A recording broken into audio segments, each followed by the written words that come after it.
morning, everyone. Okay. First thing, you need to get up from your seats, pick up your bags. You are moving 1 quarter. So these are 4 quarters. One behind this gentleman, 2 and 3 and 4. If you are sitting in the back, you have to move to the front quarter. If you are sitting in the front, you have to go to the back quarter. Change your seats.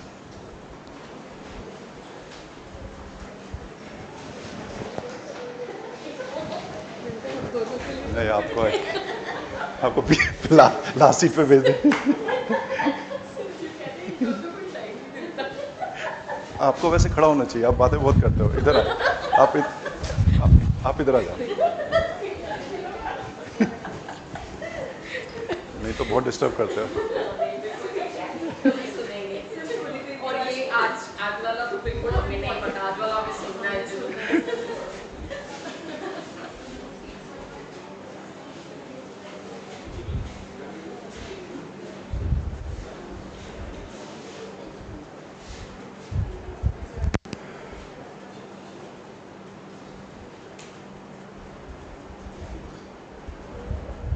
Okay, good.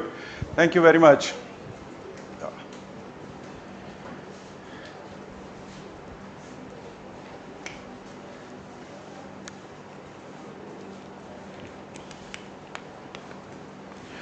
Do you know why I have done this? I'm taking care of some of the naughty kids in the class. These two are separated today on the front row. They're not sitting with each other. Sorry. Shouldn't be doing that to you. Okay. We'll start with nitty-gritties of the session. But this morning I had an amazing experience. And I thought I should share with this class. It's directly relevant to what we are talking here. So in my lifetime, I've seen 2 amazing entrepreneurship examples. One is in our family. One of my wife's cousin who started a fashion business. She studied from a private sort of fashion institute. As a young kid, she used to come to our place after marriage. And they now have a fashion business which is employed. Last time I spoke to them, they said they're employing 6,500 staff members. They export to different countries. So that's one which I have seen. The second one is a Chandigarh-based story. So this story, how many of you know Saranjit Singh? Not many?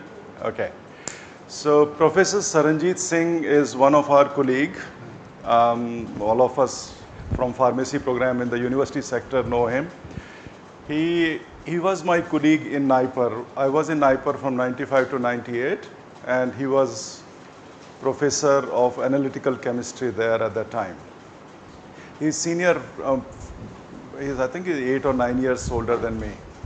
But a good family friend. We used to live on campus, so we became family friend, and it was a very good relationship.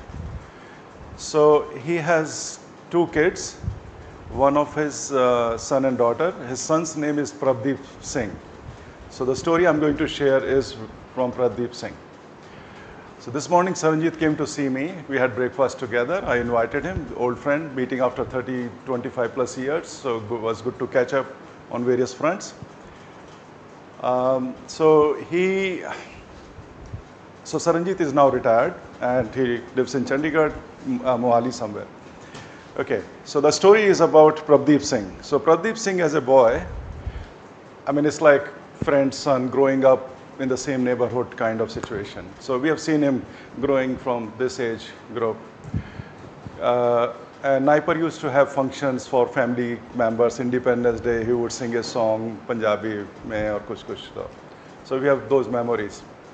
So this boy was a very strong cricket player in his time. He used to go to training in Mohali Stadium. And he was trained by Kapil Dev for some sessions. He was so good at it, he has bowled to Kapil Dev. And then when he got to year 12, he had to make a tough call whether to continue with cricket or studies.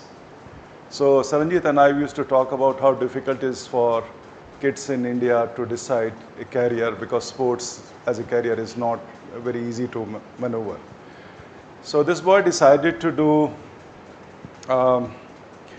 Mass MBA, there's some institute in Bombay which has management, pharmacy management combined. So he did that, 5 years degree, got a management degree out of it. After that he got into Glenmark. He worked with Glenmark for 4 years and then he said, I'm sick of it. I think he had entrepreneurship in his blood. Not blood, of course, Saranjit is an academic like me, but entrepreneurship in his thinking. So he said, I want to do another MBA. So he applied for MBA in different places. I'm giving you this full story. It may be boring, but it's relevant to exactly what we are talking here. How entrepreneurship develops, how we come across different things. So please excuse me for some of the stuff which may not be relevant. So he applied for MBA in different places around the world. He didn't get anywhere. He got it in France. There was some degree program which was a 9-month management program. And he joined that program. This program was very heavily on entrepreneurship, which is what we are doing in 5 days, he did in 9 months. In this program, there was some competition, some private sponsor who was offering a competition and prize for best project and pitch. Very similar to what you are doing. You're doing a small project.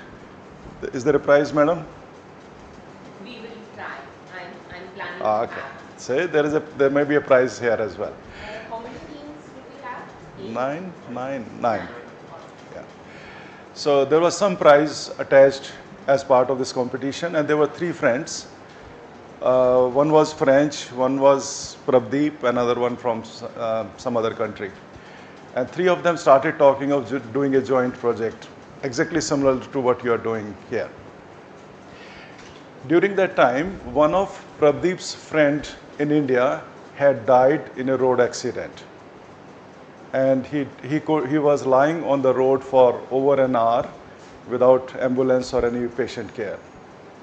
And he died on the scene because of not absence of ambulance. So these 3 friends were talking about what project we should be doing. Again, very similar to what we have been talking for last 2 days.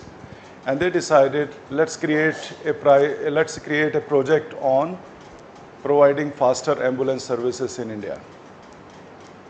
Okay? They submitted that proposal, worked on it for 9 months throughout the program. They submitted that program and they won that prize. And the prize was 50,000 euros at that time, which was about 12 lakh rupees. This must be 15 years ago, I guess, 15 to 20 years ago. Not that long. Even his son would be, I think, less than 35. He should be around 30 now, right? 30 Caspas? Yeah, 30 to 35. So it was probably 6-7 years old story, not 15 years old story. So they got that prize, and he got 50,000 euros. But the management of that institute said, we are not giving it to you as cash. You have to, when you go back to India, you have to set up a company and we'll transfer this money to this company's account. Okay? Follow the story here. That's where it gets interesting. Now is the real part. So the entrepreneurship started with a need. He came to India. They came into India. They started this company. Don't remember the name, Sen something at that time. Now it's called Red Health, but it was a different name at that time. So they started this company and they transferred money and they said 12 lakhs is not enough, we need more funds. How do you find more money? We have been talking about money. So 3 friends, each of them said we are going to put 5 lakhs each. So Saranjit paid 5 lakhs for his son to get into this business. Again, I've been talking, maybe you have a grandfather who is rich and who can pay money for your business. Right? The same thing. In this case, Saranjit paid 5 lakhs for his son to start his business. And 2 of other friends, they brought 5 lakhs in, 15 lakhs and 12 lakhs came from the prize. So they had capital of 27 to start this business. They started this ambulance service in Hyderabad or Bangalore, one of the cities. Now they are very heavily focused in Hyderabad. They started ambulance service. Their principle was, we are going to provide rapid ambulance service whenever somebody needs it. That's a service which is lacking in India. I don't know how it is now, but that time it was a big gap. So he started this business which has grown over the years. And last year's capital net worth of this business was 1,000 crore. That's where this business has now reached. You can try searching for Red Health in your break time. You know that? You're doing that already? Yeah? So Red Health as a business, his motto was very simple. I'm going to provide ambulance services, whatever mechanism it takes, in every part of the country. He's still working on that model. So they started, I don't know how they did it, what all they provide, but this morning Saranjit was saying that their business is, they've tied up with Google, they've tied up with Blinkit. So they are the official medical emergency service provider for Blinkit. And Blinkit pays them a lump sum money. And anywhere in the country, anybody from Blinkit falls from a bike or something, their ambulance will come or they will organize whatever mechanism. They started with simple ambulance service, but they're now expanded to air pickup of patients, train delivery is not the right word, train transport. So somehow making sure that patient gets to the hospital as soon as possible. That's the business principle. So business is now called Red Health. And he was very proud that my son, I'm a poor dad of a rich son. The son's business values at 1,000 crore. Now in this time, two of his friends pulled out of business a few years ago. They capitalized, they took money, whatever their share was at that time. So he's the sole owner of the business now. So I don't know, and talking of investment, the other thing which is what we are going to talk today is collaboration and expanding partnerships. So what they have done, he started, Prabdeep also realized that there's a gap in marketplace. There are not enough educated staff who can help ambulances, right? Ambulance paramedical staff. So he's tied up with some university and he has started a certificate course in paramedical health. So he decided what has to be trained because he's running the business. He knows ambulance staff, what all services they need, what kind of training. So he has designed the program, but they need a university to provide the degree. So he's tied up with some university, I don't know the name. That university provides a certificate course for students who complete that paramedical course. So he's building up the trained staff. He's linking up with corporate businesses. With Google, his understanding is that any of the Google staff in India, if they get sick, they get annual money for entire Google team. I think he was saying 3 crores every year comes from Google. And that money, that ensures that it's like insurance. You buy it and then when you need the service, this Red Health will provide that. So that's their business model, but he has expanded into training big time. The other thing he was saying is they're trying to tie up with companies like Fortis, that rather than you maintain ambulance services, we'll come and become your ambulance provider. Because you don't do it well, we know how to do it right. So hospitals have started buying into that business. But the challenge there is that Fortis may have old ambulances which he doesn't rely on. So if he ties up with Fortis, he has to procure new ambulances. And each of these ambulances costs 30 to 35 lakhs. So if he assigns 4 ambulances to Fortis Hospital, he has to invest almost 2 crore. 5 ambulances might end up with 2 crore value of investment upfront in any business and with any tie-up. So he's partnering with these institutions, but rather than making money from them, he is investing into it. Now, in the long run, obviously that money will be recovered, but at this stage, he needs that money to be able to provide those services. And as a result of that, his total net business return at the end of the year is in negative because they're investing more and making less. And how do you keep business going? If your business is in negative, you find investors. So he's linking up with a lot of other investors who are putting money into his business on the assumption that one day they'll be able to recoup it back. Right? Are you following me here? You can see the logic. So, Investors now see the promise. It's the promise. That's what you do to investors. You tell them that, I mean, you'll do projections that with Fortis, I'm starting this business, I'm putting 4 ambulances, I'm investing 2 crore, but these ambulances will run for 10 years. Every year we are going to make this much money. This is how you project and work out your profits and put all this together and convince an investor. And how about social corporate responsibility or corporate social responsibility? They also do that. Social responsibility is built into it, right? No, the corporates also now invest. Corporates are also investing. So you must be, Not under CSR would be that has to be something, some contribution where the company is not getting anything. Yeah. yeah. So they would not invest this much hard at least. छोटा छोटा मिल सकता है. I mean, I don't know. India में अभी they've started a concept. It was there already कि एक certain turnover से ज़्यादा है, so they have to contribute a percent of the revenue for corporate and social responsibility. That was happening already, Yeah. but now since 2 years they have included universities into it also. Like you can give something to the universities. Okay. So I think that Some of it must be happening. I have no idea. I mean, he works with different hospitals and some of them may be contributing. They might say, you need 5 ambulance, we'll provide you 1. I mean, it depends on what kind of deal you make with different partners. In the end, hospital is benefiting from it. Like imagine Fortis, if their ambulance services was crap, and if this new guy comes in who brings new ambulances, he has the models which provides rapid service, Fortis will develop a reputation that if you get stuck somewhere, call Fortis. So Fortis will develop more business out of it. So eventually they will benefit.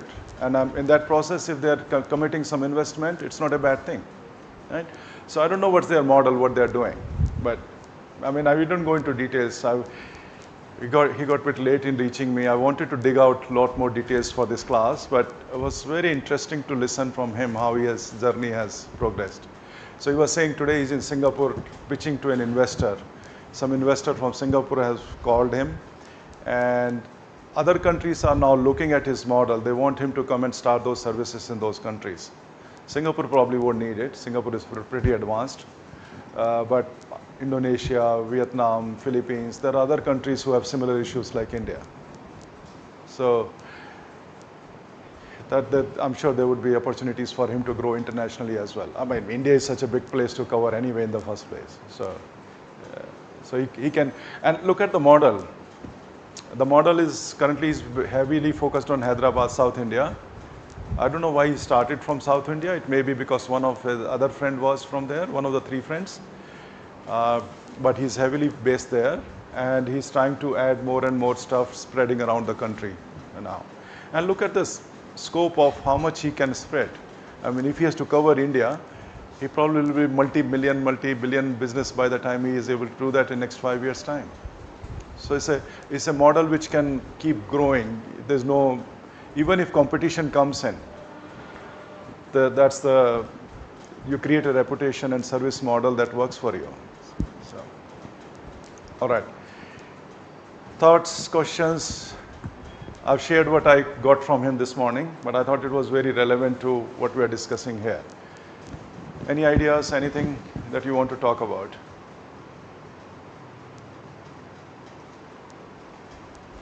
I may not know the answer, but I can get you answer. I can call Saranjit and get an answer. Yes. I have seen one more company that's a medical travel company which is launched in Dubai by the Indian founders. There Okay. are 4 founders and one of the directors, Mr. Prayag. And directors are the old founders of the Dine Out India, Nikhil, Vivek, Ankit and Sahil. So they have launched the same product in Dubai and now it will be operating in India. And that's travel medical company. They also provide the air ambulance services on the remote areas. The concept is same. Basically, maybe they must be having differences, but the same kind of thing. Yeah, and they also have tie with the hospitals and doctors. Same. So competition will be there.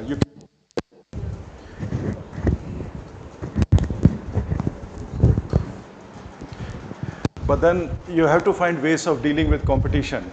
For example, he started ambulance services, but now he started education part of it, which other companies may not be doing. And I'm sure he must be looking at other ways of continuing to grow his business and doing other things. When he started with ambulance only. I was not even aware of. This morning only he told me that he started the degree program, diploma in paramedical sciences.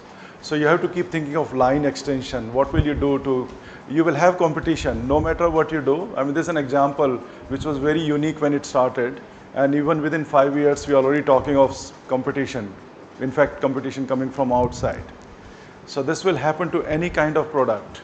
So when we think of our translation, innovation, we have to think of what we are doing today. There will be competition. It's unavoidable. Somebody else will pick it up. You're talking of competition in business. I've seen competition in research.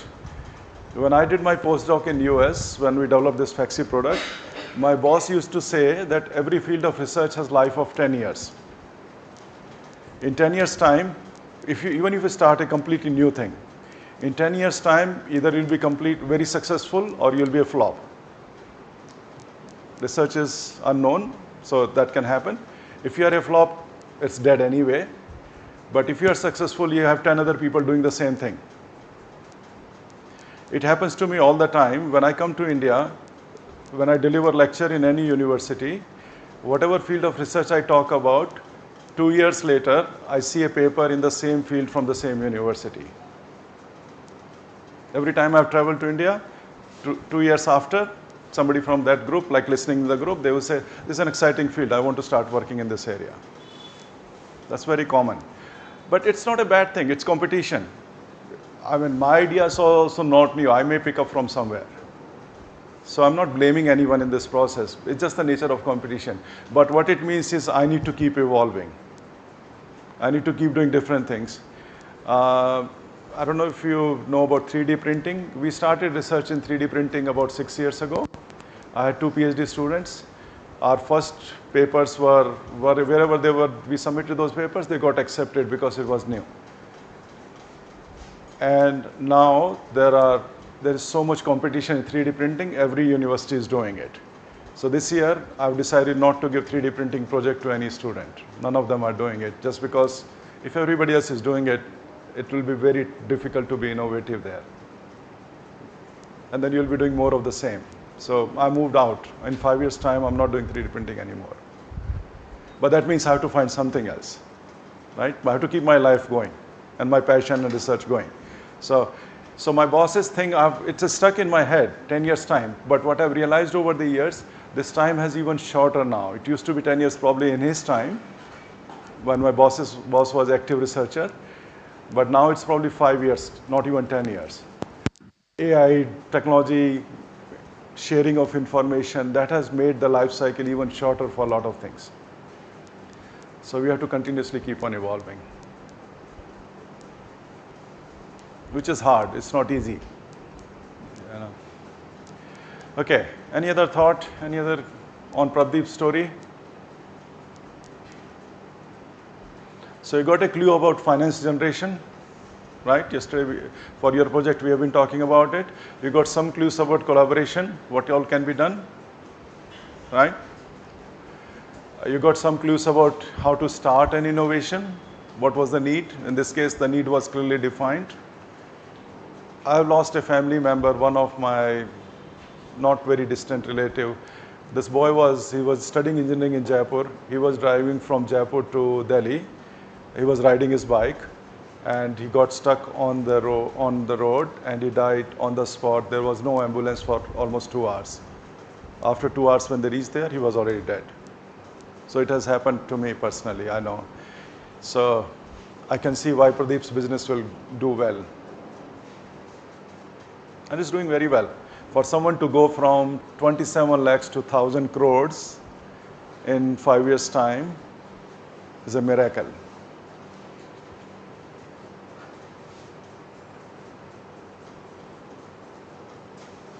But it can happen.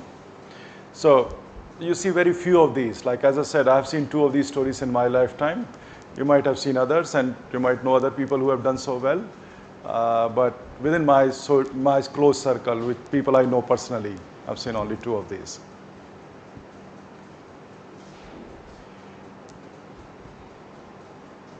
All right. Okay, let's move on. Anyone, anything from last 2 days that we have covered so far? So I just want to ask, what is the basic content that we have to cover in the patents? Like suppose I perform some, I have to prepare some formulation, then I have to apply for the patent. Then in the methodology portion, what type, I have to give the detailed methodology and what content we have.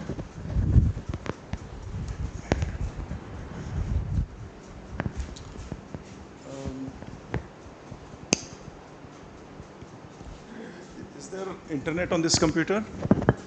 Just one.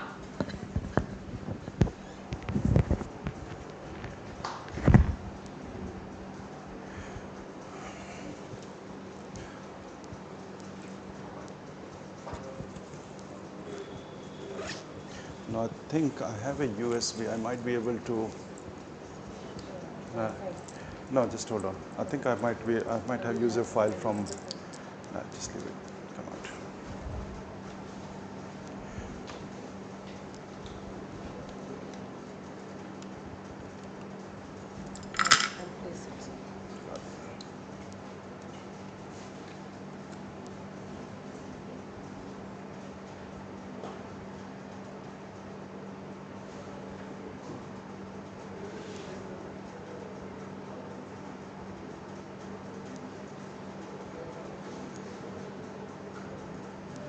It's not. It's not. Yeah. My USB, how do I? Isn't connected yet. No. Not, okay. No, not this one. Sorry.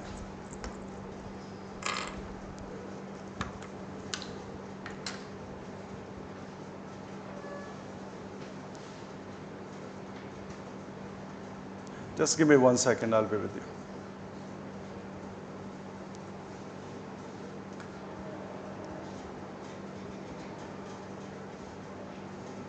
So the question I have been asked is, what goes in a patent? Yeah? No, it's okay. No, let it be, that's okay. There's nothing that secret here. I'm not showing them anything confidential.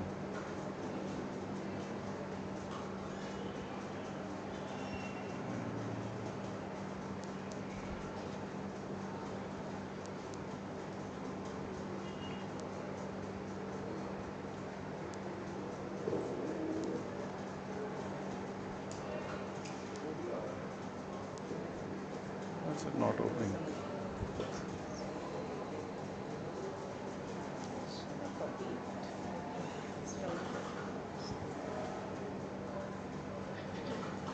Okay, just slow. The system.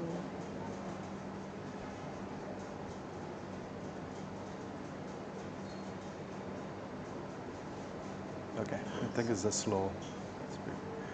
Okay, so the question that I've asked is what goes in a patent, and the best way to do it is to look at a real patent, and then I can explain from here. Okay, something very interesting, which is, so this is one of our patent certificate given by US Patent Office. This is a real communication, and they issue this kind of certificate. Then you see a maintenance fee notice here. All right. Now, we remember I was talking about that once the patent is granted, government agencies want to keep charging a fee for 2 reasons. One, if you are interested in it to maintain, you have to keep paying us money. If we don't charge you anything, you will keep it and nobody else will be able to use it. So, and one, they want to make money from companies. That's first, of course. The second is the fee puts a pressure on people to either use it or lose it. If you don't want to use it, you'll stop paying money because it's so expensive. If you're never going to use it, then the patent, they will reject the patent. They will say this patent terminates on this date because sponsor is not, inventors are not keen on pursuing it. invention becomes available to everybody else to use. Anybody else in the society can use it, right? So this is the first part. Second part is, okay, this is how a patent looks like. Method for treating bacterial infection. There's a number here, there's a date of patent. US patent number and the date there. The date says that from this date, you have the ownership rights on it. We were talking of provisional patent and PCT. Those do not give you any rights. The right starts the day the patent is granted, not before that. Before that, you have priority date on it. You can say we were the first to invent, but you cannot claim your rights on it. You cannot stop others. But from this date, the patent is granted. This happens after review process. Then you get this date. And what you see here is applicant, in this case, is a company.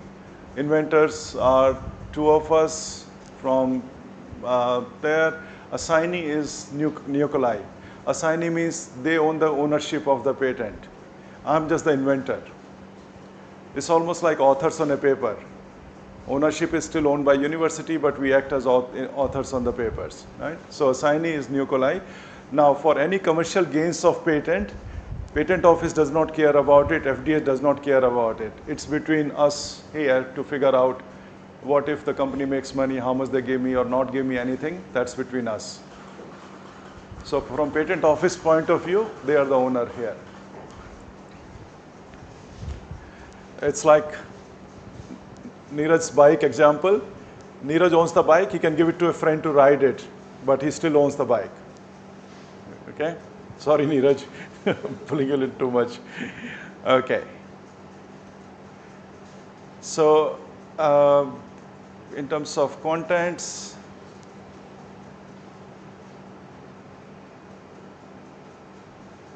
so a patent has an abstract.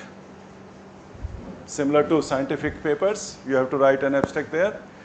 Then if you look further down, these are different, some data included.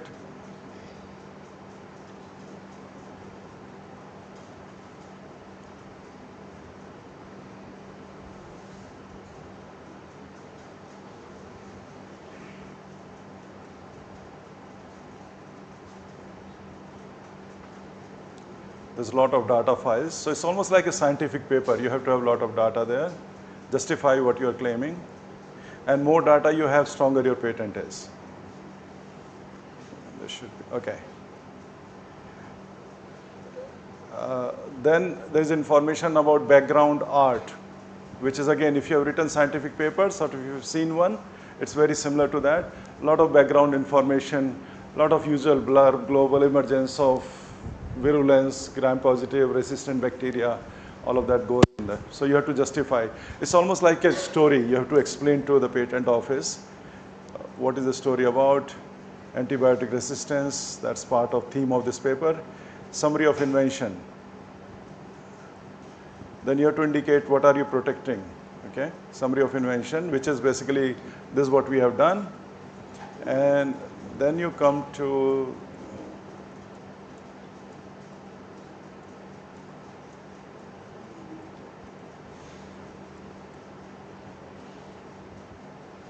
brief description of the drawings, description of embodiments, examples. So in your patent application, you have to have examples of what you want to protect. So you need to show, you have to have a prototype ready, and then you have to include those as examples. So in this case, we provided, this is our compound which we are trying to protect as an antimicrobial. All right? If you try to make some claims and you don't have data for it, then your patent becomes weak there. Because then somebody else, like I was talking of omeprazole yesterday, in our omeprazole patent, we have said omeprazole injection that we have developed will be useful for human application as well. So we got the patent on it, but we don't have any data. We have data on horses only. So that's a weak part of our patent. Tomorrow, if a company wants to challenge this patent, then it can very easily do that. But if we had one example there of human use, then they won't be able to, then we'll be in a stronger position. Okay. So that's example. And then Some more examples here. 5. You can see number of examples that are included.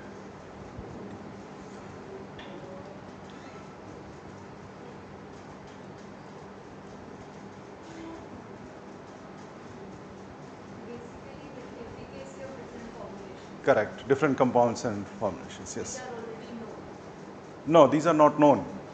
So for patent, one of the requirement is it has to be new. Right, but So the formulation is, so it's everything is new. Whatever data is here is new.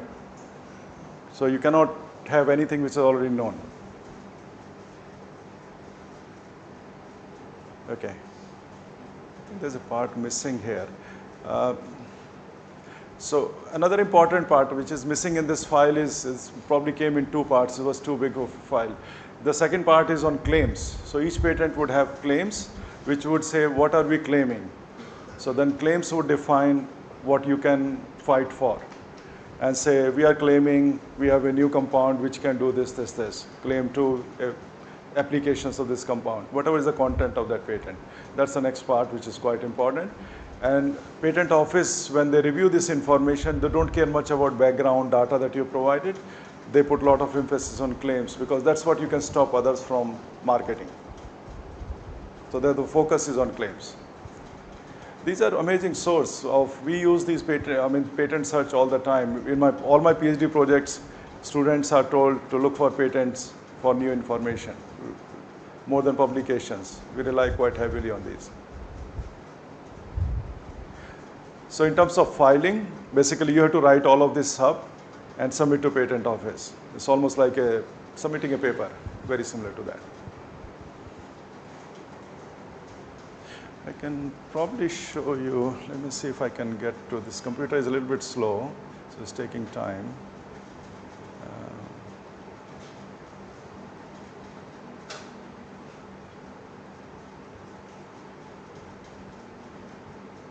Okay, so this document is our provisional patent application that we submitted for levodopa and carbidopa. I'm showing you the real application. No pictures, please. Oh, no, you can take pictures. This is no, but this is already on internet now, so it's in public domain. Okay, so this is a provisional application for the invention, composition for in situ implants formation, applicant, inventors, compositions, field of invention, background of the invention,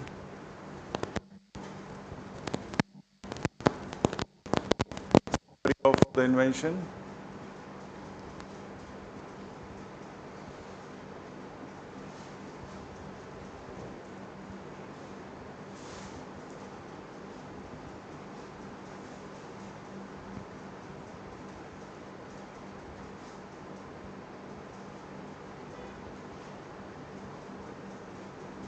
brief description of the drawings, it's very similar to detailed description of embodiments, compositions. Okay, I can probably search for claims. Provisional application will not have claims, I think. We have to have those. No, you have. Okay, just one second. I'll come to you. So, We don't put claims. as you can say, this document has claims, composition comprising polymer, second polymer, composition, this is the amount of each polymer, 15 to 40%, composition where second polymer is, so you go through technical stuff, try to make as many claims as possible. So the trick is to file a patent with a lot of claims, patent office will reject half of those, whatever you get is your protection. That's what you can claim ownership for. All right? Okay. Yes, what was your question? So, provisional specification we can have with an idea. So, if I file a patent with a provisional specification with an idea, and by the time 1 year is complete, when I have to file the complete specification, and I am not done with the complete studies, let us say the proof of concept. So how do I go about? You are right. You can file a provisional patent based on an idea. Provisional, as I said, patent office does not care about it. They don't even review it. They don't even look at it. You submit it, they save it, put your date stamp on it.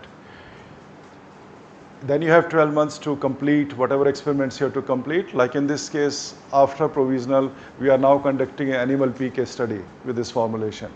And when we file our next phase, which is PCT, we are going to include that in the PCT application. So you are responsible for generating data. If you fail in generating the data, or if the experiments don't work, you don't go for the next phase. Just cancel the application. Yes, so experiments are working quite well. Yeah. But then if I have to do some animal experimentation, after 1 year, then what? Nothing. So when you submit, जितने से file, you can, okay. So no, in 12, no. When you submit your final application, whatever data you have, you can submit, and your application will be based on that data. And the claims you will be able to make will be based on that data set only. If you do something more after that, you can file what they call as derivative patents, which are not the original patent, but you can go to sort of sequence additional. After 18 months. Yeah, derivative. You can also have a divisibility patent. Yeah. Supposing उसमें से कोई और नया patent निकल रहा है तुम्हारा, That can be different. Separate thing. But once the application is submitted, it's frozen. You can patent of addition to file कर सकते हो. additional patents कर सकते हो. But you cannot modify. Once this patent is granted, you cannot change it. पर patent of addition भी तभी file करोगे जब कुछ और novel है जो उसमें नहीं आया. Yeah. तो सिर्फ data से related, I don't think there is any need. Yes. Okay. Yes. Morning, sir. So, sir, let's say I have an invention. I have an invention, and I am in the process of prior art search. Okay. I am in the process of prior art search. So the problem which I come across is that I use Boolean operators to narrow down to what my invention and the similarities, but I can't get to a thing where I can streamline it. So could you please help us doing that? Key, how can we streamline and see the similar inventions similar to our invention? I don't think I have a good answer for you. From my experience, patent search is a very tricky business. We hire people to do it for us. In our case, our university will pay a lawyer to do patent search. There are a lot of databases which are out there. Some are in public domain, which you and me can access. Some are through library, but there are a lot of paid sites which we can't even access. So these lawyers will have subscription to those sites and they conduct those searches for us. So in our case, for our provisional application, what we have done, we have gone to patent office, Australian patent office. We have paid them, I think, close to $3,000 and asked them to do a search on our claims before we can submit our final application. So we are not relying on our own search. We are relying on somebody else doing it for us. They have given a long list of information, and the information says out of your claims 1, 2, 3, 4 are novel, that's fine. This particular claim will have problem because of this information. This claim will have information because of that. So we have received that document from them, and now we are working on that document, and our final application may look quite different to what we have submitted in provisional. So I don't have any simple answer to it. It's like search for anything. Is there probably ChatGPT is your best friend to get the maximum out of it, but can you rely on ChatGPT? That's another question.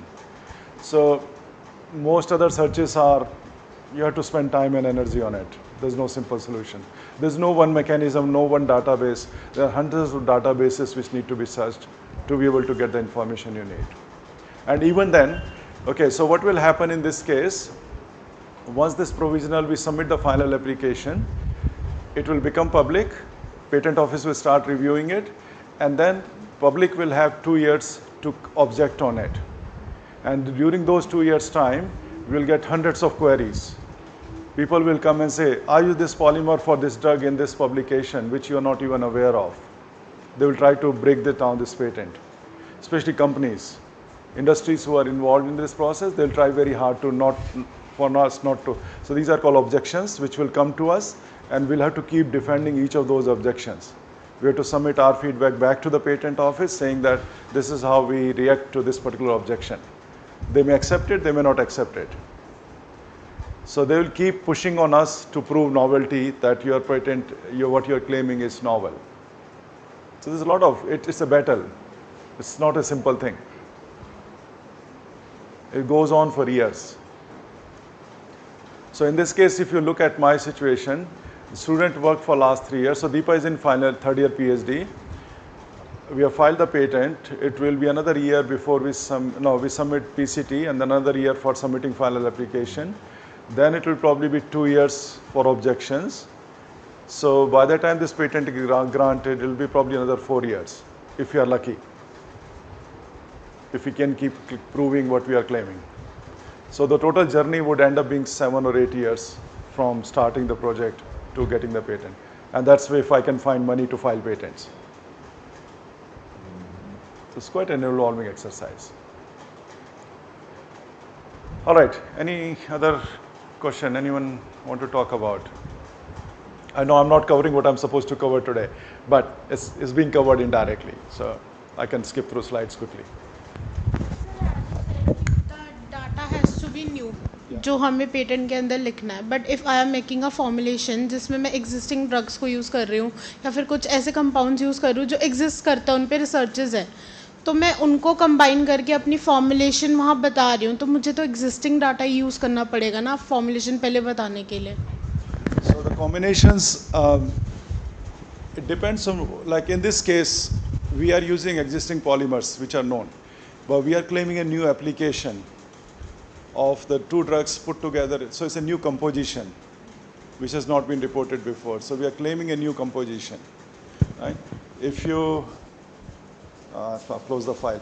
If you look at the document, it will say new composition of matter, which means each component exists separately, but we have put them together for a specific application, right? Which makes it novel, which nobody has done. So individual compounds, polymer which we are using are known to provide slow release from injection site, but nobody has combined those polymers with these drugs for this application that we are claiming. So that's a novelty.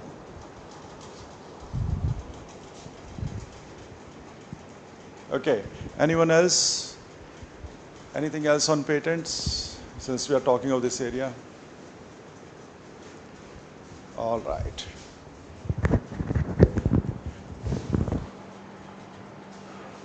Okay.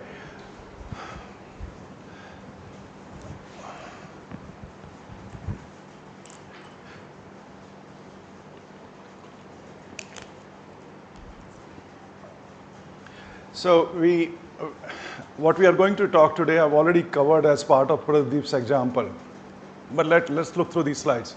So what we'll learn today, master 6-step expansion framework, analyze some case studies, develop IP thinking, apply risk mitigation strategies. So what is product expansion?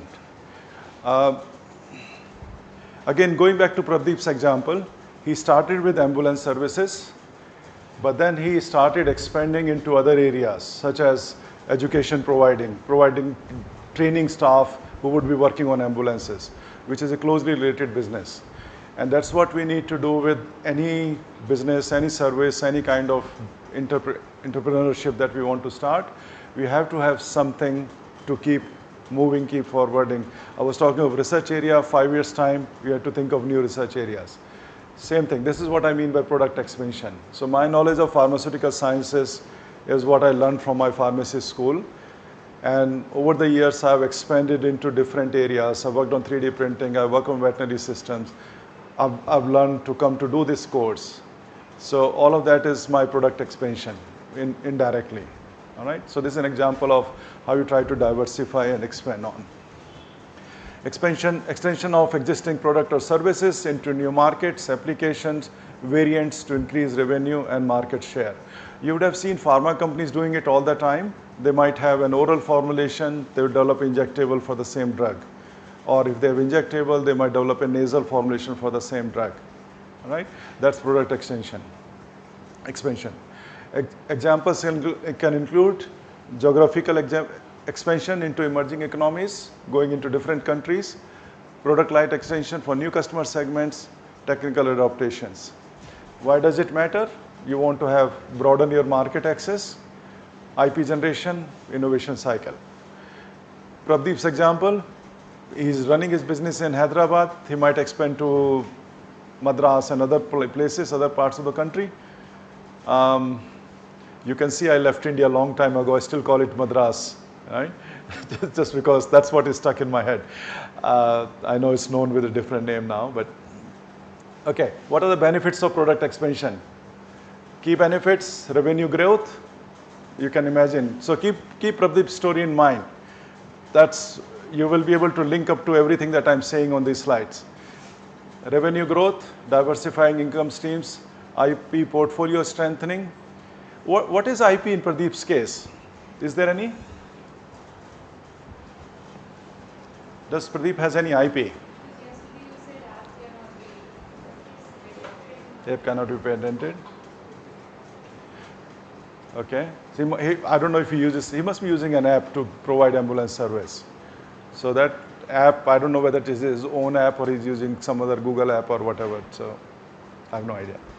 What else is in his business that can be, that's an IP? Trademark, excellent. So the trademark of Red Health that he uses, that's his thing. He must have registered it, and nobody else, other companies from Dubai and other places can come and to do business, but they cannot use the word Red Health to provide the same service. Right? So that's the IP there. Risk mitigation, reducing dependency on single markets, innovation, ecosystem, and societal impact. I mean, his business, there's a huge impact, social impact. Every life that he saves by taking patients to the hospital in time, he's saving a life, right? So you don't need to even think of social impact in this case. That's what I love about my job. I'm helping you achieve what you want to achieve, right? So I don't need to do anything, I just need to do my job. My social impact is already happening without doing anything, right? We are very lucky in that situation, all of us sitting here as teachers. That happens by default. My wife working as a pharmacist in the hospital, she saves patient life. If a doctor prescribes wrong medicine, she corrects it and that saves lives there. So the social impact is already there without thinking. Yeah. So yesterday I was listening to the link provided. I listened to you whatever you said yesterday, though I wasn't present here the whole day. But yeah, you were referring to the research articles which we are producing for free. Rather, we are paying for the reader to read it for free. So I think that's where we are winning. We are doing free service, no doubt. We are also reviewing the research articles for free. But then the social impact is what matters because it's academics, isn't it? Because there was an interruption and then I could not listen to the whole thing. What was your answer? दिल को बहलाने के लिए ख्याल अच्छा है Ghalib. That's my answer. In academia, we do a lot of stupid wastage of resources. This morning when I got up, I had 7 papers to review. When I turned on my email, I had 7 invitations to review papers. If I was doing that, I won't be able to finish in the entire day. And tomorrow morning, I'll have another 7. Right? Who is paying me for doing that? We are wasting our time there. I know you learn, but can you justify from a business point of view? Except social impact. But I can't live my life for social impact. I know, I don't have an answer to that question that I posed. In academia, we do all of that. All of us do that. Universities pay us for doing that. But how do I convince my friends who ask me the question? This question was asked by a friend that you publish for free, you pay someone to publish your own hard work, and they make money? I don't have an answer for that. It's really mind-boggling. We feel happy, yes, we have contributed to science. Okay, good. Let's be happy with that. I take it. right? That's where it stops. Okay, coming back to the point. So benefits of products expansion, some challenges, regulatory hurdles, cultural barriers, IP infringement risk, resources allocation, technical complexity. So these are quite self-explanatory. Cultural barriers. In Pradeep's business, what do you think is the cultural barrier? What could have been, I have not talked to him for some time, so what do you think he might have experienced? People relying on ambulance coming from Fortis as compared to coming from Red Health. Must have been a big thing. I can imagine if I'm a patient, I would tend to call best hospital in the state to send me ambulance. But their ambulance might take 3 hours to come and I might die by that time.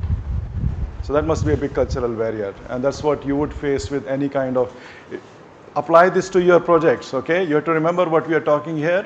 You'll have to apply to your projects and think from that angle that what are the barriers, what are the challenges that we might face. Role of IP in expansion.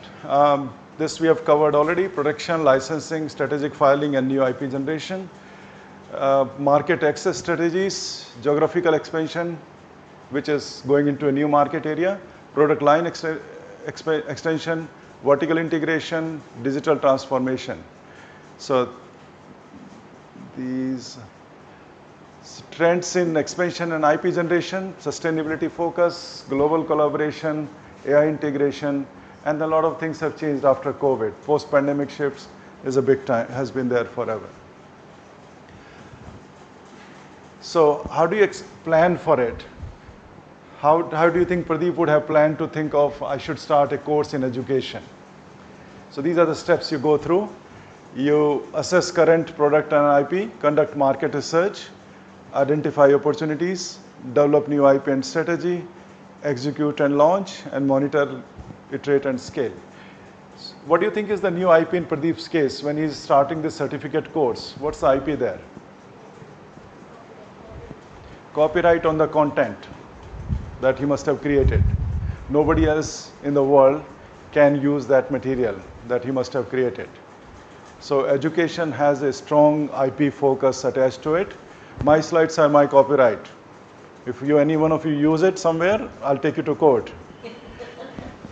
Okay? Because I've spent months on creating these slides. So I deserve to have that. Right? That's my IP.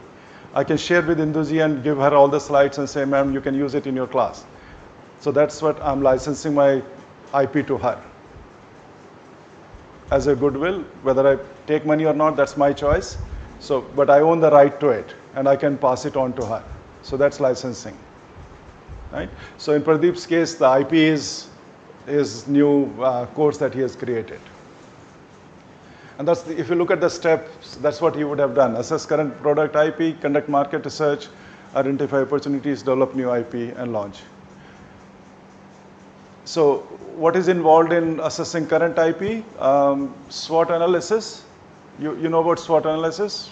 Someone mentioned it yesterday, so I don't need to go into details. Create cross-functional teams. Involve cross-functional team from R&D, legal, marketing, operations to ensure holistic assessment. And then key questions are, what are the unique advantages that our technology offer? What are the gaps in IP? Which aspect of product should be adopted for new uses? Do you have the necessary resources? Exactly what I have been suggesting you to do for your assignment. Do we have resources? What is the uniqueness of this thing? Why would somebody buy our product? Right? What are the gaps? What is already known? So some of the things that we were talking yesterday, other colleagues were saying this already exists, that already exists. That's the current knowledge. What aspects could be adopted for new use? What can you do differently? Okay. And do we have the necessary resources to support expansion? Market research, identify markets, analyze demand, and map IP landscape. Quite obvious. You find out what is needed, and you're already doing that. In the process of finding out your own assignment, you're already thinking of where is the market, what's the need. Analyze demand. So that's one thing I told you to think of. Think of what's the demand. How many units you'll be able to sell if it is successful. All right? And map IP landscape. how would Pradeep work out demand? Pradeep, sorry. How would Pradeep work out demand with his business? Ambulance service currently running in Hyderabad, maybe a couple of other states. How would you figure out potential for growth and demand?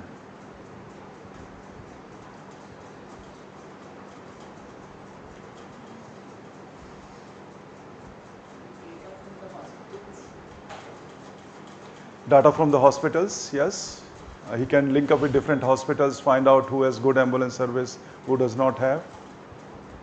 That's one way. Yes. Patient ambulance ratio, yes, that can be useful. You think it'll be easy to get that number?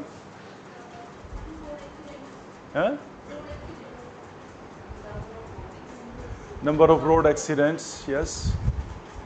So for him, okay, I'll try to, I don't know the answer. I've just created the question without knowing the answer, which is the wrong thing to do. But I've done it. So let me try to think with you. So one is geographical location. He's currently based in Hyderabad. The entire India is, let's say he's thinking of India, not global at the moment. So entire India is his territory, which he can explore. Then he would start, if I was Pradeep, I would start looking at different states, what services are available in different states. Maybe Goa has good ambulance service already existing. Delhi may have it, Bombay may not have it. So he will have to somehow figure out what exists in each state. He has to also be careful about his own capacity, how much he can afford to expend. He can say, I can go to each state in India, but can he manage that? That's the next level of challenge, right? Then it's a question of finding out number of road accidents and deaths happening in each state. So if I was Pradeep, I would look at data from each state. That data should be available somewhere. I'm sure Indian government does a lot of stats. And I'll look at which state has the maximum fatalities on the road. And I would say, this is my potential market. This is where I can go next. So I probably do one state at a time and expand on based on that basis. Yeah? Anything else you think you might do differently?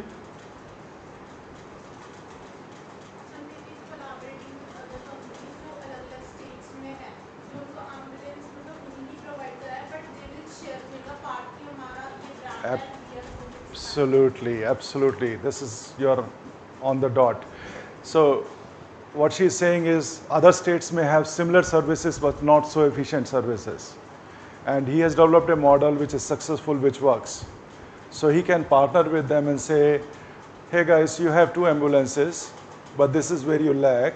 If we come on board, we can help you with our app, our training, our trained staff who can come and work with you. We won't need to buy new ambulances. We'll still use your ambulances. You'll benefit in this process. We will get more business. This is a good, now we're talking of collaboration.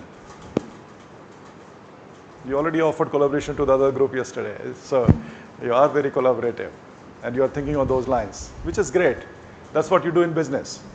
Because you, as I said, Pradeep is making losses in all of his businesses. At the moment, he's relying on investors to pay for buying ambulances. Now, you may agree that this is not the best model, but that's working for him as long as there's somebody willing to pay for it. Right? He's able to provide new ambulances to Fortis in this process. You know, Uber makes losses. You know that? Yeah. Uber makes losses. You won't believe that Uber can make losses. But that must be the same case with them as well. They are expanding, investing, investor. And Uber's share is, I don't know, it's sitting probably at $300 at the moment. People are still investing in the company because they rely on the company, even with a negative thing.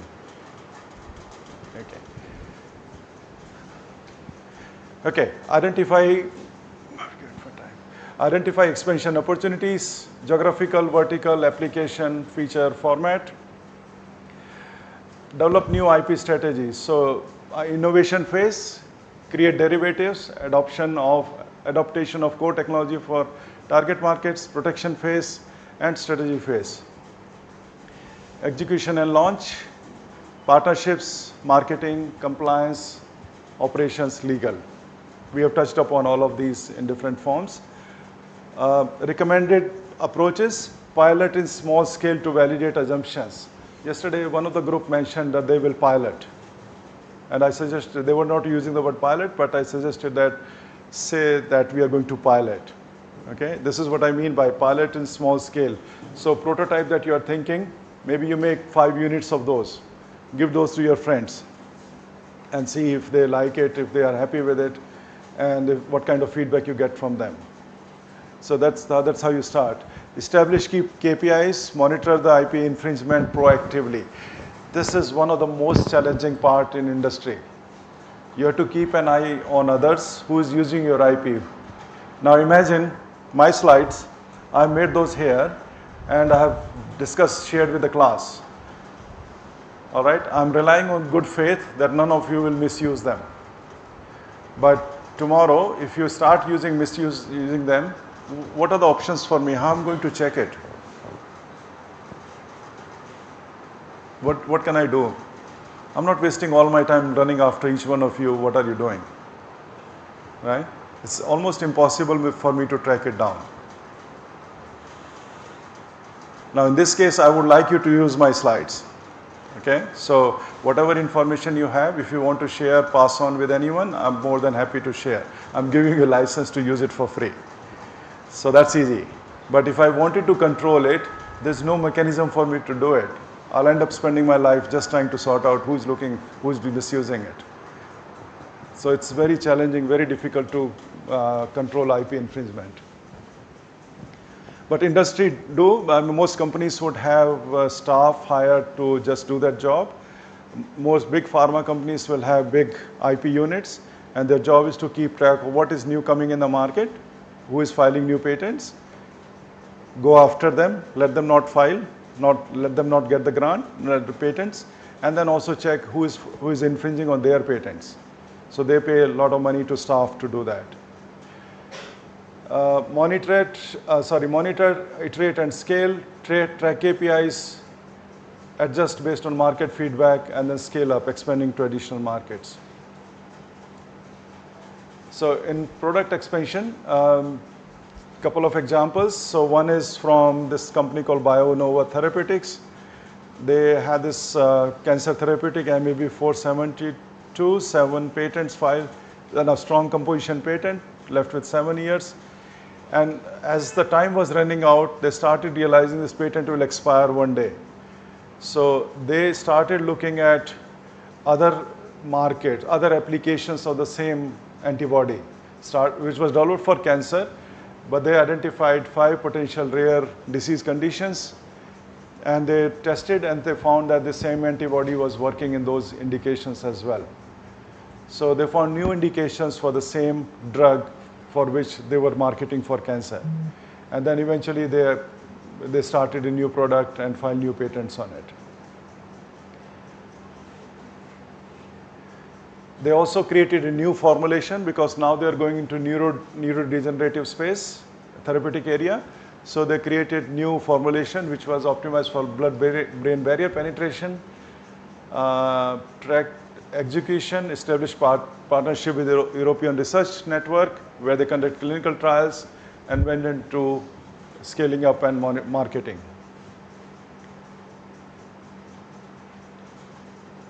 So this is an example of product expansion. The product was initially developed for cancer, and there are several examples in literature. What's some best one? Minoxidil. Do you know the story? No? Yes? No? Someone was nodding the head. What do you know about minoxidil? One person, please. One. Raise your hand. I'll pick you. Yes. Hair growth. So minoxidil was developed. Good. Thank you. Minoxidil was developed for hypertension, but then they realized that it was helping with hair growth. Now the hair growth market is much bigger than hypertension market for the company. So that's a product line expansion example. And then we have industry case studies similar to what I have presented in other lectures. Pharma and biotech. CRISPR therapeutics is a good example. I will skip this bit. Here.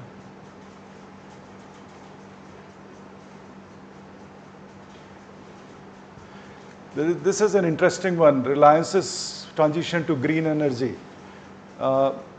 Reliance from fossil fuel based power plants, they started moving into large scale power installations, battery manufacturing.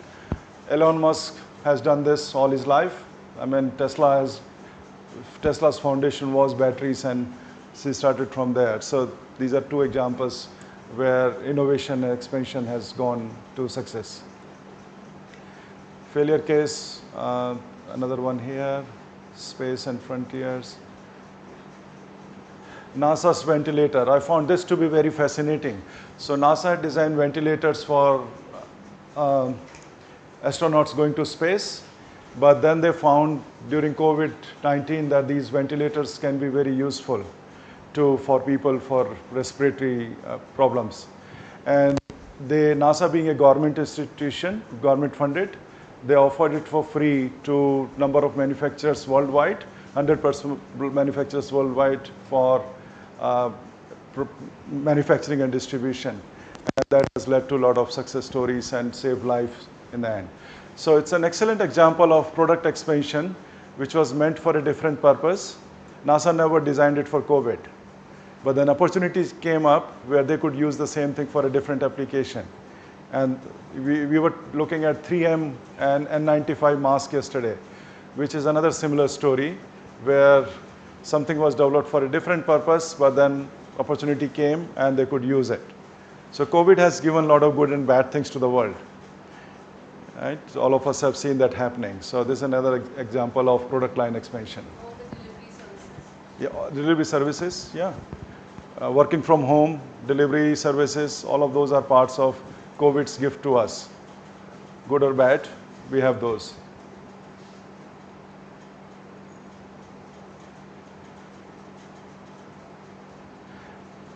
This another fascinating one is success story from, this is under sustainable materials, advanced materials. So this company, Alucid, has designed tiles which are based on waste from glass and porcelain, and these are becoming quite successful.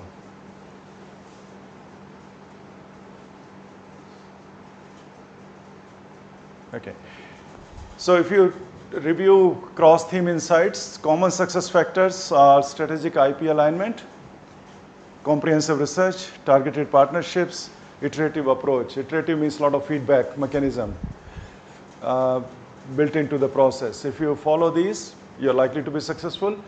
Failures happen because of regulatory blind spots. We don't look at something.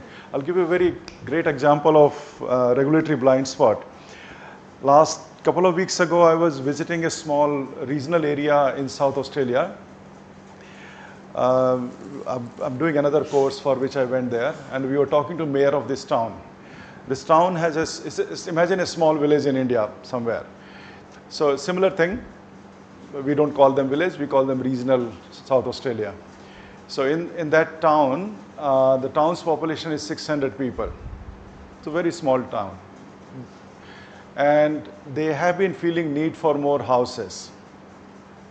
So we were talking to mayor of that town. There's a small number of towns for which there is one common mayor. So our group was talking to this mayor, and mayor said that we have been feeling need for building more houses. Our population is increasing, and because of that we need to build more houses. So council has provided permission to build 10 new houses. And they started building those houses, and they built 6 houses. Then they applied to, there's an agency called SA Water, which provides water services through that town. They contacted SA Water and they said, we need permission, SA Water meter to be set up in each of these houses. And SA Water said, we can't provide you that. And they said, what? I mean, how can you not provide more water to 6 more houses? And they said, no, because our pipeline that is coming from somewhere to supply water to this area is just enough to supply 600 houses that you have. and our pipelines are not big enough we cannot increase water flow to cover more housing in this area unless the pipelines are changed, they are made bigger. Now, if you want to replace, Australia is a huge big country. I mean, land-wise, that's one of the problems. It's so big that providing services is a challenge. And that's why most of our population lives in Sydney, Melbourne, 5 different coastal areas. Everything else in the middle is a big desert. All we use that for mining, nothing else. Just because, so they said that if we want to provide more water, we'll have to change our pipeline for thousands of kilometers because this water is coming from somewhere, and we'll have to make these pipes from smaller to bigger to be able to provide more water to you. And in the end, they decided to scrap those building projects. They had foundations done, some groundwork done. And we were saying, why didn't you check with SA Water first before starting building? And they said, mistake, that happened. This is an example of regulatory hurdle. You started a new project without doing the right checks. In this case, you can classify it regulatory and not regulatory, but it's regulatory in the sense that you can't live without somebody authorizing you to use water. Okay? So regulatory hurdles, you would have seen many examples of this type. So if you are thinking of a business, that's important to keep in mind. IP market disconnects, patents that don't address key customer value propositions or use cases. For your projects that we were thinking, number of ideas that you had, we were debating who's going to use it. If you file patent, you can have the patent, but patent office is not buying your product. Customer has to buy the product. Do they see use in this technology? You can file patent for anything. And that's why if you look at patent literature, it's only about 0.2% of patents which are used in the marketplace. The rest of them get never used. So it's a very small number. Overexpansion and validation gaps. So some example. These are self-explanatory. Key takeaways, you need to have a strategic approach, learn from others, balance innovation and risk, and integration is the key. So,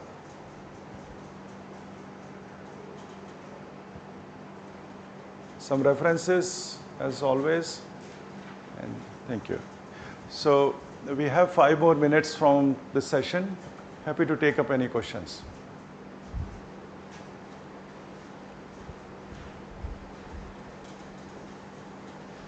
Anyone?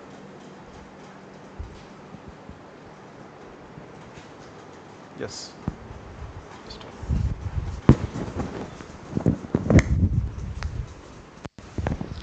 I want to know, like, basically we have developed, suppose in a product line expansion time, our basic product was like a soap kind of thing. Later on we entered in the, you can say, cosmetics like body lotions, perfumes and other things, 10 product lines more. So do we need to file patent for all the products we have developed in the product line again? Or only once we have to file the patent? So the question is, she has created an example that she has created a novel kind of soap for which she has a patent, and now she wants to create product line expansion in the form of shampoo, lotion and other cosmetic products. Question is, will the same patent apply to all those products or not? It will depend on what you have made in the form of claims when you are filing your patent application. So if your soap has novelty of some kind which is patentable, when you are drafting your patent application, before that you have to think about, right now we have soap, but maybe in 3 months time we might have a shampoo, 5 years down the line we might create a lotion out of it, or the same principle. You'll have to think of all of that and put in your application that this novelty that we are using, I'm providing you example of soap, but this may also be used for lotion, cream, gel, ointments. And you will make claims on those. Now when you file the patent office will review that information, and they may or may not grant you the application. They try very hard to make it narrow. If they allow you to make very broad patents, then that will stop people from using things. So their approach is to keep it minimum.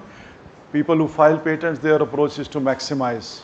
So it's a negotiation and who can convince who type situation.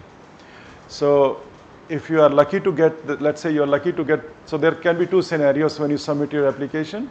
Either the patent office will say, you have only shown us example of soap, we can only cover that, rest of the things we are not going to cover. Or they might say, it looks very logical, we can allow you to do that. Now, if they allow you to do that, as I was showing you examples, your patent application has to have examples of products. So you have example of soap which you already have, so you will have that in the application, but you will not have example of lotion or creams or gels because you have not prepared those. That will be the weak part of your application. So a company, if you become very successful, you become a multi-million-dollar business, another company wants to get into that business, they can simply go to court or challenge that patent part and say, you gave them this, you authorized this patent incorrectly because they didn't provide you even an example. So then you'll have to fight with them in the court, and if they win it, they might be able to create a lotion based on the same technology. Because once you start selling, your technology will become available. Somebody can buy your product, they will know what it is. Right? So it is a legal battle. You may win it, you may lose it, or nobody can even think of it. Somebody may not think of it, and you might be lucky that I can keep selling lotion and other things. So every product is different. And the difficult bit is not just what you want to do, it's also about what competition wants to do to you. Competition would want to kill you. So that's part of the game that we have to play in business. Yes.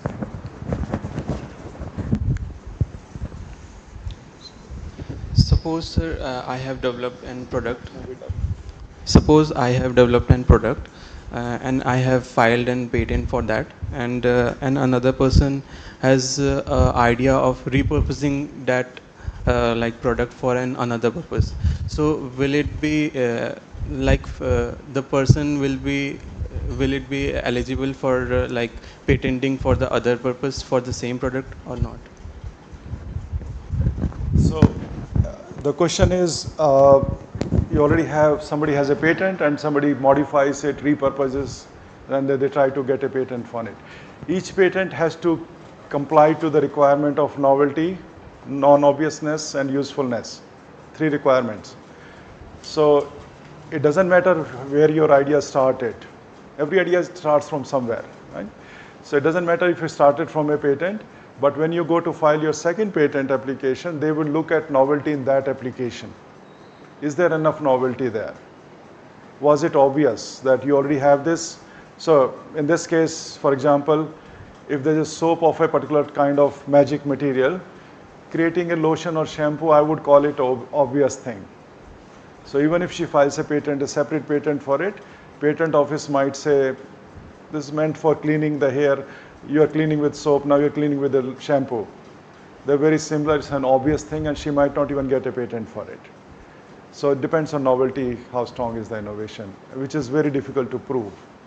And sometimes it ends up with judgment call of the patent office, what they decide. You can feel it's novel, but they may say it's not novel enough. I would just like to add here, in India, you don't get patent for applications. So you don't need to worry within India if anyone repurposes it for any other application.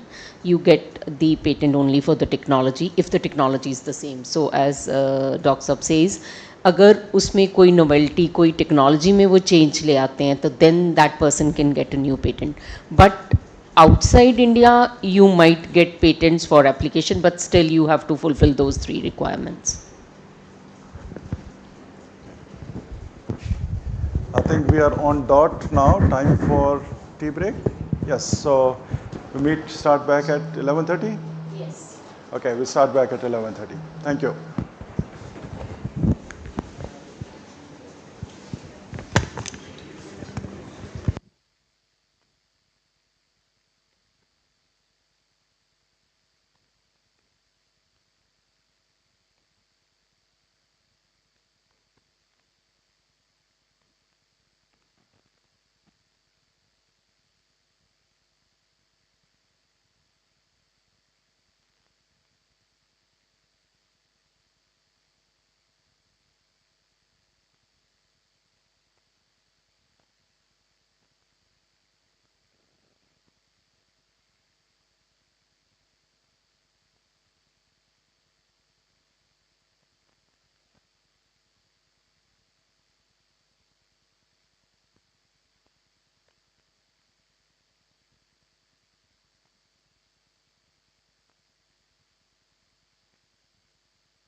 करो, पीछे लगे रहो। तो यार हम पीछे कैसे पढ़ सकते हैं?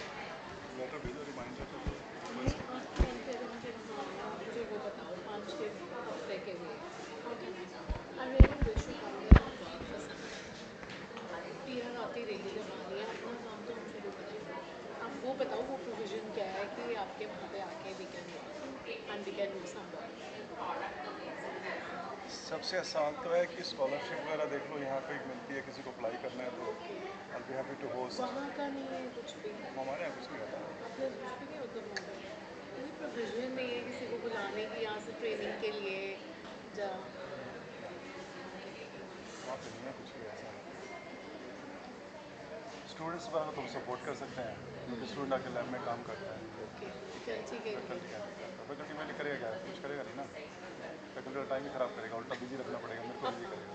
तो फैकल्टी को नहीं कर रहे हैं, वो पूछते हैं सब, मेरी यूनिवर्सिटी मुझसे क्वेश्चन करेगी, what is this person going to contribute. आपको सीखने को मिलेगा, मुझे क्या मिलेगा, यूनिवर्सिटी को क्या मिलेगा।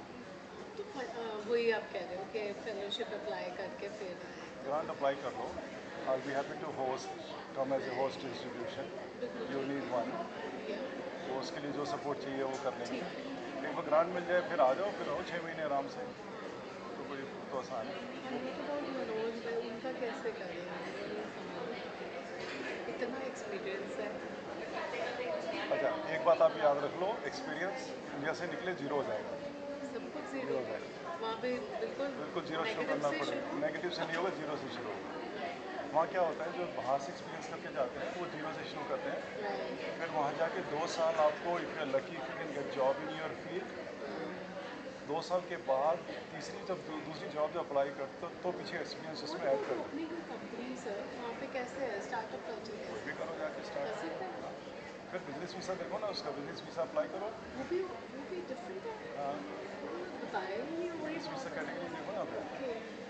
ओके नो ना और क्या, पैसा है तो बिजनेस वीज़ा करो, क्या देख लो क्या रिक्वायरमेंट है उसकी, कितना उसमें कुछ ऐसा होता है कि you have to have this amount of money and the commitment that you will go and invest that in Australia for your own settlement. What is the amount? मुझे अंदाजा नहीं है, वो चीज़ कीप्स ऑन चेंजिंग, तो मैंने but it would be a huge amount कि नहीं ऐसा? नहीं, यूज़ नहीं होती, आते हैं बहुत लोग आते हैं बिजनेस वीज़ा पे, ऐसा नहीं है कि पर वो आते होंगे पथरी वाले और सिर्फ फार्मा बिजनेस वाला है? वहाँ मुझे नहीं पता।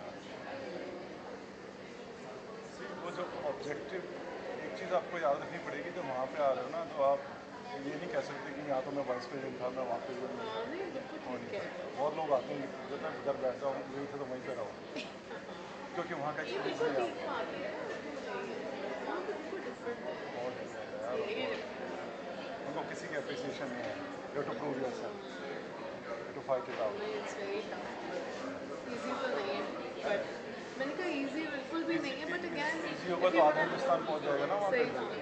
फिर वो ऐसा नहीं बचेगा जैसा वो प्रॉब्लम है। मतलब मैं भी ये सवाल पूछूं कितने लोग ऑस्ट्रेलिया में चाहते हैं, तो answer 90% would say yes to it. Definitely I think many of them. तो वो है ही प्रॉब्लम को ऐसे, that people want to change, which is fair, there is nothing wrong with it, but नहीं हमें लगता है, मुझे लगता है कि 5 years में भी I can go and work कहीं पे किसी अच्छी यूनिवर्सिटी में if I get an opportunity. चलो इसको देखें क्या कर रहे हैं।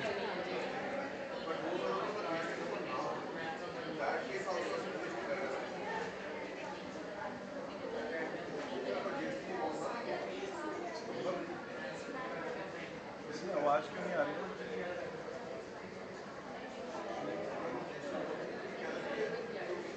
इसमें वॉल्यूम तो मैंने ऑन किया हुआ है।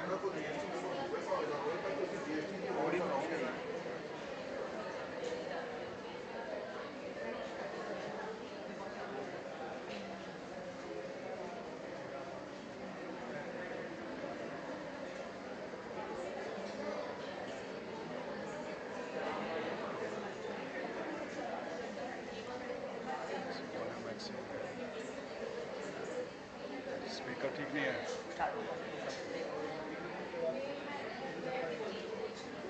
स्पीकर में डालना है, ऐसे कैसे डाल दूँगी यहाँ से वो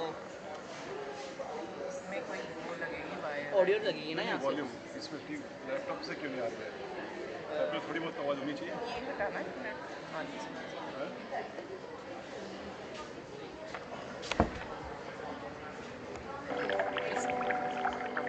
अधूरी प्रोजेक्शन है ना, जो मुझे लगता है उसकी वजह से नहीं है। पोजीशन कहीं नहीं है। इनका कोई एक फॉल्ट होता है, तो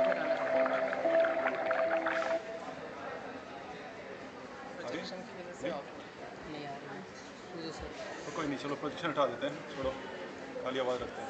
ये यहाँ पर मे बी वो हो सकता है।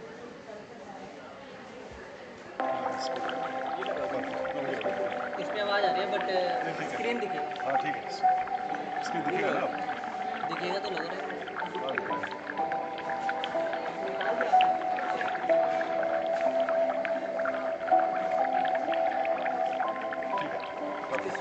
ठीक है, इससे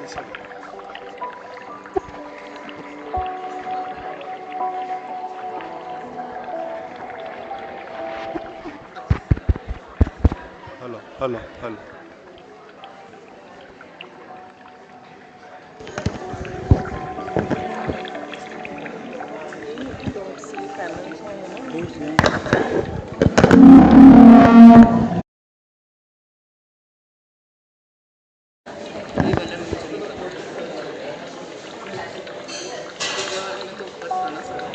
आई थिंक यही है।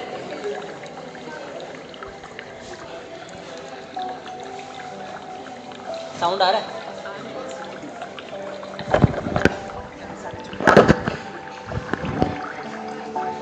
यास बताएगा पीछे साउंड होता है इसके इसमें। हाँ इसमें पीछे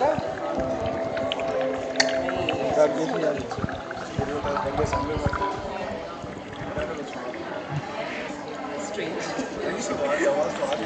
दिस लैपटॉप कितनी इसके बेस पे आ रही है इसके अंदर ही शायद।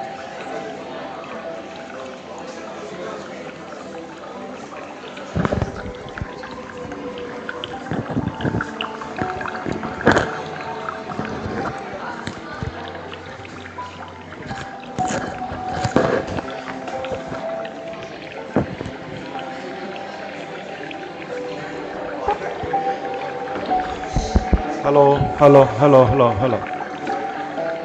Let's come back, please.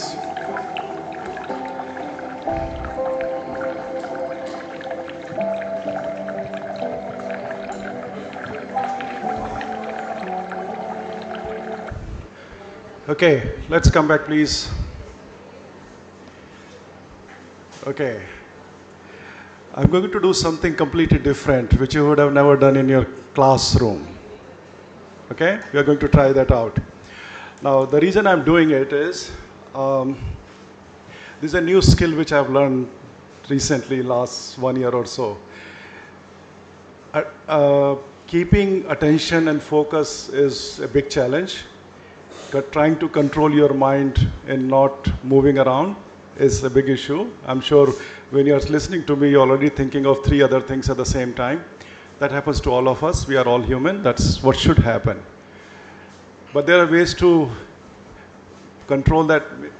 Maybe you can stop the recording, stop the transmission. It's not part of GIAN.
Okay, so before we go further, I should tell you what's happening today. We are done with one session. We have second session. This is my last lecture with you. We'll finish this with, what's the time? 12-ish. So we'll finish by 12:30, 12:45. Then we'll break for lunch. And then after lunch, we come back and come back to tutorial the same way what we have been doing for the last 2 days. And then I'll aim to finish by 2:45. I have a flight to catch at 5 o'clock, so I need to be at airport before that. So I'm aiming to leave by 2:45, so I can be at the airport on time. So you will finish early today. I don't think Indu, she has anything else to do today, so we'll finish again before 3 o'clock, and you will have time to do whatever you want to do in the evening. All right? Okay. So, going back to the first session, anything from there that you would like to talk about? Any question? No? You are with the flow now? Okay. During coffee break, I was talking to some of you. You're already thinking of innovation and protection and marketing. One question that I was asked, what if you find something by serendipity? Can it be patented? So my answer to this person was that when you go to file a patent or IP, they don't ask this question, how you got this idea. That question is not even there. All they care about is what is submitted to them, and whether that idea is novel or not, whether that is non-obvious, and it's useful or not. So your idea can come in sleep while you're sleeping, can come from data, can come from serendipity. A lot of innovations in the world have happened because of serendipity. You know the penicillin story, right? Which came from University of Adelaide, my institution. Right, so that was serendipity, and that became the beginning of antibiotics in the world. Okay, so a lot of things happen by serendipity. It's normal, it's natural to happen. There's nothing wrong with that.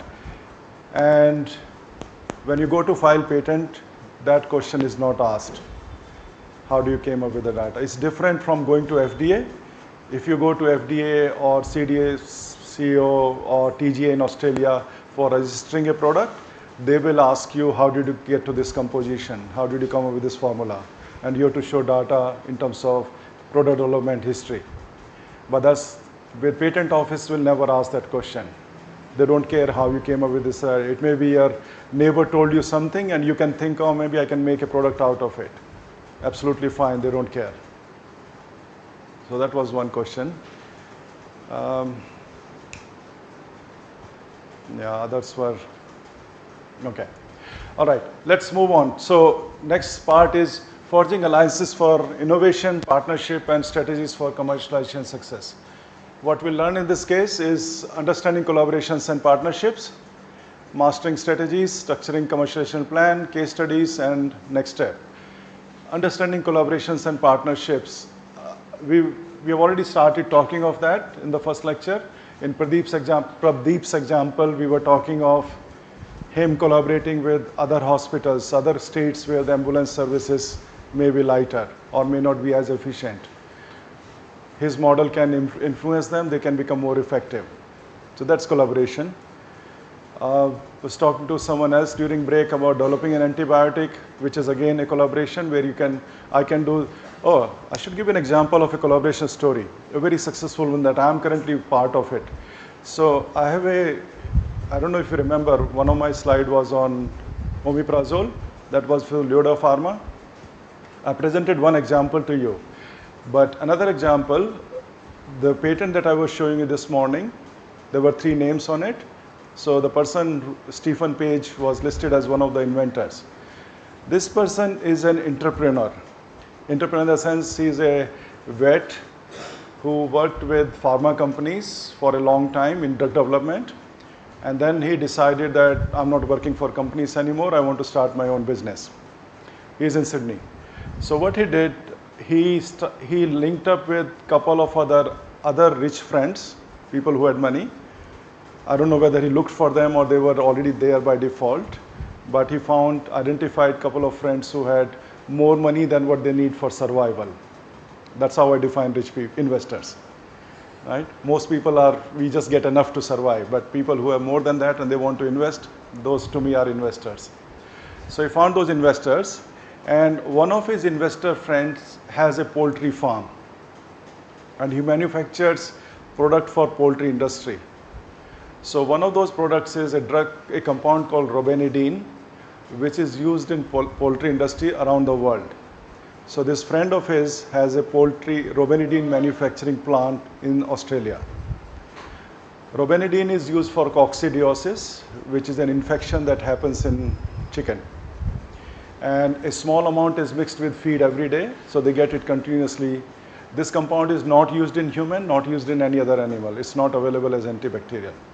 So Stephen got the idea that this particular compound, if it works in coccidiosis in chicken, it might have antibacterial activities. So he found one of my colleagues, Darren, in University of Adelaide, who runs antimicrobiology. He's a microbiologist. He has resistant strains of all different kind. And he linked up with him and he said, I'm sending you some compounds. Can you test those for me for antimicrobial activity? And he found some activity, not a lot. Then he went to University of Newcastle, because he's in Sydney. Newcastle is next suburb, next city. He went to Newcastle. There's a very good chemist there, medicinal chemist. He spoke to him and said, Adam, can you make me some analogs of this compound? I'll pay for it. So like a sponsored project to the university. So Adam created those compounds. Then I don't know how he found me. I mean, he's in Sydney, he found me in Adelaide. I was new to Adelaide at that time, about a year after I moved to Australia. Probably some friend or somebody must have recommended. He asked me, Sanjay, I have these analogs. Can you check these for stability? Can you create some formulations for me? Again, as a paid project. So I said, okay, send me the compounds. Typical thing, what we do in pharmaceutics lab, run them on HPLCs, see their solubility, collect full pre-formulation data, create a good formulation. Stability is dealt with all of that. Then he said, okay, now I have the compounds, analogs, and I have formulations created by a different university. Now I'm going to work with University of Adelaide, which now is going to merge with us, but at that time it was different. And this University of Adelaide microbiology group, he said, I'm sending you some compounds and formulations. Can you test these for me from resistant gram-negative and gram-positive bacteria? They did screening for us, worked out everything. Then he found someone else within University of Adelaide who has animal model of infection. So what they do is, this guy, David is his name, he's a good collaborator. He has rat model where they would create a wound on rat surface, rat skin, by putting hot water, and then they will inoculate bacteria on the skin. So the skin becomes infected. Then you apply formulation on the top and see whether infection is getting cured or not, and how does it compare with control. So it's an infection model, animal model available with David. So he sent in vitro done by one group, in vivo done by a different group. This group did the testing for him. So all of this is driven by this entrepreneur. He's giving us money for doing what we are doing. Whatever we were asking, he was not negotiating, nothing. He gave us good money, so we were all happy. All of this was put together, but with all of us, he made the deal that he will own the IP 100%. So when we made formulation for him in the contract, he mentioned, I'm making you do this product for me, but this is fee for service arrangement. I'm paying you fee for doing this service to me. Charge me whatever you want me to charge, but you have to sign, I'll own the IP 100%. So that became part of the contract. I was happy, I didn't care. My model was very simple. If it costs me $100 to do the project, I'm going to charge you $130. That $30 is going to feed my hungry PhD students. So perfect model. University was happy with it. I was happy. My PhD students were happy. Then he started filing patents. So he had a patent lawyer. He filed patents, and one of the patents I was showing you today was an outcome of that. This patent had a lot of data from my formulation, so that's why I'm listed as inventor on this patent. So that's how those patents were filed. Now he has a So this is an excellent example of collaboration. 4 different universities, 3 different states, one company driving it. But they were investing money. After doing it for 5 years, he realized that he doesn't have money, he's running out of money. So what he started doing, he tried to sell this technology. So he now has some compounds which are known to be useful in resistant antimicrobial space. And he wants to license to companies. So he went to these companies with patents. I have this compound, I own the IP, here is the data. He has not been able to find a company to buy it off him. Antimicrobial is a very difficult space to get money from industry. Okay, I'll explain. Who was I talking to? I was talking to someone, but yes, no, she's gone. So I was talking to another professor here. Antimicrobial, number of companies, 3 companies, two companies in last few years have collapsed. These companies develop new antimicrobial compounds. So we hear about resistant infections all the time. You know it's a problem, right? But it's a problem of future. So I want you to think as innovator. If you are an innovator, take Stephen Page's example. He's an innovator, he has put his money into antimicrobials. He has the compounds, he has the IP, he has the formulation. He has done animal work as well, no human work, but animal data. We have tested some of his formulation in dogs, other indications. So he comes from vet industry. His focus is quite heavily animal products. Infections is a big issue in animals as well. But products have scope for human application also. So it's covering both markets. Now imagine he comes up with a drug which becomes a successful drug. Who will use that drug? Who will buy that drug of him? Only people who have resistant infections. Correct? But we don't have that as yet. So think from the business point of view. So 2 companies have collapsed in last 1 year. They developed their new compounds, went through all trials and everything, went through FDA approval, started a business, started manufacturing product. In the end, there was nobody to buy those products.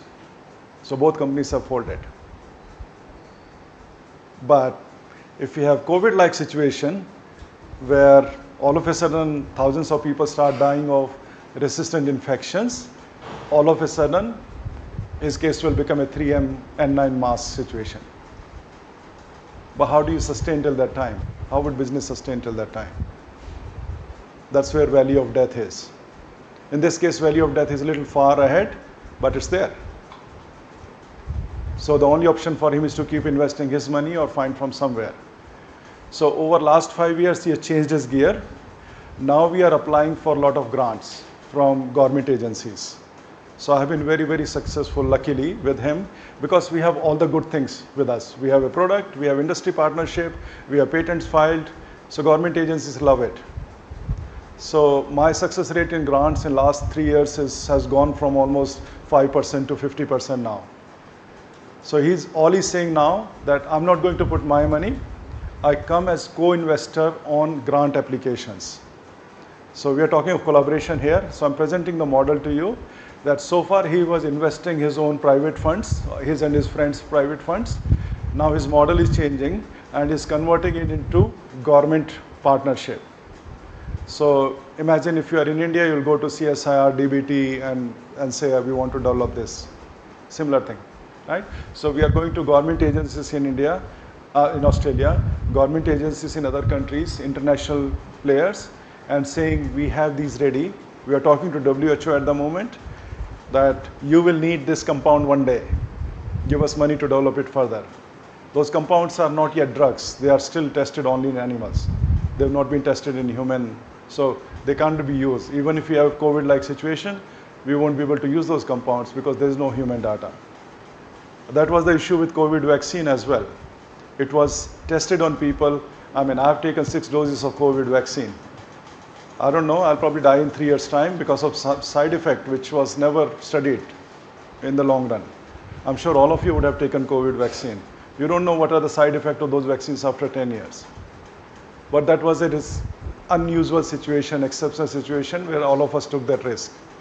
You won't take that for other drugs. The world has done for COVID, but they still won't do for other drugs.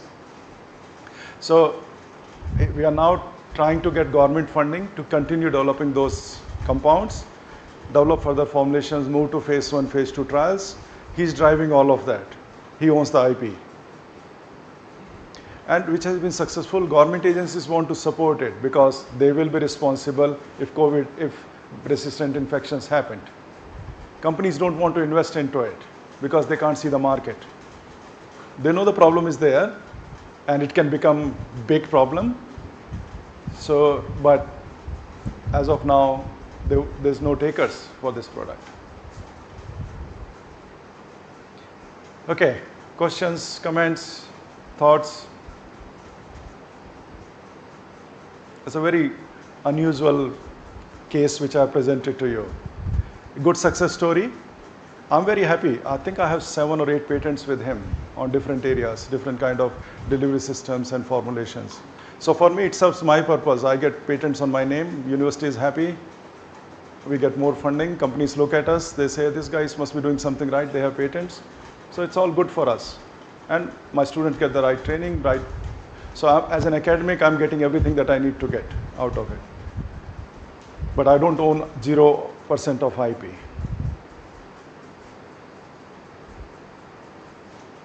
Any question on IP sharing? Do you think that's the right model?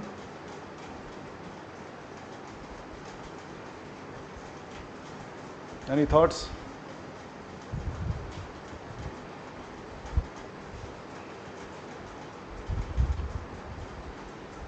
It's a great collaboration model. My friends and colleagues in the university tell me that I'm being misused. Whatever money he has given us, he'll probably make 10 times of it if he sells his product. If there is COVID-like situation, he'll become a multi-billionaire quickly. And we will get 0 out of it because we have signed 0 IP. But what do we fight for? Right now there's nothing, even if we want to fight.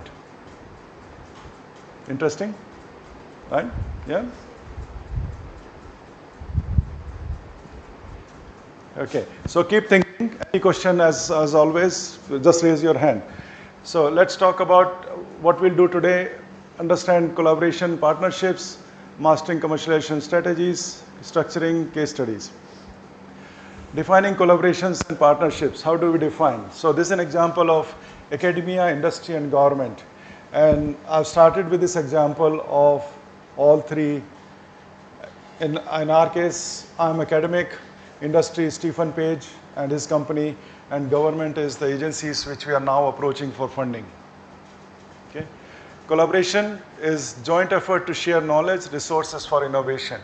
So my model with him is collaboration. Partnership, formal agreements for tech transfer, scaling, and market entry. When he's trying to license his IP to other companies, that's partnership. With me is not partnership. With us is collaboration. We are jointly developing something. Partnership is different, where we'll make formal agreement. And then types are university R&D, licensing, government-funded ventures. In antimicrobial space, there are a number of consortia around the world. Wellcome Foundation is putting a lot of money. Gates Foundation is putting a lot of money. So a number of agencies from around the world are coming together.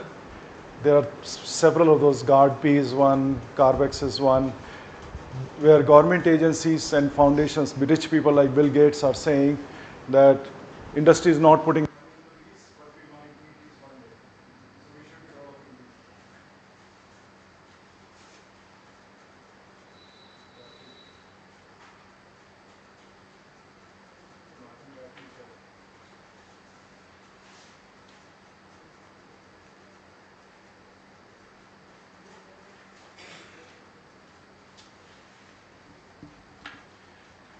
So in many cases where we have seen with HIV, where companies were not willing to take chances, a lot of these private foundations and government agencies put their money into developing those products. And that's what is happening with antimicrobial space at the moment.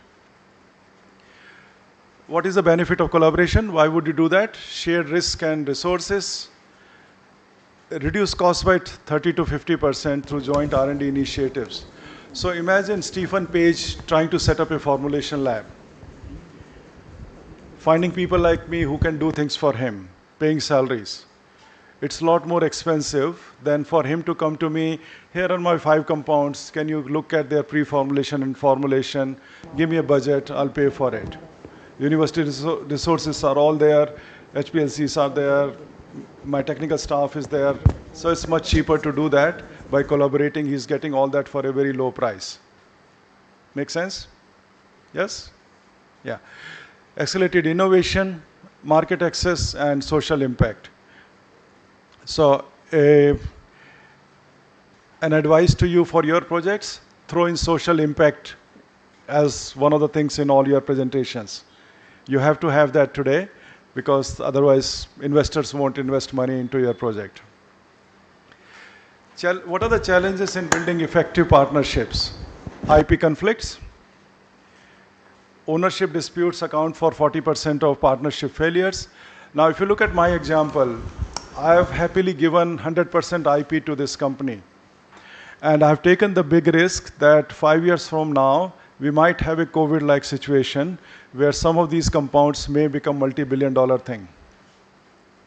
But our university has taken chance. They have listened to me. I said, I don't care about IP. Let's give it to them. At least something will develop further. If I start fighting with him now, he will just give up because he's working in a difficult space himself. There's no market for his product at this stage. So we need to be supporting him in developing something. We are dealing with our social impact. At least I'm contributing to developing new compounds, right? So I've taken that risk. So that's an IP conflict. In this case, I gave up. I didn't fight for IP intentionally and for a good cause. But there may be other universities. Universities in the world, we have a gentleman sitting here who helps with IP. They tend to be very difficult. Their job is to protect IP. If our business office was looking at this case, they would be saying, why are you giving 100% IP? We should be making 5% claim on anything that he sells, which is probably the right thing to do. But then this Stephen Page would not sign on the contract. He would say, forget it. It's already too difficult. So either you take it or leave it. So in institutions where business IP sales tend to be difficult, they lose a lot of business because of it. And then we have to convince them that there are gains in other forms. This guy is giving me, this guy has been funding me for 12 years now. In last 12 years, he had spent more than $5 million in my lab. Now that money for different products. Omeprazole is one of his money that he has paid for us. This is what another one. So we have gained in different ways. With the money that I've received from him, probably 50 of my PhD students have benefited from it over the years. Right? I paid for my travel to come to this conference, this symposium. Probably it's Stephen Page's money from which I bought this ticket. So the benefit comes in different forms, depends on how you look at it. So cultural goal misalignment, that's with any kind of partnership. Regulatory hurdles, communication breakdowns. So I think, strategies for successful collaboration. Finding a collaborator is almost like finding your partner, husband or wife, eventually, if you want to. Where you start, there's a saying which says, dance with 100 partners before you pick one. Have you heard of that? Right? So that's what we do normally. We look around, try to look at different people, then maybe you go out on date with few of them before you settle on one and say, this is the one, I can live my life with him or her. Right? That's what happens. So this collaboration is also a very similar thing. I'm sure Stephen would have talked to probably 10 different people before coming to me. And then he would have something in me, I can click with this person, I can work with this Sanjay. So that must have happened, and that's why we are collaborating for last 12 years now. Okay, so it's very similar thing. So due diligence, access partner fit, clear agreements, implement robust tech transfer clauses, ongoing communication, measurement and matrices. Ongoing communication.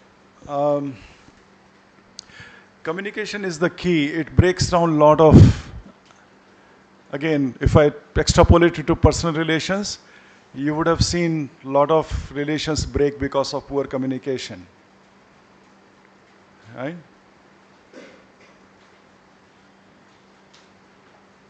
I should not go very personal here. I think I should stop. I was thinking of commenting on someone, but no, I won't do that. Ongoing communication is quite important. So with Stephen, I'm on call with him. If he calls me today in the middle of this class, I'm not picking up my phone, but if I pick up my phone, and if it is Stephen's phone, I'll probably take that phone and say sorry to you guys. Just because he's so important to me, he has funded my lab for 12 years. I owe him a lot, right? And this is the communication network, and he will do the same thing. If I call him now, he will pick up my phone, even if he's sleeping, middle of the night. So we have developed that kind of relationship, understanding, to be able to work with each other. That's what you need. That's one thing which is, talking of industry, academia collaboration, he may find it interesting. Most academics are bad in communication. There are very few people who stick to their word. I've seen my colleagues who do not deliver.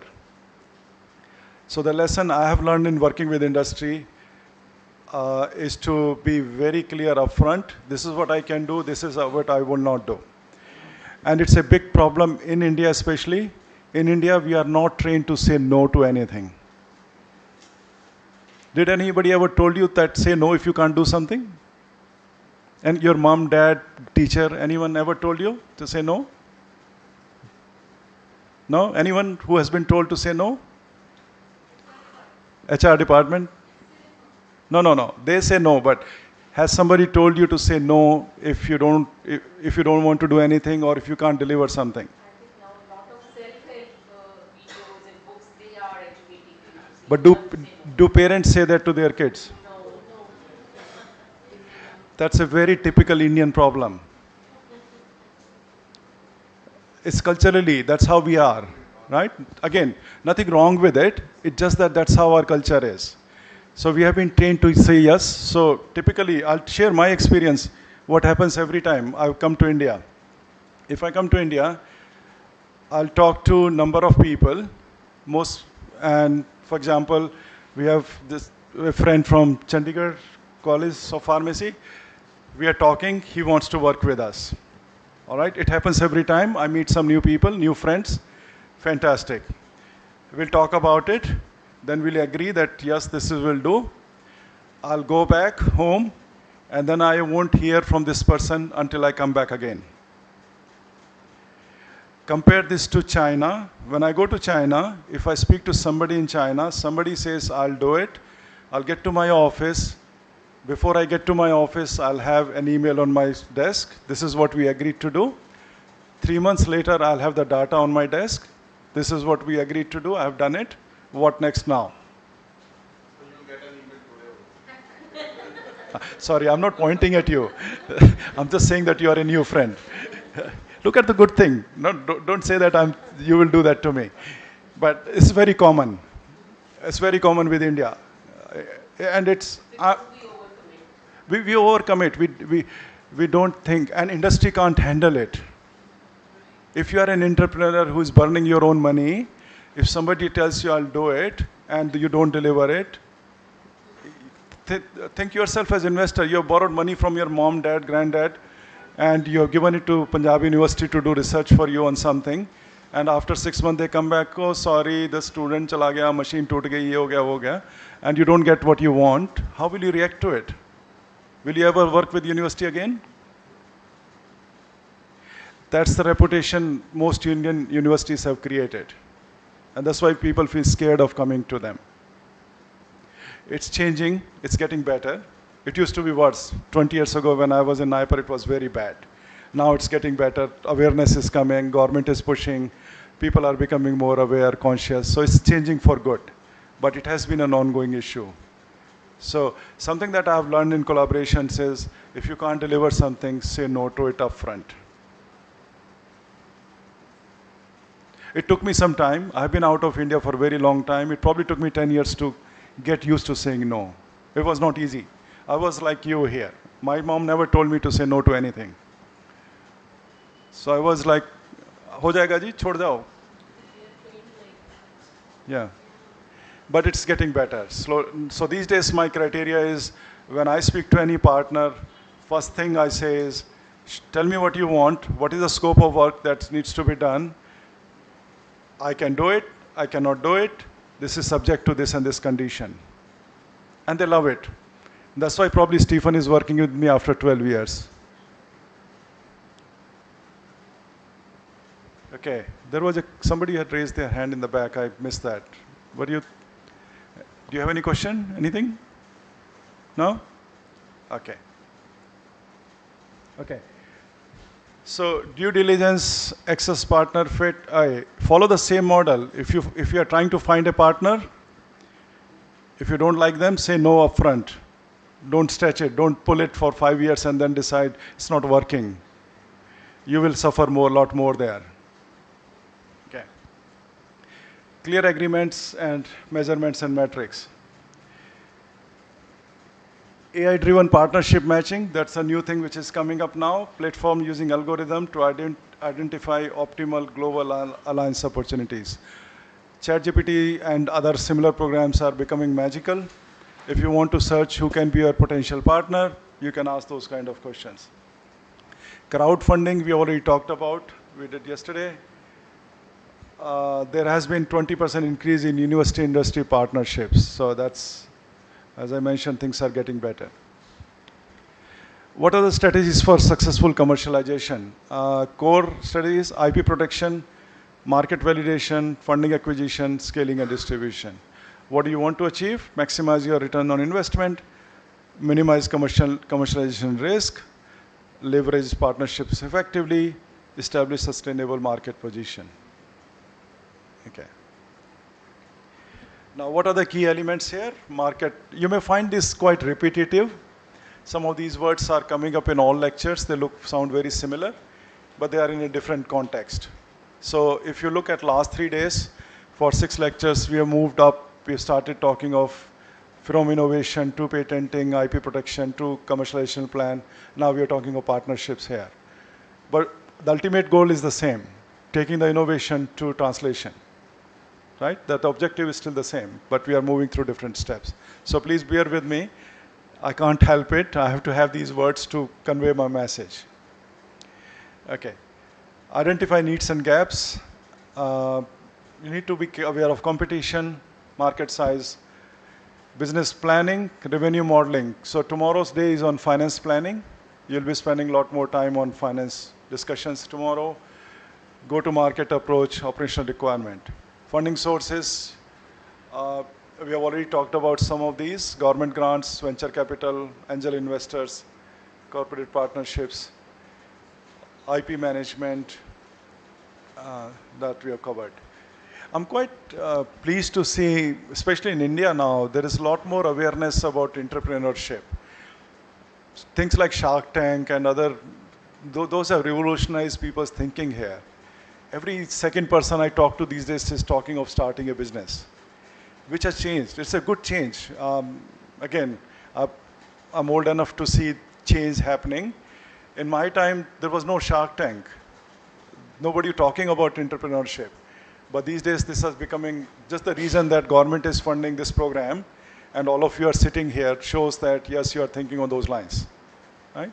So that's what is starting to happen. It's a welcome change. Very, very nice thing happening in India. Role of IP in commercialization: success, protection strategy, monetization, global IP strategy, file early, use PCT, collaboration challenges. Okay, I should talk about this filing timing. One of the big questions in patent, especially with pharma, where drug development can take 15 to 20 years, 10 to 20 years. A very difficult question to answer is at what stage you will file a patent for your innovation. Because your clock starts by the time as soon as the patent is granted. So if I take example of the patent that I was showing you this morning on antimicrobial compound, we already filed this patent in, what was it, 2018, 2019? right? So we have 20 years, which means from now till 2038 to be able to sell and protect market, all right? The compound is still has not gone to human trials. We are still trying to find money. That's what happened to my Fexi thing. We did a lot of initial development work, and then nothing happened for 10 years because the company could not find money for clinical trials. Our Fexi patent was granted in 2004. Company got FDA approval in 2022. So they had left with 2 years before, in that 2 years time, whatever money they could make. Otherwise, the patent expired in 2024. So you can see the value of time of filing, right? One option can be to wait for another 5 years. So what Neocoli could do for this antimicrobial compound, they can keep this as a confidential secret and keep developing it and file patent 5 years from now. So you are maximizing the benefit that you can have for selling during those 20 years. But the downside is, in that time, if somebody else publishes a paper, presents in a conference somewhere, somebody else might work on the same compound, they report it, then you lose the innovation, then you will never get a patent on it. Are you with me in terms of timing issue? So when to file is quite a critical question for all innovators to ask. In some cases it's shorter. There are other products, like some of the devices we are talking here, they don't need 20 years to develop. So then that question does not arise. You file it today, 2 years later, if you can put in the market, you have 18 years to make money. But in pharma, it's a big challenge because the development process itself will take 15 to 18 years. Then you are left with very small window for company to recover the money. Okay. Again, something very interesting, I don't know if you have realized it. If you think of a pharma company, Stephen Page, when he investing money with us in developing it, filing patent, doing all this, all of this is investment. He is not getting any returns from anywhere, not even interest from the bank. Are you seeing that? Right? So if you take the example of this company who has new compound, paying me for formulation, paying a chemist to design, paying biology to do it, paying someone to do animal trials, paying for this patent. This US patent would have costed him over $100,000. And he's paying annual fee to maintain it. All of that is investment, zero return. Would you call him a smart investor? What do you think? Is he a smart investor? Or he's burning his money? Or he's a stupid who's burning his money? Yeah? He must be seeing something. He must have a vision that, and he's taking chances. You're right, you're absolutely right. That's what he's doing.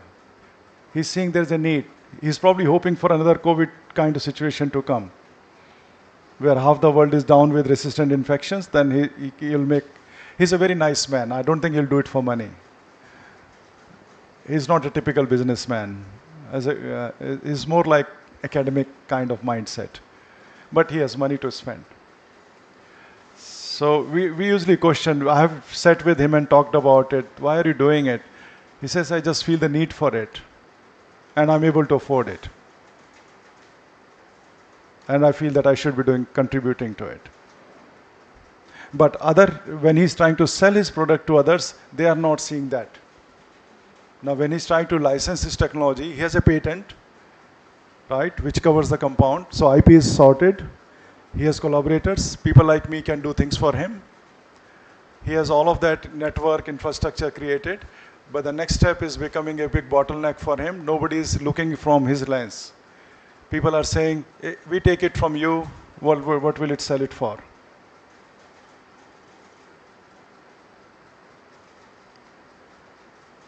Are you seeing the problem here?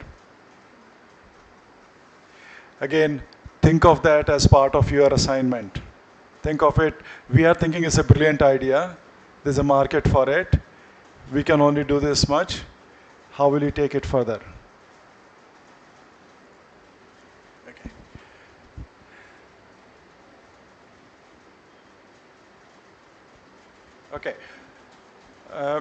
Something else that we haven't touched upon so far is risk management. So this is new. I'm talking for the first time in 3 days. Anything that you do, there's a risk involved, right? He's sitting under the fan. This fan can fall. Don't worry, it won't fall. Has been there for 100 years. But maybe it's coming to end of its life. By the way, I've seen a fan falling in my own house. I was a kid lying on bed one side, and the fan fell on the other side of the bed. So I'm still alive. That's a miracle. I could have been on that side of the bed. Okay, so there is a risk in every process. So some of the risks are technical failures or scalability. Some of the ideas that you were talking, they may look very nice, but can they become a product? One of the ideas we have been talking about, this incubator which can grow plant in space and convert into oxygen and harness that oxygen. Great idea. Will it work under space conditions? Will plants even survive there? Hundreds of questions, technical risk involved in the process, right? And then even if plants do survive, even if this container works to collect oxygen, how much will they generate? Will that be enough to power an astronaut for some time? So that's a risk involved again, right? Market shifts, competitive advantage. Regulatory challenges, changes or compliance. Regulatory changes, this is amazing. Regulators keep on coming with new rules all the time. If you are following car industry, pollution laws keep on changing. The cars which were good 5 years ago, you can't drive those cars now because pollution standards have changed, right? You've seen that happening?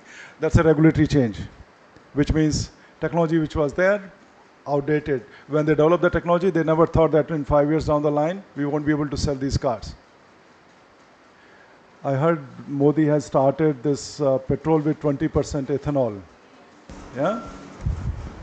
That means all the cars which cannot handle that kind of petrol will get out of road very soon. That's what the reason I was told when I was coming from airport, my car stopped on the way. The taxi looked like a new Innova, probably a year-old Innova. It stopped, and the driver was saying it's because it's the new petrol which I have to use in this car. So I don't know what was the fact, whether he was making it up or it was real. But that's the new thing, which is regulation have changed. So petrol quality has changed. So these things happen in all businesses, everywhere, and we need to be aware of that. Mitigation strategies, diversified portfolio, agile planning, phased funding tied to milestone, continuous market monitoring. Assessment tools, scenario analysis, IP insurance. How would you get to know about all this? Just keep your eyes and ear open. Again, there is no magical formula that I can give you. You just have to keep abreast of what's happening around you, what changes are coming, and look forward. Where are the laws going? I'm sure this ethanol petrol thing would not be done in one night. It would have happened over, there must be consultation period, there must be a release period. So it must be a time to work through it. Sometimes you can catch up with it, sometimes you cannot. People who designed those cars 10 years ago, there was no mechanism for them to know because 10 years ago, that thought was not there. Right? But if somebody was developing last year, they would have stopped it there and say, now our car have to be ethanol compliant. So it depends on timing and your luck in the end. Matrix evaluation for success, KPIs, IP filing, that must be his KPI. How many patents are being filed, how many tech transfers are being done, how many industrial partners we have linked up with. That's what business development units do. Their job is to help academics grow, and by doing this. Revenue growth, market share, technology adoption rates, return on R&D investment. Assessment tools, ROI calculation, TRL. TRL we have talked about. Any question on TRL? Anyone? Was that clear to you? Because TRL is quite a significant language tool that you need to use if you're talking of IP. You need to be saying what is TRL level of our innovation. So in your case as well for your assignment, I would like you to include that as part of your slide. We are at TRL level 2, 3, 4, 5, 6, whatever you think where you are. So in this space example, they already have a prototype, so that's probably TRL level 4. But others who are in the beginning stages, you can choose your stage. Again, nobody's going to kill you for that. You may be wrong, but you do what you think is right. But we are grilled quite a lot on TRL levels. When we submit grant applications, we write we are going to move from TRL 4 to 6 with this funding. Then we are grilled. Funding agencies ask us those questions. You are saying 4 us, for justify why you are saying you are at 4. We think you are at 3, not at 4. So that happens there quite a lot.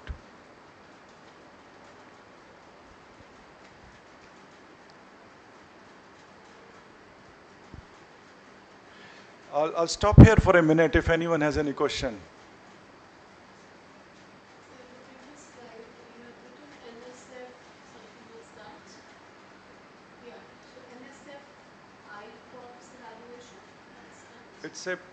It's a proprietary evaluation tool developed by an American group to assess market readiness levels. So you can search for it on internet. I'm not going into details today.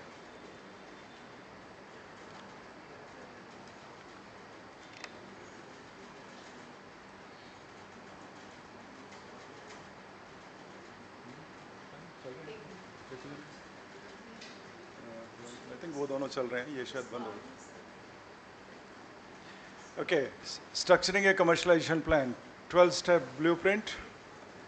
First is assess technology feasibility.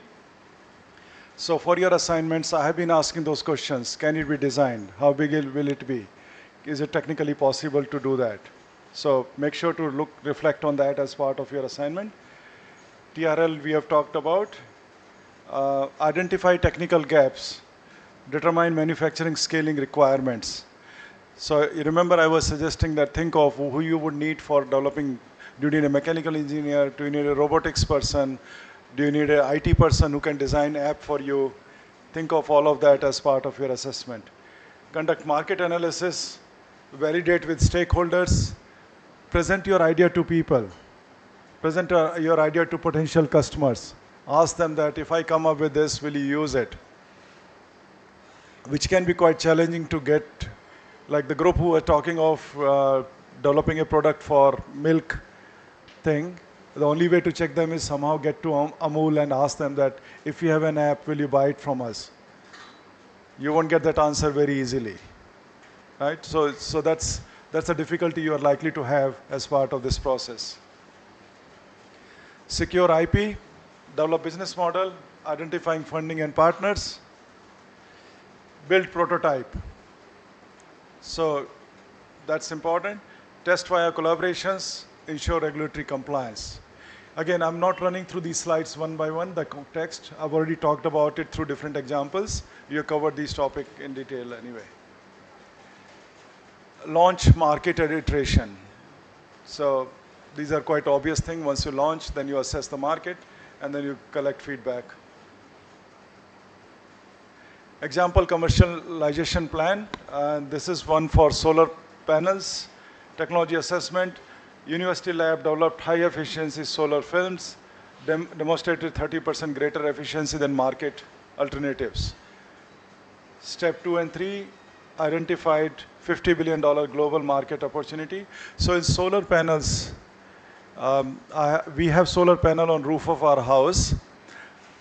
These panels, there are a few issues when you design these panels.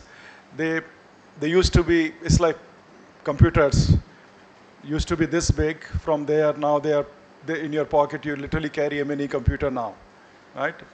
I can almost do everything on what I can do on a proper desktop. And especially if I have a folded type, which is literally a tablet, I can run my life through that pretty much. So that's miniaturization that has happened. The same thing has happened.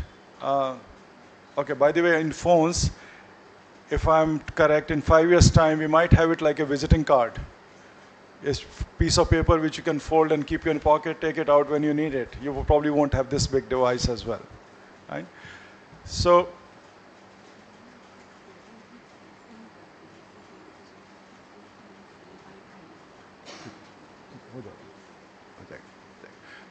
okay, sorry. So solar panels, there is always an issue about efficiency.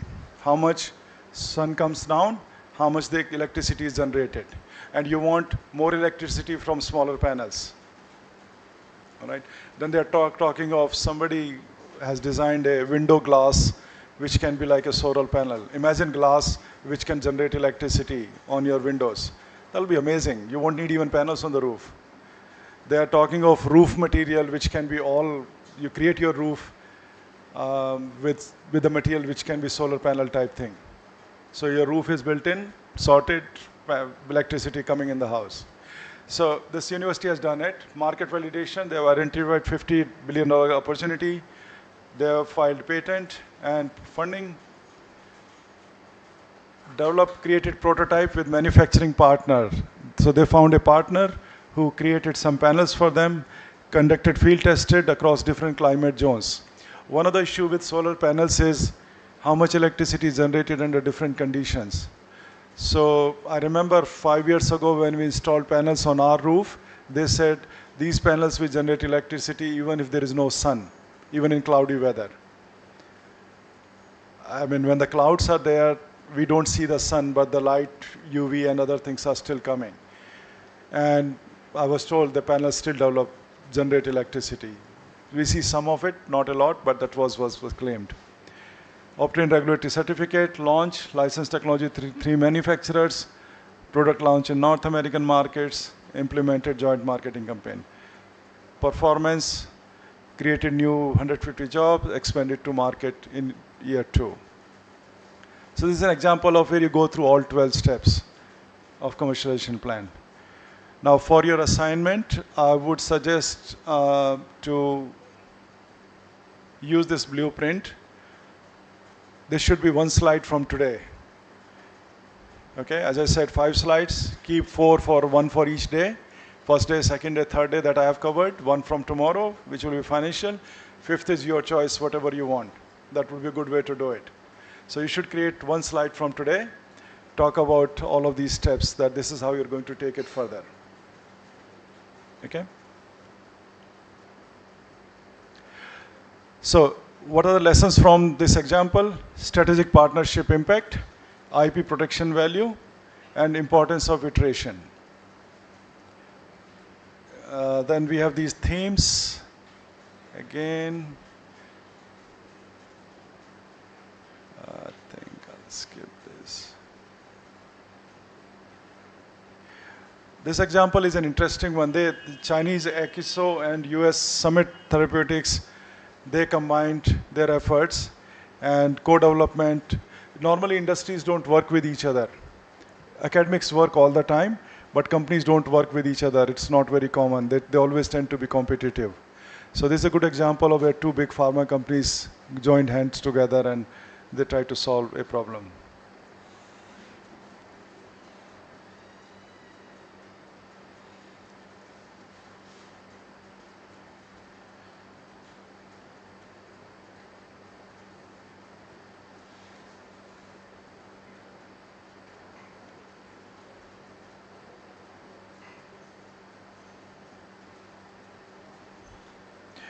This one is, I find quite fascinating because I work in 3D printing.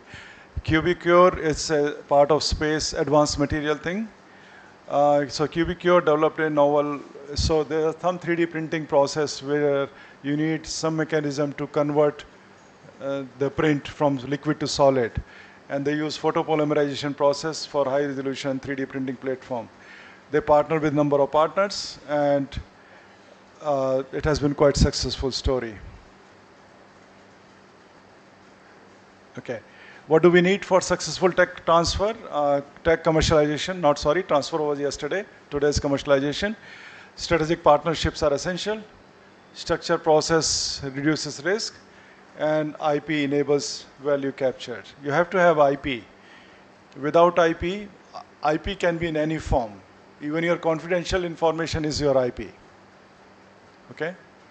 So you have to have something unique to protect, to be able to sell. You don't have to necessarily have patents. Half the things in the world don't have patents.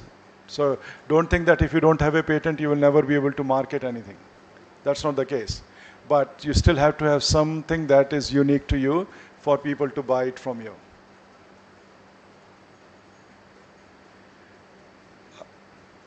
Okay, so next step for you is evaluate, strategize, cultivate key partnerships. So for your projects, start thinking of who are our likely partners. We'll do that as part of tutorial in the second half, but think of who can we work with. Think of different aspects. How will we find money? That was from yesterday. Today is what will it take to achieve what you want to achieve? How would you create a prototype? Let's try to answer that question today in the second half after lunch. Whatever model you're developing, what will it take to design the prototype? Who will you partner with? Whether it is a company, university, a neighbor, a friend, just think on those lines. Okay. These are some references, and I'll stop here. So thank you. Okay. Any question before we close for lunch?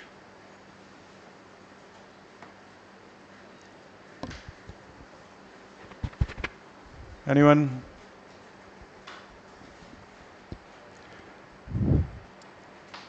Yes, no, no? Okay. If you have anything, we can cover it in tutorial in the second part. Now, Induji has told me that they want me to finish a little bit earlier. So I'll be finishing at 2:30, which means we'll have less time for the tutorial. But I want to give it time. So can we cut lunch a bit short today? Yeah? Maybe 1:30? Let's see if we can do it 1:30. If we can do 1:30 till 2:30, it'll give me at least 1 hour with you. Okay? 1:30. Go ahead. Thank you.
How would you go about those?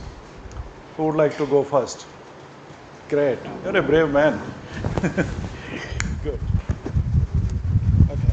So our product was Code Sure. It is a counterfeit detection system. So first, I would like to tell the social impact part. So our product is mainly focusing on public health.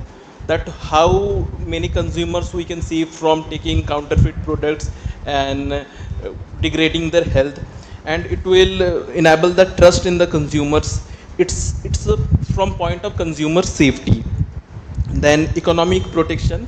And while I was going through this, now FSSI, which is the food protection organization here in India, it is now thinking to bring a mandate where this digital traceability is there. So by this, our QR system or scratch of unique code system, the dairy milk products, or let's say FMCG, they can trace their products where it's going, and if counterfeiting is happening there, they curb there. And what will be the challenges to this? So since you know this is a new product, this is an extra hassle which we are bringing for the consumer point of view. So there will be barrier in adoption. Then as we are doing an extra thing, the cost is also an important thing, because this is essential products. If milk is prices increasing by 1 rupee, it is affecting millions. So cost is another thing. And as long as FSSI does not push this regulatory push, so it will be harder on part of the industry to adopt this.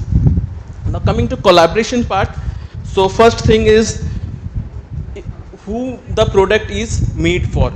The dairy companies will be there. Then bringing this technology into reality will need help of packaging and printing. Then to push this to other food departments, we need help of FSSI, which I hope they'll help us. Then we need to take tech partners, software engineers to help us achieve this. And then we can also collaborate with NGOs for food safety and universities for food safety. Now coming for product expansion, our main goal, we identified where there is counterfeiting going on in vast majority. So we identified is that product expansion. Then we have been hearing news of cough syrups which are transported from India to Africa, and they are people are dying, infants are dying, and it is bringing a bad name to our country. So we'll move next to pharmaceuticals, then all FMCGs. Now coming to prototype. So within the next 3 months, we plan to build a MVP, that is minimum viable product. Then we'll monitor that, we'll have the app with the help of the software developers. Then we move forward to pilot testing. At first we can't go to Amul, they'll just reject it. So we plan to go to local vendors, state which has limited supply chain. So we'll move there, we'll pilot test it, see how it's going. Then we can move forward to Amul, Mother Dairy. Then we plan to, in the next 1 and 2 years, we'll be doing the commercial testing, how it's going. Then after that, there is a success, we'll make sure it's a success. Then we can move to other sectors. That's all from my side. Thank you.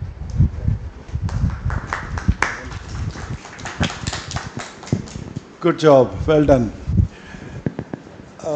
You have thought through a number of factors. You have thought about expansion, you thought about regulators, social impact. You're on the right track. You have thought about who's going to do what for you. Tell me about the product, your app. How will it pick up a fake product? So we had multiple iterations, our team questioning us on various things, that what if I just scan it from the counter, and what if I bring the package and I don't just scan it and put it in my dustbin after I use the milk, what happens there?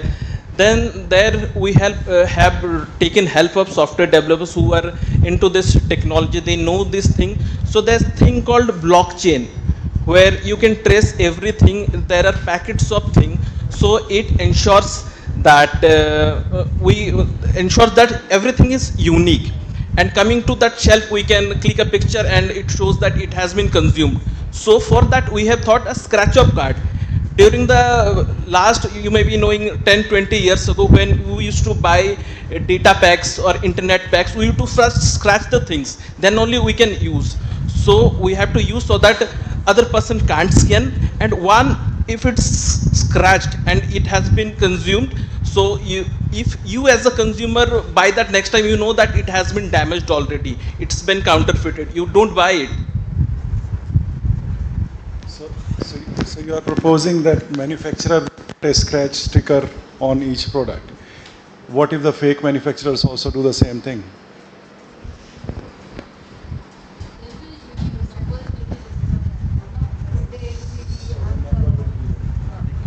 Sir, that's where the blockchain technology which comes from, which is our what I sell USP thing, because blockchain in this Web3 technology can't be imitated by anyone.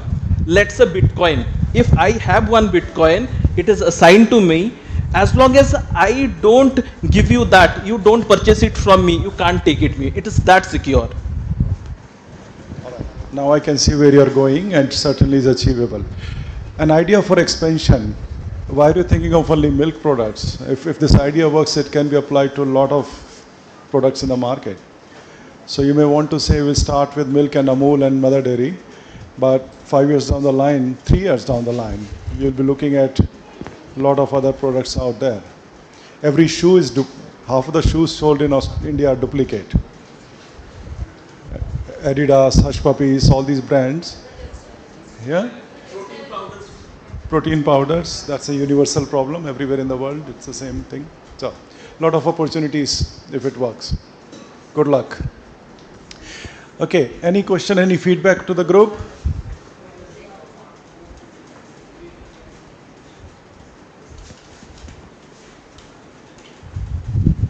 तुम लोगों को आगे बिठाया था, फिर से पीछे भाग गए. तुमको पता है आगे क्यों बुलाया गया तुमको आज? तुम सारे लोग कल बहुत बातें कर रहे थे सेकंड हाफ में. You made my life difficult. I had was spending a lot of time in keeping you quiet. So I said, आजा. टीचर हो बेटा, 30 साल से पढ़ा रहा हूँ, यही काम है मेरा. सारे तरीके मुझे भी आते हैं. Okay, who is next?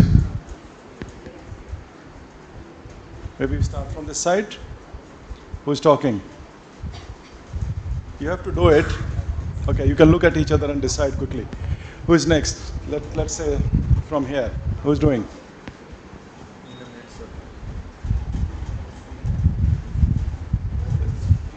Okay, not yet ready? How about this group here? You ready?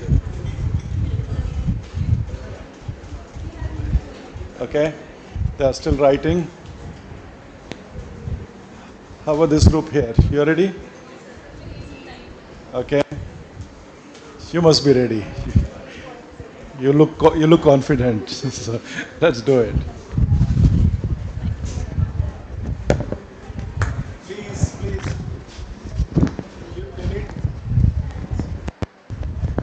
You need to listen to each other. That's how you learn. Please. Hello.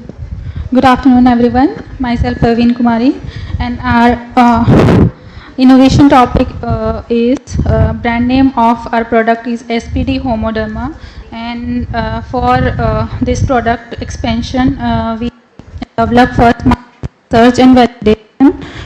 Yesterday, we told about the of innovation, utility patent, as well as one more is design patent for our product, and we can develop a minimum viable product for as simple version of our product to demonstrate its value for core functionality and for feedback for the small group of users to get for improvement in our product. And then we can further try to find partners for collaboration by mail, by posting on social media, as well as we can try for IT sector people to design our device as software part of our design. And with this time, product is at TRL level, I think 5 to 7. And for purpose of our design is to empower patient and dermatologists to track skin health at home as well as in clinical settings, reducing diagnostic delay for fatal disease. And for regulatory, we register this with this DISCO, then device registration under the medical device rules 2017. It should include device description, intended uses, risk classification, manufacturing details, labeling manuals, and then performance and safety rules, and after that clinical evaluation. After that we can do post-market surveillance as well. Once it was licensed, we are required to monitor safety issues, adverse events, complaints, extra, and regulatory mechanism also exist for recalls and corrective actions. And for societal impacts, this can be helpful for early detection of skin problems, bridging urban and rural healthcare gaps, empowering preventive skin care, reducing stigma around skin conditions, environmental awareness, behavioral changes, as well as job creation and economic uplift of the particular area. Thank you, sir. Very well done. You have thought through all those factors that are required. I think one thing which is very typical of anything to do with medical, there are a lot of liability issues. What if you look at failures, there are a number of stories where products have failed because of false negative or false positive. And that to me is the biggest risk in your invention. If it, yeah? Yeah. Yeah. So make sure to mention that as a risk. You can try your best, it will work in 100 people. What if it doesn't work in one? In the field trial it works, goes to real life, doesn't work in one person. This one person will sue the company because of the wrong result.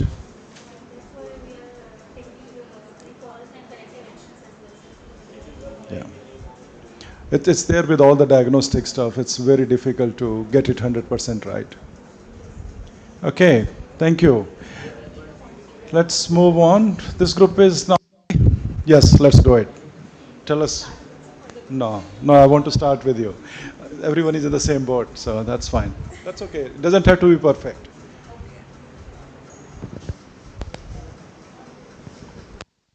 So we thought about considering a value of death situation first, and we can encounter problems like funding gaps related to our mechanistic device, which falls into the category of medical devices, and it can be prevented or maybe solved with the help of funding from different government and public sector agencies. Like we could list some of them, like ICMR, or different NGOs working for the same purpose, like National Kidney Foundation, or we could approach medical device companies, but that would be a difficult task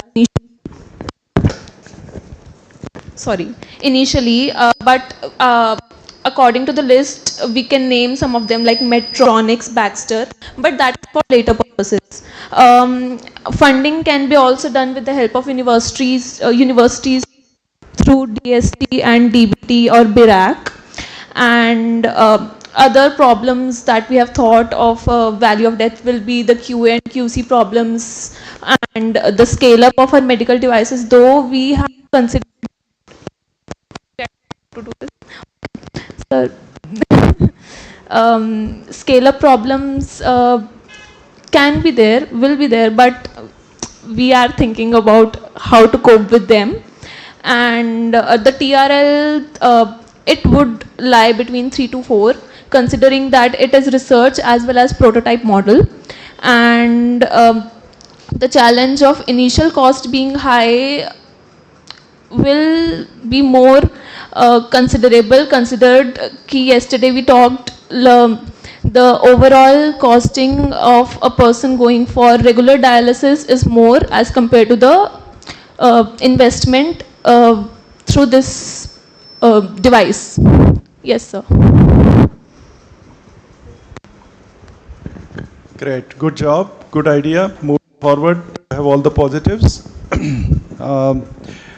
My feedback, I think you used the word value of death twice for different aspects, quality assurance, and those are part of the process. The term value of death in business development is primarily used for finding money, not for other aspects. I mean, you can call anything else as value of death, but technically speaking, what you have seen from my slides is about finding money for creating, getting to the next step. That's what it is. So just fix that language, otherwise good to go. Great, thank you. Okay, who is next here? Just all of you are done. Okay, are there in a different group, these two guys? Oh, you are in 701. Okay. So sir जहाँ पर हमने कल छोड़ा था कि हमारा जो product है हमने उसका आइडिएशन तैयार कर लिया, तो basically I will go head with prototyping. मैं उस किट के अंदर बेसिकली ब्रांडिंग पे ध्यान दूंगी कि जो मेरा प्रोडक्ट है वो बाहर से कैसे दिखेगा, what logos and what things I have to add in that box, जो कि आउटर दिखेगा, जो कि एक मार्केटिंग स्ट्रैटेजी होती है जो अट्रैक्ट करती है बेसिकली पर्सन को सबसे पहले. देन हम उस किट के अंदर इसेंशियल प्रोवाइड कराएंगे जो कल मैंने बताया था, लाइक LH ट्रैकिंग स्ट्रिप्स और PH checking strips, and I'll also provide with sample collecting cans and droppers which are used in all to measure or diagnose PCOS at home. Then my main agenda is to tell others कि कैसे हमें PCOS घर पे detect करना है. So basically we will also try to add some QR or bar scans in which videos are provided, जिससे जो customer है use कर रहा है उसको easily पता चलेगा उसको use कैसे करना है. Then after prototyping I'll do a quick market research again, prototyping से पहले भी और प्रोटोटाइपिंग के बाद भी. सो बेसिकली जो मार्केट रिसर्च मैंने अभी तक की है उसमें there is no present kit जिसके अंदर ये सारे फीचर्स इकट्ठे हैं. So we are standing out alone in the market. अगर हम मार्केट की बात करें तो बेसिकली इंडिया में 300 to 400 मिलियन वुमेंस हैं, and in USA if we talk about there are 3 billion plus womens. तो उनमें से मोस्टली आई गेस कि 70 से 60% के 60 से 70 के बीच में जो होंगे उनको PCOS होगा या फिर कोई ना कोई हार्मोनल प्रॉब्लम्स होंगी. तो that are basically are customers. Then we are going to target that customers. तो उसके लिए हमें अब एक्सपैंड हमें बिजनेस में लाना पड़ेगा उस प्रोटोटाइप को. So firstly I will increase with scaling it. I will make a proper plan जिससे मेरे पास मार्जिन बहुत ज़्यादा बचे एंड मुझे प्रॉफिट भी आए, और जो मैं बना रही हूँ वो कम से कम कॉस्ट पे बने, जिससे मेरा जो ग्रॉस मार्जिन बचेगा वो बहुत ज़्यादा होगा. Then I will go to other companies, like if we can do B2B and B2C, maybe clinics or companies or pharmacies, that is B2B, and business to customers we can also sell the kits by our own if that works. उसके बाद हम subscription plans भी avail करा सकते हैं, जिससे क्या होगा कि हर मंथ की किट का एक प्लान होगा जो आप ईयरली बाय कर सकते हो. That will be also helpful for the business. And then जब हम एक्सपैंड करेंगे तो हम कोलैबोरेशंस करेंगे विद डिफरेंट फार्मा कंपनीज जो कि इस प्रोडक्ट को लॉन्च करें.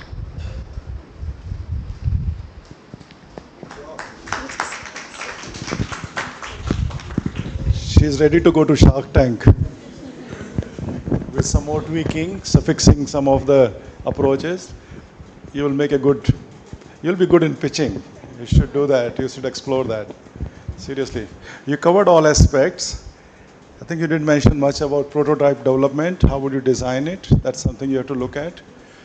You also need to, you thought of collaboration from marketing point of view, but not from development point of view. You need that first before you can market. Right? So that's a gap. Otherwise, on the right track. Good. Okay, this group here, ready? Can you be a little quick, please? Don't have to be very long.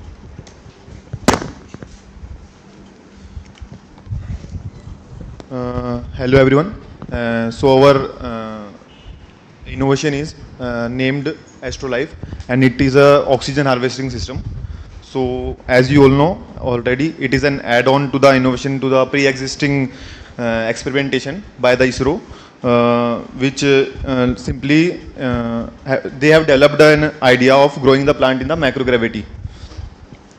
So our innovation is simply implementing and develop a oxygen harvesting system which will fit in the pre-existing module of the ISRO, which is called ISRO crop module. So what it simply does is it separates out the oxygen produced by the plants and other gases in the microgravity, and so our expected cost of development of the prototype is 10 million USD or 87 crores. And the problem we solved by this is cut down the cost of the transportation to the space, like we have to transport the oxygen, and that is very costly, and other commodities. And other than that, our strategic roadmap would be that we would implement technology transfer, would be we will collaborate with NASA, ISRO and SpaceX and agencies like this. And our IP would be using zeolite. It is a complexing agent that overall filter out the oxygen according to its electronegativity. And about TRL, our TRL level is, as sir have told in the earlier, it is at the level 4. And for the commercialization, we will approach like to the B2G, to the government agencies, and B2B like aerospace contractors, they are available. And we have also studied strategic regulatory compliance for the same by compiling with the FAA, Federal Aviation Administration. And we have also developed a prototype for that, and I have shown it to the sir. And the challenges we will face in this would be the efficiency of our module, and the effective nutrition delivery to the plants, so they will germinate properly and produce oxygen. And other than it, cosmic radiation protections. That's all, sir. So we also have the repurposing for the same module. We can also repurpose it for hospitals by providing it as ventilators, which can generate oxygen at hospital, as by using it as a ventilator basically. That's all.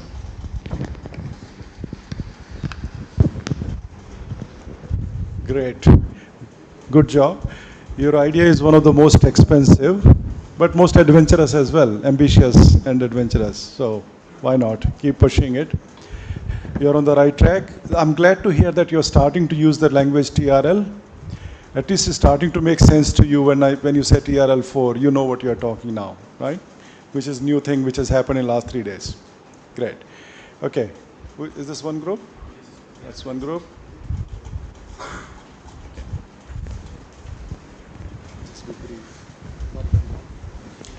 Good afternoon, everybody. Our product is Hupavia, a novel idea for cancer treatment in children below the age of 10. Currently, we are at TRL level 2, means early stage development and technology approaches to the product.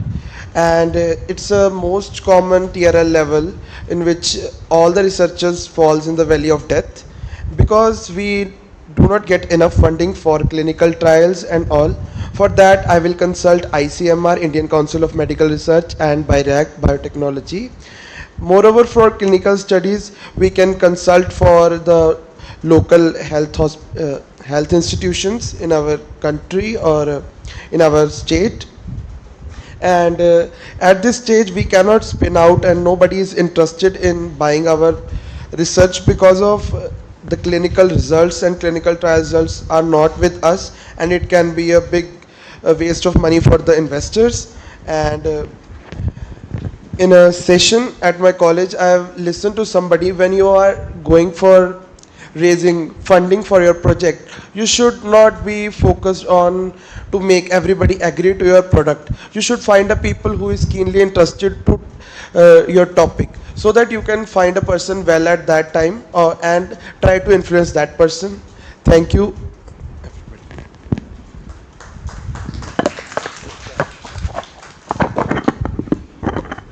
Thank you. So this group has started realizing problems early on, and they have realized that they won't find private investors, so is approaching more from government angle, which is fine. That's one way of doing things. There's nothing wrong with that. From industry point of view, I've seen two kind of companies. One who do not talk to government sector, universities at all, and there are some who make a lot of use of it. People who find right partners. The key is to find right partner. Once you find the right partner who can deliver, like in our case, our relationship has been very productive, and the company keeps coming back to us for 12 years. They do it because they get what they want. It's a very simple equation. They won't come to you if they don't get what is needed. So because they're getting that from us, and the same thing may not have happened with other companies who have came to us once and they never came back. So it's quite possible with the same person you may get two different kind of responses. So yes, that's definitely an option worth exploring, and you should consider that. All right, have we covered everyone? Just go. Okay. So good afternoon, my name is Divya, and our innovation is ManoSafe, in which we are able to detect depression and PCOD. So firstly we have to prepare our prototype, which is little bit there is a problem of cost in it, because we are incorporating microfluidics into a chip to detect the level of PCOD and depression as well. So here we have to look for the government supporters as well as industry supporters who can support our funding, who can provide us funding. So first, after developing the prototype, we finalized it, and here is a big challenge in prototype, that we have to validate the level of biomarkers that we are incorporating into our chip to detect the level of depression, at which level we have to add that. And after that, this is a main challenge right now. After going for a product expansion, then before going for a product expansion, we already assess the current products and IPs. So there is a chip available for detection of depression and PCOD, but they are different. We have to use two different. So there is a no chip available which can detect both. So we have conducted the market search. Then we identify the expansion opportunities. Like right now we are in TRL level 2 to 3, considering the cost and all the ways. So we develop a new IP strategy. Mostly people are suffering from depression, and they don't even know that they are suffering from depression. So for the early diagnosis of depression as well as PCOD, we are developing this chip. So it can be a preventive measure in a medical health rather than diagnostic. It will prevent the depression and PCOD. So we are also incorporating a companion app which can track all the records, and along with that we will further include telehealth integration, personalized therapy suggested by AI integrated app, and at a regulatory pathway we are introducing it as a wellness device. Then we will go for it as a medical device. Firstly we are using it as a wellness, then which will provide the preventive care, and it will support digital health along with Ayushman Bharat. So we will collaborate with these agencies to further take it into the market. Thank you.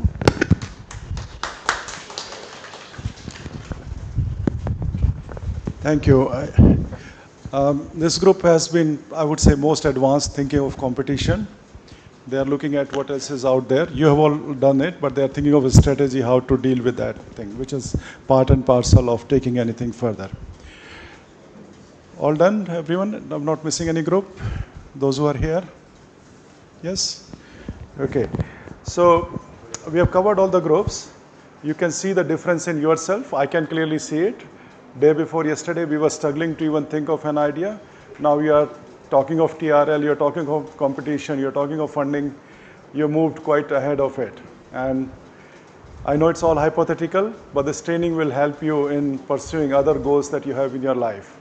right? You can apply the similar approach. Next time somebody talks to you and says, I have this idea, I want to develop it, I'm sure you're going to grill this person. What are you saying? How are you going to do it? Who is going to fund it? How will you manufacture it? So all of those things will start coming, and that's part of this process. That's what has to happen. All right? Okay, I think I have 5 more minutes maybe? 10 minutes? Okay. So I've been given a signal that I have 10 more minutes. So this is an opportunity for us to talk about anything that we have not covered. I'm not going to talk anything more about IP or patents or commercialization. Let's talk anything that you want to talk. About me, academia, Australia, India, beautiful wife. Anything. Don't feel shy. Fire. I'll try to defend and answer.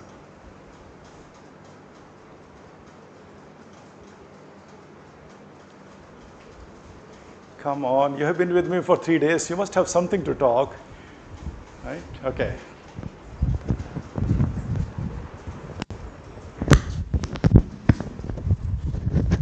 Sir, I want to know about you, like how easy it is to move like Nipah, New Zealand and Australia, India. Is it easy to be here for 5 years and then again settle in another area, another culture? Is it easy or it is difficult for you? Good question. I ask that question to myself all the time. Why do we do it? How do we do it? But the question is why I have moved around the countries, what has been my experience. Okay, so I'll try to answer this. In my case, it has been, I probably have a mobile gene in my body which gets activated. My dad used to work for Central Water Commission, and he was posted in different cities. So I think until I got to year 12 schooling, I changed 10 schools. Every year we would move to a different part of the country and start again. So that must have come from there. That must be the trigger. But for me, it has been professional journey. So when I finished PhD, went to US, that was for a postdoc. I don't know how it is now. That time that was the trend. I did PhD from NII. From NII, almost everybody would go to US. So I landed in US, spent 3 years, felt very strongly about family and parents and usual rubbish that all of us deal with, and packed my bags, came back, joined Nipah. And when I came to Nipah, I was a very brave, young, enthusiastic assistant professor who would change the world. And after being there for 5 years, I realized I'm breaking my head, I'm not changing anything at all. So then I thought it's probably better for me to move out again. And something very personal that maybe I can share with the group, because you have talked a personal question. When we came back to Nipah, my impression was that I'll be living with my parents. My parents were in Faridabad at that time. And we were here for 5 years, and our parents decided not to come and live with us. They just said, if you want to be with us, you have to come and live in Faridabad. Because I have too many friends here, I can't leave my social circle and this and that. And I said, the only purpose for which I came here, that's not being fulfilled. I'm in Chandigarh, they are in Faridabad, it takes 7 hours to get there. What's the point? Why am I wasting my life here? Which is good and bad. You may not agree with this approach. The other thing which happened to us, I told you about my 2 kids. Did I? No? Our daughter is a 99 mark person who would cry for 1 mark. Our son is a 51 mark person who would celebrate at 51 because he needed 50 to pass. So we knew our son. Our son used to go to YPS school in Mohali, and every time we knew that he will struggle in India. He won't be able to do. So we got to a point where we said, do I worry for my parents or worry for my next generation? And again, I don't know what's the trend in Chandigarh now, but at that time, everybody who could afford to send their kids out to study, they would send their kids out. And me being an academic staff at the university, I would never have the funding to send the kid out. We are not rich. We just make enough to survive, right? So education outside was always very expensive. So we decided to pack our bags, move again. That's how we landed in New Zealand. Second move, in US, I started looking for jobs. 6 months time, I had 3 offers. One from US, one from Kuwait, one from New Zealand. US, we had already been, so we said, let's not go there again. Kuwait, my wife said she didn't want to go to those countries, which was easy to rule out. New Zealand, they invited me for an interview. I was there for a week, and I said, if I get the job here, I'm coming here. It's such a beautiful place. I got sold on New Zealand's beauty and just landed there. So I'm a bit ambitious. I was talking to someone yesterday. I'm more of an opportunistic person. I see something, I jump onto it without caring too much. So landed in New Zealand, and then New Zealand and Australia are very similar. So every time you move, you gain something, you lose something. There's nothing like a perfect place in the world. For me, outside, my son has done very well. He is happy, he's an engineer now, even with 51 marks. All of that is settled, but my parents are here. And the only way for me to keep going is I come here 4 times a year, 3 to 4 times every year. So I just keep seeing them. My mom was with us in December for 3 months. So we do what we can to keep things going. But there's no perfect solution. You have to choose your priorities and pick one, whatever works for you. Sorry, it's a little bit more personal, but I can share with students. Yes. Sir, in this 3-day talk, we got to know about what you have accomplished in these years and what's ongoing. But I would like to know that what are the areas do you wish to explore in the near future? Oof, okay, this is a difficult one. Story was easy, history was easy. Future is more difficult. I normally don't think very far, beyond 6 months. That's my habit. What next? So in research, there is no end to it. You can keep doing. I'm exploring new fields, new areas. I've never done a workshop on commercialization. This was new for me. I do teach IPR and patents to my pharmacy class, but that's 2 lectures. So preparing for a full 3-day course was a big task, which Induzi gave me and I accepted. So that has worked well. What next? So in Australia, there is no retirement age. And we can work as long as we want. I have a colleague who is 78. He comes to work every day. He's at work at 6:30 in the morning. Some of us are sick of him, but he won't go away. So that's just the thing. What I want to do, we probably will keep doing traveling, working as much as I can. I've started slowing down on research intentionally. I'm taking more holidays. This year, I'm traveling more. This year is my 5th international travel, and it's only September.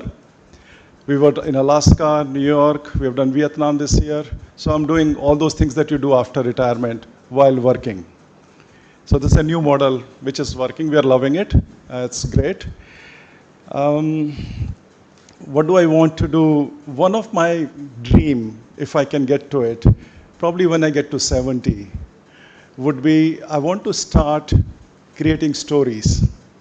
So one of my dream is there are a lot of people when they get to 75 plus, they have money to spend and they want to tell their story, but nobody wants to listen to it. Right? You would have seen who wants to listen to your grandma again repeating the same story 7th time. Right? You must be sick of those stories. So what I want to do, I want to use technology to be able to collate their stories.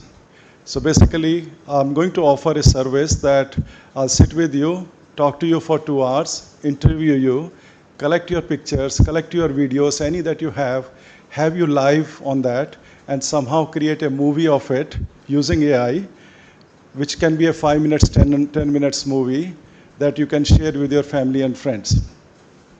So it's a dream. I won't do it for money. I don't need that. So I'll probably do it just for making people leave their legacy behind. That's one of my things. I'm trialing it. So tomorrow is my father-in-law's 85th birthday. I've created a small, I think this is not part of GIAN.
And she is regularly holding such programs, and very recently she organized one program for pharmaceutical sciences students with Dr. Vandita Gill, Dr. Vandita Kakkar. She is a faculty from our department, and she is also acting as a mentor for non-technical higher educational institutions. She has a certification from the Chandler Institute of Governance and Stanford Leadership Academy for Development, where they develop confident and critical thinkers through various case studies.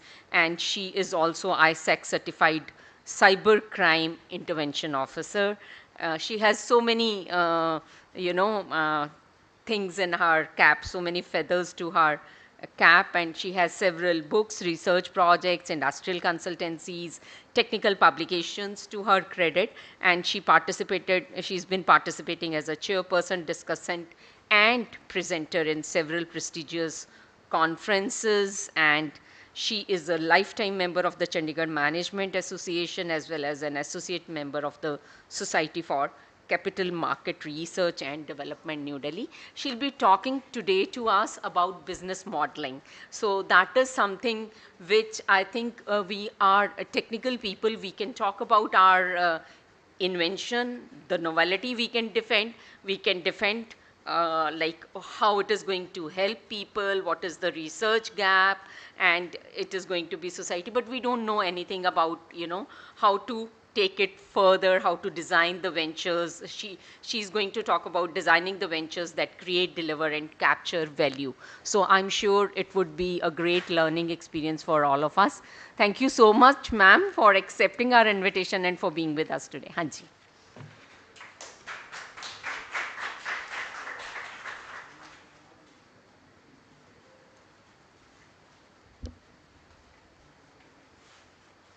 You'll use the column mic or this mic only? Podium? This is a slide. Because I don't have a pocket to keep.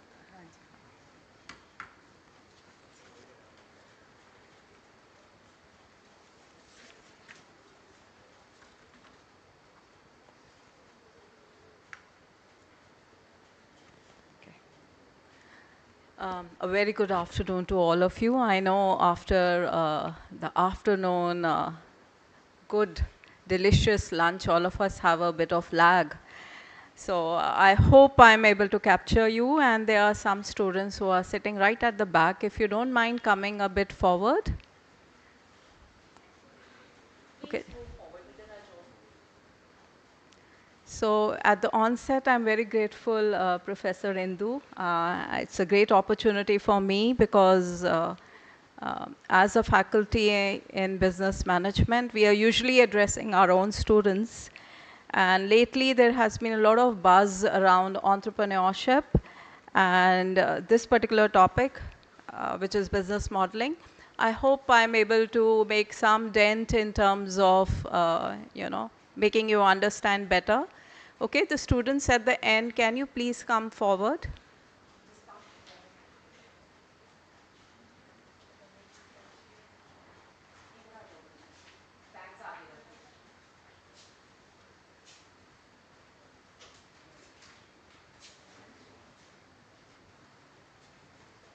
So all of you are from sciences?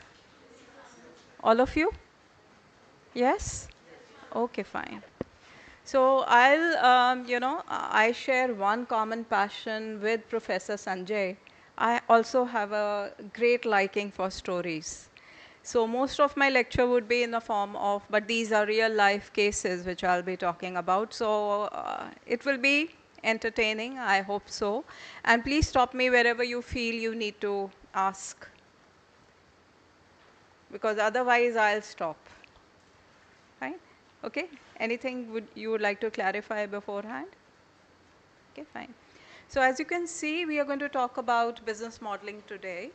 And there are three catchwords which have been used over here, which is delivering ventures. That the first is create, the second is to deliver, and the third is to capture. And capture what? Capture value. Okay, how many of you have heard about Jaipur Foods? Yes? Can you tell me something about them?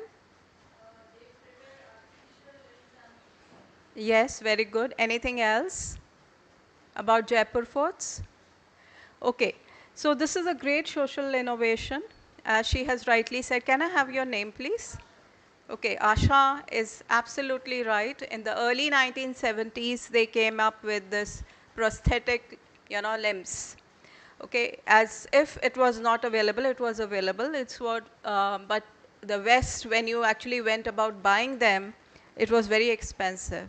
And this organization wanted to help, rural artisans, rural farmers, and naturally they could never afford something which was so expensive because they had to work in fields, they had to sit, they had to squat, and it was very difficult for them to go about doing that. So this organization, Jaipur Foot, came up with something durable but not at all expensive. And that is how they met the need. A fantastic idea, but do you know what was their business model? Anybody? Okay, they had donors because they were serving very poor people who could not even afford what they were manufacturing. So from the donors, they raised funds, and that is how they gave free of cost to, a number of people who actually needed them, very badly. You can see over here, there's a school student to whom they are actually providing a prosthetic leg. So the point over here is, and a point of discussion today is that what is a business model? What was so unique about Jaipur Foot? Okay, naturally the entire notion of providing it free of cost, but it wouldn't have been possible, because they have to also meet their expenses. So what did they do? They went next level. They tried to connect with NGOs and with government organizations, and till date, they are providing this artificial limb. Okay, so you can see what we call nowadays about survival. Okay, so they survived over the years basically because they had the right business model. So setting the context over here, if you see over here, business modeling matters more than business plans. Now over the years, we have been teaching our students, what is a business plan. Plan is to plan for the future. Okay, that means you have to forecast for a long period of time how things would be sometime in the future. But do you feel at present, when you see so many unprecedented changes, trade barriers, tariffs, okay, and disruption in the supply chains, do you think we are living in a normal world? Yes? Do you think we are living? Yes, the one who's in gray t-shirt, I'm very sorry, I can't see your. Yes, do you feel we are living in a normal world? We are not living in a normal world. We in management call this as a VUCA world. We are living in a VUCA world. Anybody can tell me what does V stands for? Okay, U? Very good. Okay, C? Complex. Okay, and A? Ambiguity. Okay, so nothing is clear. So since we are staying in this VUCA world, nothing is normal. So therefore, the business plan will certainly not meet our, because it is a static. Static means you have to prepare for it, once, and then, if the world changes, then you have to redo it once more. But then we have a dynamic business model which we are going to see. So from idea, if you see on the right-hand side, there's a funnel. So all of us start with an idea. I was listening all this time. You had so many ideas, so many of you shared as to what is your idea. So idea is a spark. But for that spark to be scaled, you have to go through model building. You have to build it into a model. You have to test and validate your idea, and finally you will be able to scale your idea. So you have to go, all of you will have to go through this funnel, okay, if you want to come out with any particular output. So reducing uncertainty and improving success rates is very important to go through this funnel. And this is what we are basically going to do today. So I'm going to answer all these questions, okay, what, which, how, when, and what can we learn from the case study. So we are going to do this so that we better understand what is a business model. So let us come to the definition of a business model. The title of my talk in itself, the 3 keywords, what were those 3 keywords? Create, no, deliver, and capture. So if you see this definition, those 3 words are there: creates, delivers, and captures value. So let me talk about these 2 authors, Osterwalder and Pigneur. Osterwalder, in his thesis, came up with this concept of business modeling. And what we are going to primarily do today, he partnered with Pigneur later on to come up with a fantastic structured business model. So business modeling describes the rationale of how an organization creates, delivers, and captures value.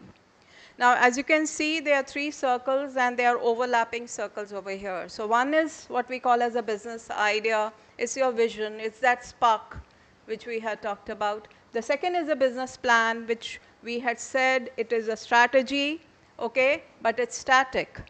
And the third is a business model, which is a system. So you can see the overlapping of the green, the blue, and the yellow.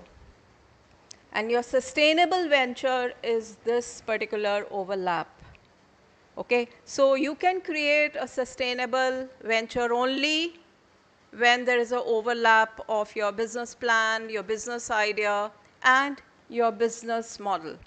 So now we are going to go over to the business model. So there are various frameworks of doing the business modeling. Okay, why do you feel we need a framework? Anybody? Why can't we do without a framework? Yes? Very good. Very good. That's very good. Yes. Somebody else from that side at the back? You know, I'm always attracted to the backseaters somehow. So that is why I gave you an option to come forward. Otherwise, I'll keep on asking you questions. Yes, the one end, sorry, again, a blue t-shirt. Yes. Why do you feel we need a framework? Why can't we do without a framework? Okay, so you are using your terminology, fine, you need a prototype. Because see, that will exactly provide what are the nitty-gritties and how do you go about doing it.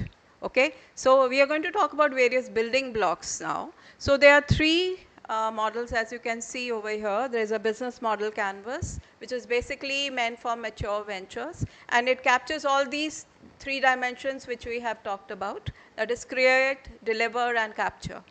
The second one which you see is a lean canvas. Okay, this is specifically meant for the beginning startups.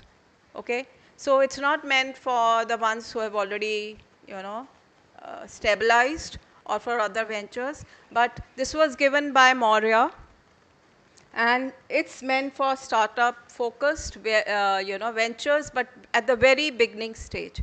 The last one which you can see is called as a value proposition canvas. This is a fit between a customer and solution. So the purpose of all the 3 models are different, and I have already told you. So what is the difference? Anybody? What is the difference between all these 3 models?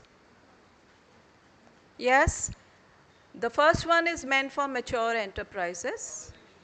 Okay, yes. The second one, which is given by Ash Maurya, okay, which is called as a lean canvas, because what is applicable for mature ventures is not applicable for initial, startups. So this is specifically meant because more risk and more certainty is with the mature enterprise or with the one who has just started.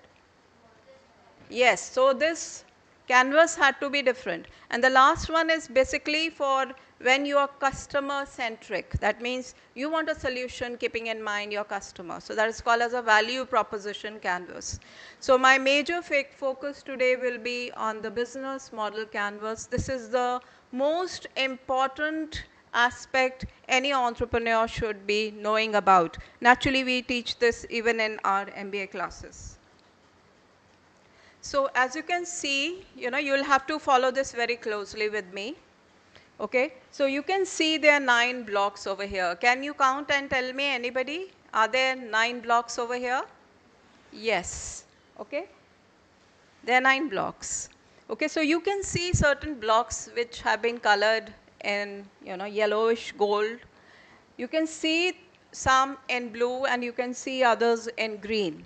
Okay, so I'm going to go one by one. Okay.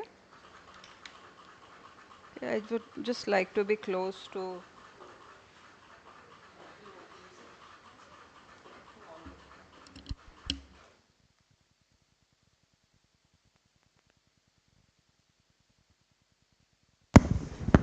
Okay, can you hear me?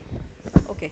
I would like to go close because I can't use pointer. It doesn't work on this screen. Okay, so I want you to see, because I wanted to point it out. There are 3 aspects which we have written over here. Can you see this? Desirability, viability, and feasibility. And overall, there's a 4th one which is called as adaptability. So I'm going to start with desirability, okay, first. Okay, so for any innovator, okay, any innovator. So the first question which he or she should be asking, okay, now what is the background for this? Vandita, I know very well, Professor Manu Sharma keeps on telling us time and again that there are so many patents with us, and we should be able to convert it into a product or a process. Now, why isn't that happening? Why do you feel we think about such a brilliant idea on which we are able to get a patent, but we are not able to convert? Why do you feel? What is lagging there? Huh? Yes? Okay. So you're picking up my word, desirability of that product. Yes? Anybody else? Driving force, yes? Okay, market. Okay. You should ask a very pertinent question over here: from whom have we made whatever we have made? Okay, so who's that? Okay, okay, ideal customer. Okay, we are coming very close. Okay, so we are doing it for customer, client, whatever you might actually. So have you ever asked your customer, what does he or she desire? Have you ever asked that? Yes? When have you asked it? This is the first question any innovator should ask. What does a customer require? Okay, so this is the most important. So the desirability comes first. Okay, the second thing is viability. Okay, whatever our customer desire, what would be the worth of it? Okay, what is the worth of whatever our customer? Because if you have a brilliant idea and you have actually gone in for a customer survey and you have found that idea is brilliant, okay, the customer, there's actually need for that product or a process. So the next question is, how much will I have to put in terms of my resources? What will be the cost? Okay, how much revenue I will be telling you these terms. Okay, so what would be the worth of it is the second most important question.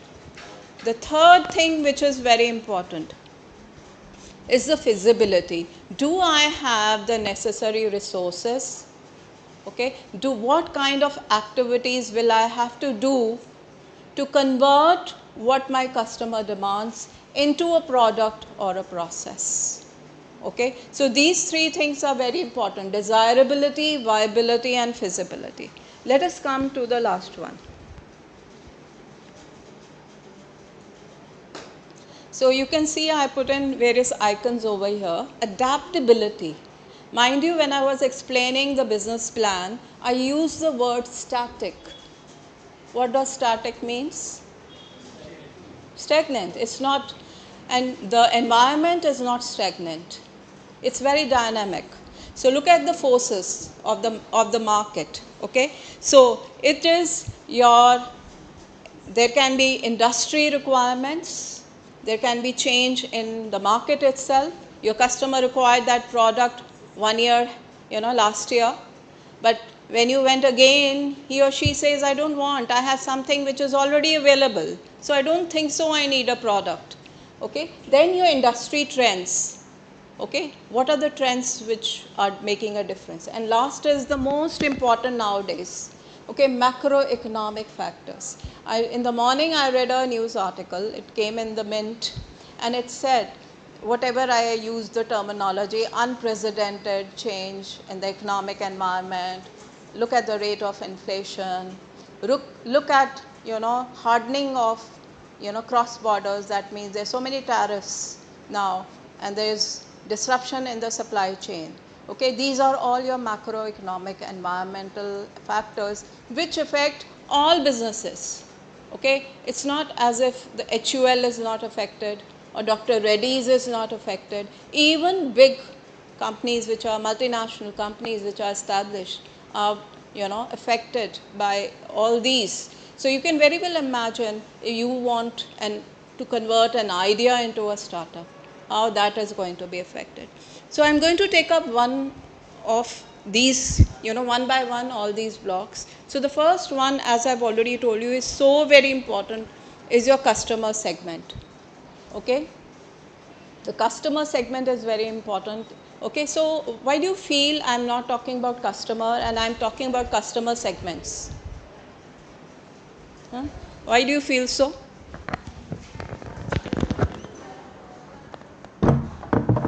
Why segments? Why I'm talking about segments? Can we segmentize our customers? Yes, yes. Okay, any particular segment which you can tell me?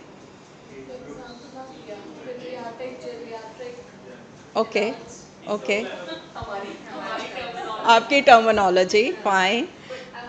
What if I say my customer मैंने technology transfer करनी है किसी को, तो मेरा customer industry होगा कि मुझे वहाँ पे एंड यूजर जो पेशेंट है उसको कस्टमर मानना चाहिए? नहीं, that industry is a conduit to the customer. So you have to see who will be your ultimate customer. Who's your ultimate customer? Okay, all of you have seen Maruti cars? Yes. Okay, can you tell me a few? Okay, few brands? Few? Alto? Yes? Baleno, okay, fine. Any sedan? Any sedan? Okay. All your Nexa cars, are in your luxury. So we have talked about an entry level, Alto. We have talked about the middle level, which is Baleno. And we have also talked about the luxury level, which is a sedan. So can you see Maruti has 3 segments within their car manufacturing? So you can have n number of segments in terms of, for example, if you go across the world with the same particular food brand, any food brand, and you go anywhere in the world, you find, you can actually name any food brand. Okay, McDonald's. Do you think, okay, Domino's, okay, do you feel you will get the same tikki burger if you go to, New York? So you can even have geographic segments, okay, in terms of what does your customer like in North? What does your customer like in South? So within the same country, there can be various segments. So for you, it is very important which particular customer segment you want to target. Do you want to target 1? Do you want to target 2? Or do you want to target more than that? Okay, so for whom are we creating value? So which is your customer segment for which you are creating value? Who are our most important customer? So if I'm, catering to only the entry level, for me that would be my most important, there are some luxury car brands. Any luxury car brand?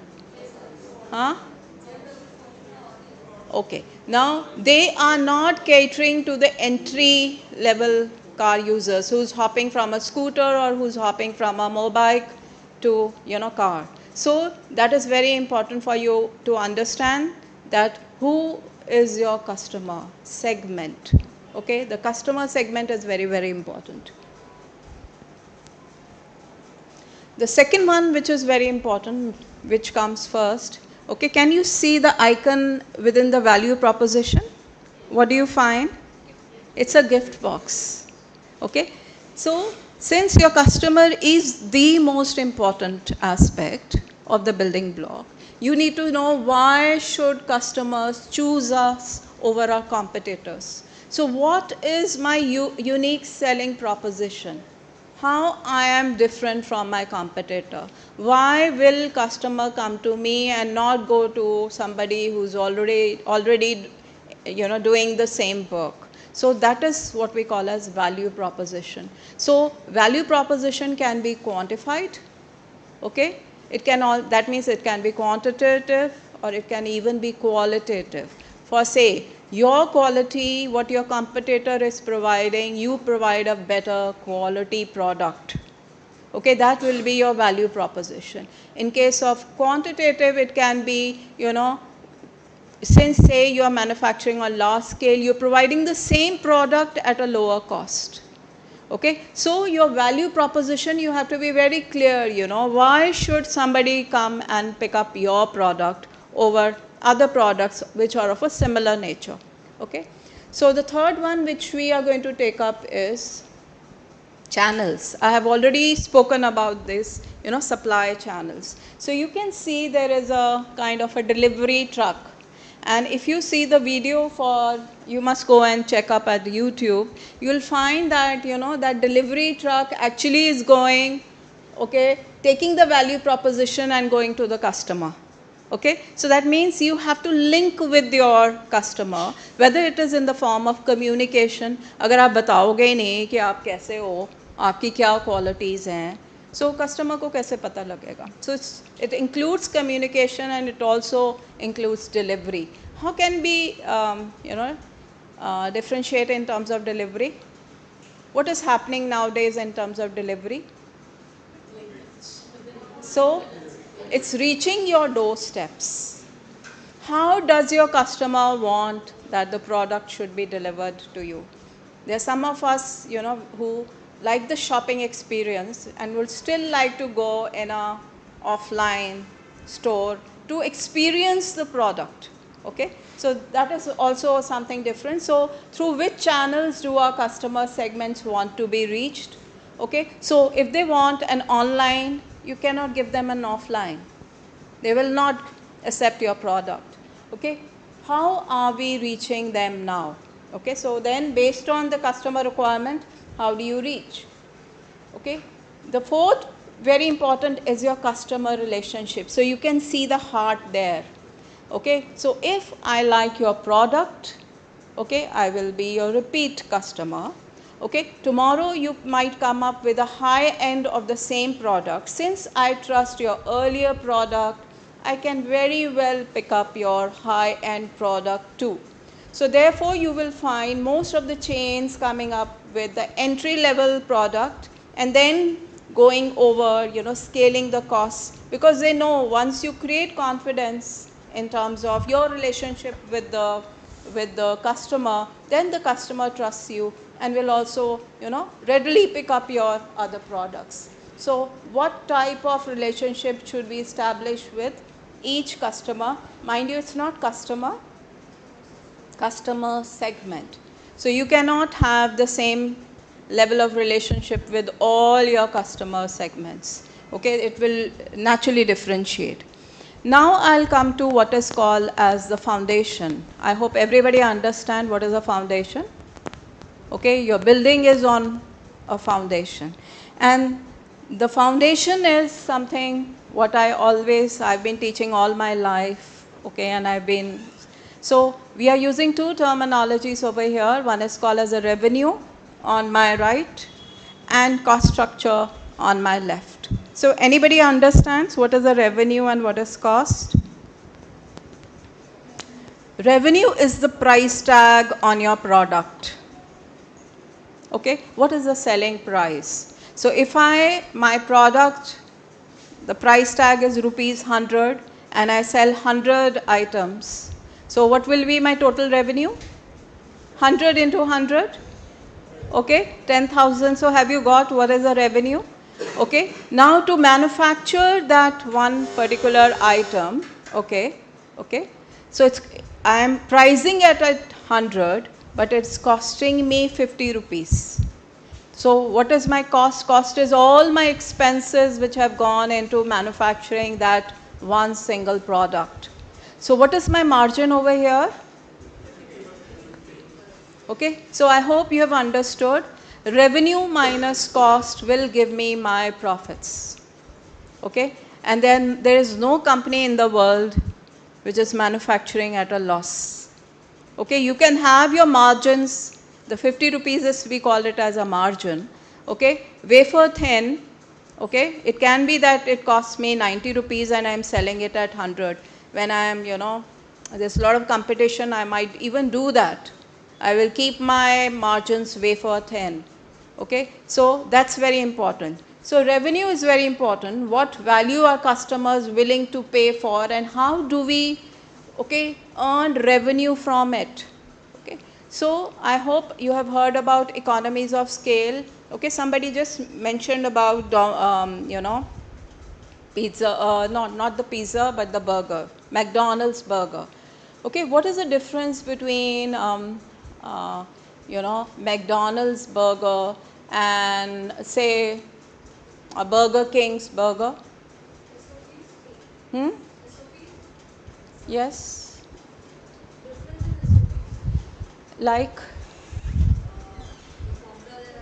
Okay, fine. Other than that? Huh? Taste? Okay. Who said price? Okay, who said price? What is the difference in price? What is the difference in price? Huh?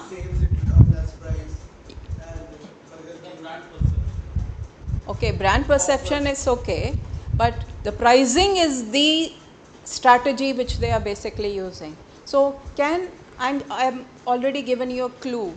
So what is the strategy you believe, you know, they are following by keeping the price of the burger low? Huh?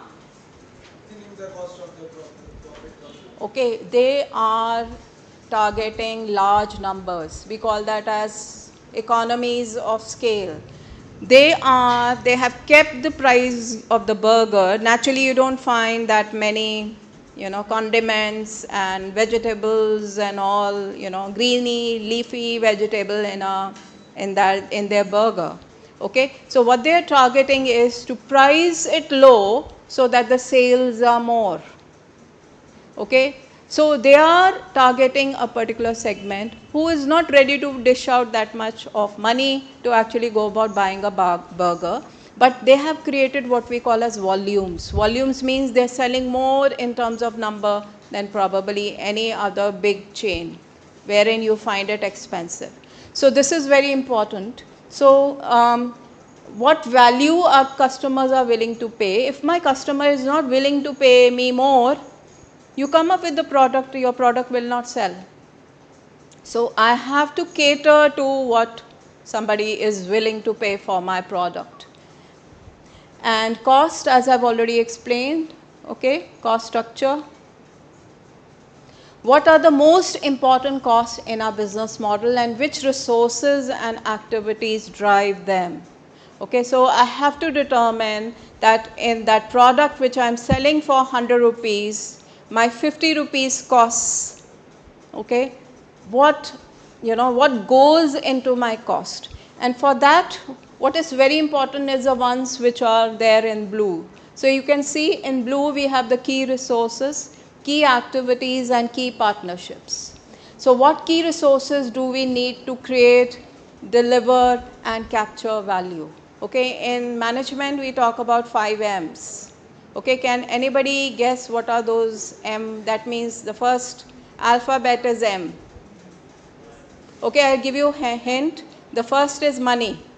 No, the world moves because there's money. Otherwise, nobody is going to do anything about it. Money, okay. Machine, very good. Manpower, third, very good. Very good. The fourth is material. And the fifth is the method. Good. Okay. Very intelligent crowd. Okay, so that is what we require to, and what are the key activities? Okay, what key activities must we perform to deliver our value proposition and make the business model work? So what do I need to do, okay, in terms of, see, I need not do the, say, if I want to manufacture, I might not manufacture everything. So what will I do? I will outsource, say, components. Okay, everybody knows a nano car. Okay, so what is so unique about nano car? Small car. Okay, the price is, okay, it was meant for the lowest of the lowest level. It was said, Mr. Ratan Tata, you know, he was attending an auto expo in Europe where he said, you know, I'm going to come up with a 1 lakh car. Okay, and his entire team in India was aghast by the fact, 1 lakh car, how we are ever going to do that? Can you imagine how they would have, you know, worked out on their cost? Because they know the price tag has come in as 1 lakh. So now you have to work backwards. कि मेरी उसमें क्या cost होगी, और cost 1 lakh से तो कम ही होनी चाहिए ना? So anybody read something? How did they work out on the cost? Yes. Okay, it was supposed to be a small car. Okay, a bit louder. They reduce the number of cylinders to reduce the cost of the engine. Okay, fine. Then they shifted the engine towards the back to reduce the size and the cost of the engine. Okay. The input was actually shifted to the front to use that engine-based space and convert it into the engine. Okay. So engine was shifted at the back of the seats, and then the air vents were added to the sides.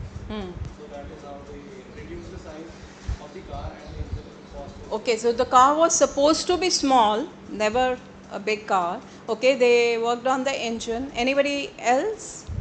Okay, all the suppliers of the components of that particular car were located next to the plant. Why next to the plant? The transportation. Okay, they have something called as just in time. Just in time means they did not have a warehouse to keep the supplies. There, you know, wherein the manufacturing plant, okay, the components came directly to the shop floor and it was being used from there. So they reduced their transportation costs, they even reduced their warehouse cost. And that is why they were able to manufacture, work backwards, and come up with a car which was naturally could not meet the customers' you know, satisfaction. Okay, it was never, customers were never asked, do you need nano? Okay, so it was his idea of, you know, doing it. And lastly, we are going to talk about key partnership. I just talked about component suppliers. Okay, so you need to partner and you need to have suppliers because you might not be doing the product 100% yourself. Even in terms of if you're providing for service, you might not be doing 100%.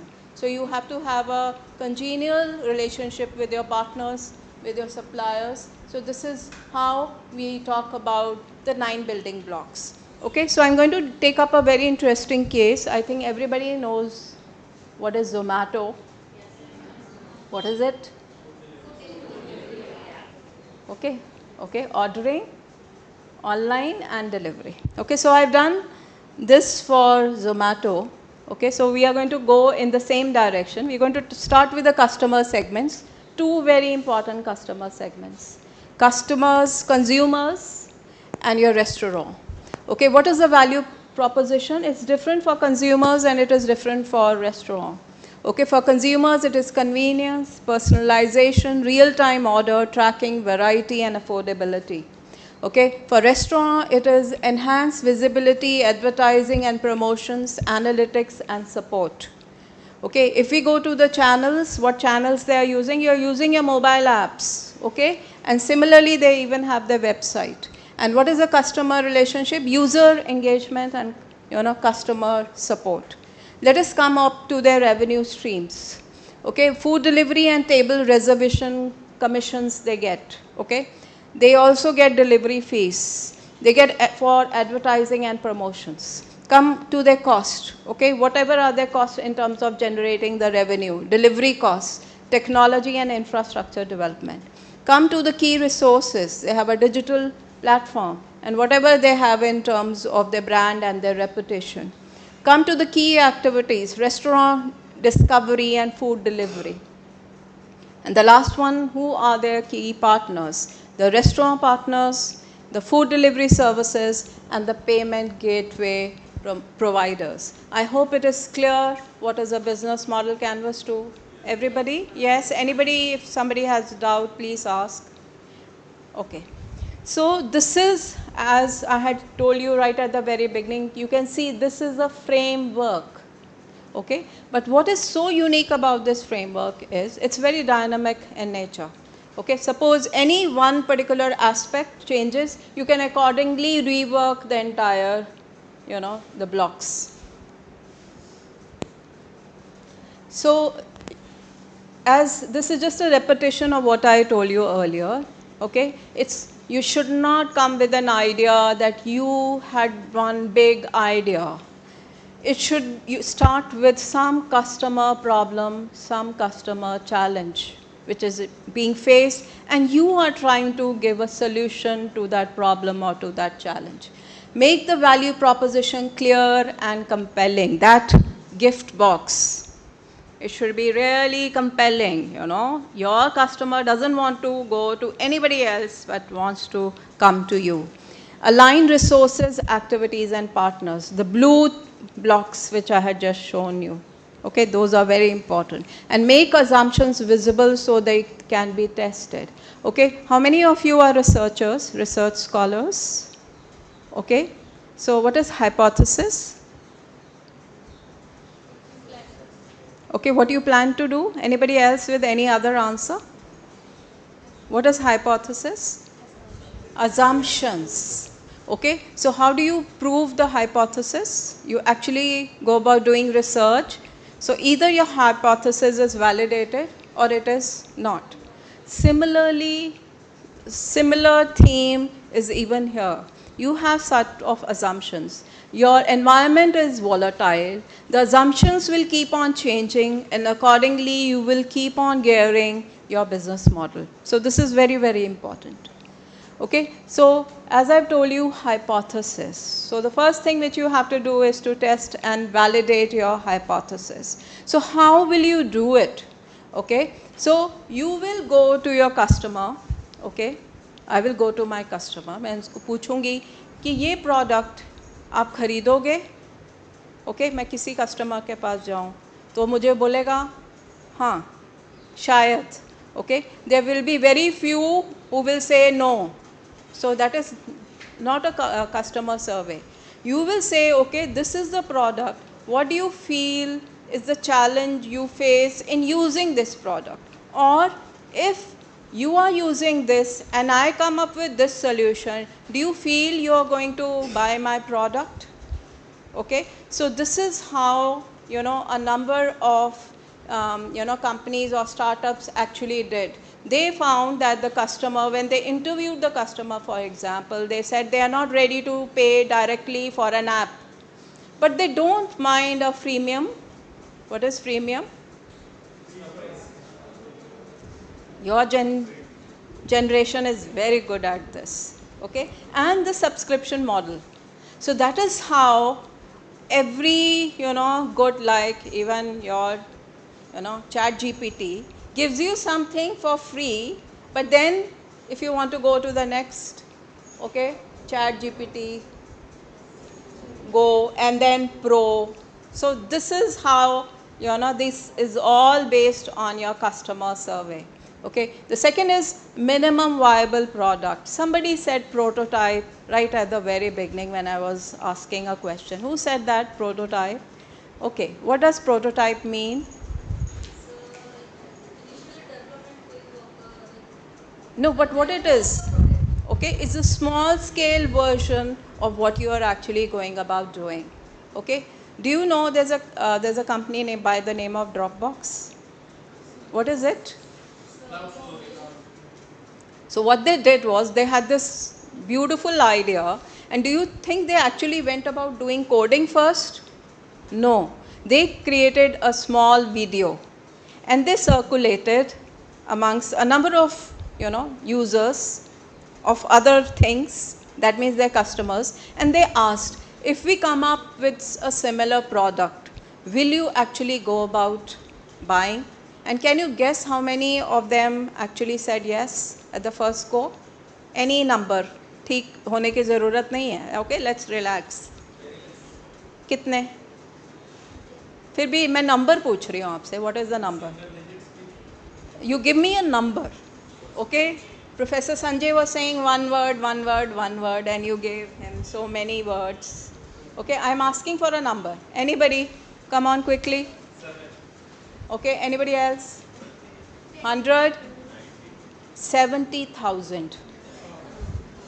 70,000 of them said yes, we would actually go for it. And that is how, after that, they actually started coding. Okay, so this is very, very important. That means you don't have to, take a dive before you test the ground. That is very, very important. Okay, pilot programs, you can even go about piloting. This is very, popular in pharmaceutical, that you come up with something and you do it over a small geographical area, and then you go about doing it pan-India. Okay, so that is called Hanji. Okay, yes, right. And the last is A versus B testing. I'll give you from your, okay, I tried a lot to get something from pharmaceutical industry.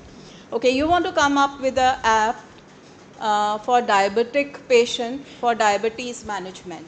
Okay, so this app is going to give them a kind of an alert, or what we nicely call in management a nudge. A nudge that this is the time you have to take a medicine. Okay, the A gives a alert that you have to take a medicine, now it's time to take your medicine. The second one, the B, gives a message but also sends you a motivational, some small little thing. Which one would you feel is going to be better? So this is called as your A-B testing. You can come up with permutations and see which permutation actually works better than something else. So the entire testing and validation, okay, we start with assumption, we test, we learn from our, whatever our customers are saying, we refine our model, and then we scale, and we don't stop there. It's an iterative process. Why? The environment is going to change. अगर आप सोचते मैंने एक बारी बना लिया बस मेरा तो काम ही हो गया, तो you just forget about it. You'll have to keep on tweaking it time and again if you want to be relevant. Okay, so that's very important for you. You have to be relevant. Okay, the next is to pivot and innovate. Okay, so pivot basically means over here that it's not necessary as to what you were doing. You continue in the same, in behavioral finance we say, okay, when we plan for the future, we always plan that the road is very smooth. But actually it is full of pits, there's a hill you have to climb, and there are so many hurdles before you actually go about, actually achieving your destination. So you'll have to keep on pivoting, okay, time and again, and then naturally innovating. In terms of, Netflix is a very good example of how it pivoted. It started with DVD rentals, it went into streaming, and then it, came up with original. Okay, I think everybody knows House of Cards. Okay, so this is how it kept on pivoting from one to another to be relevant. Okay, so other than that, there's very common pivots in terms of customer segment. Okay, all of you know what is YouTube? What is it? Okay, it started with a dating video platform. It was just meant for dating, and you can see how it has evolved over a period of time. Okay, value capture, Adobe. It has also, in terms of the value which it is giving, it has evolved over a period of time vis-a-vis from where it started to where it is right now. Similarly is your channel. Okay, all of you know Pfizer and Moderna. What happened during COVID times? They came over to digital channels. because they had to collaborate with various governments and various, associations. And the last one, which is my favorite, which is identity, I have kept a full slide on that. Okay, everybody knows what is Meta? What was its earlier name? Okay. What was there in Facebook? What was it all about in Facebook? Huh? Okay.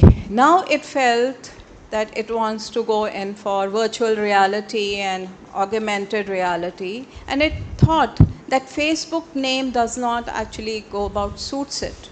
So what did it do? If you see this matrix over here, this is how they started. Okay, it was a startup. They scaled up the Facebook. Okay, they secured their model. Okay, and then they felt that they want to be more. They found that they want to work in metaverse, and this Facebook somehow did not fit into what they actually wanted to do.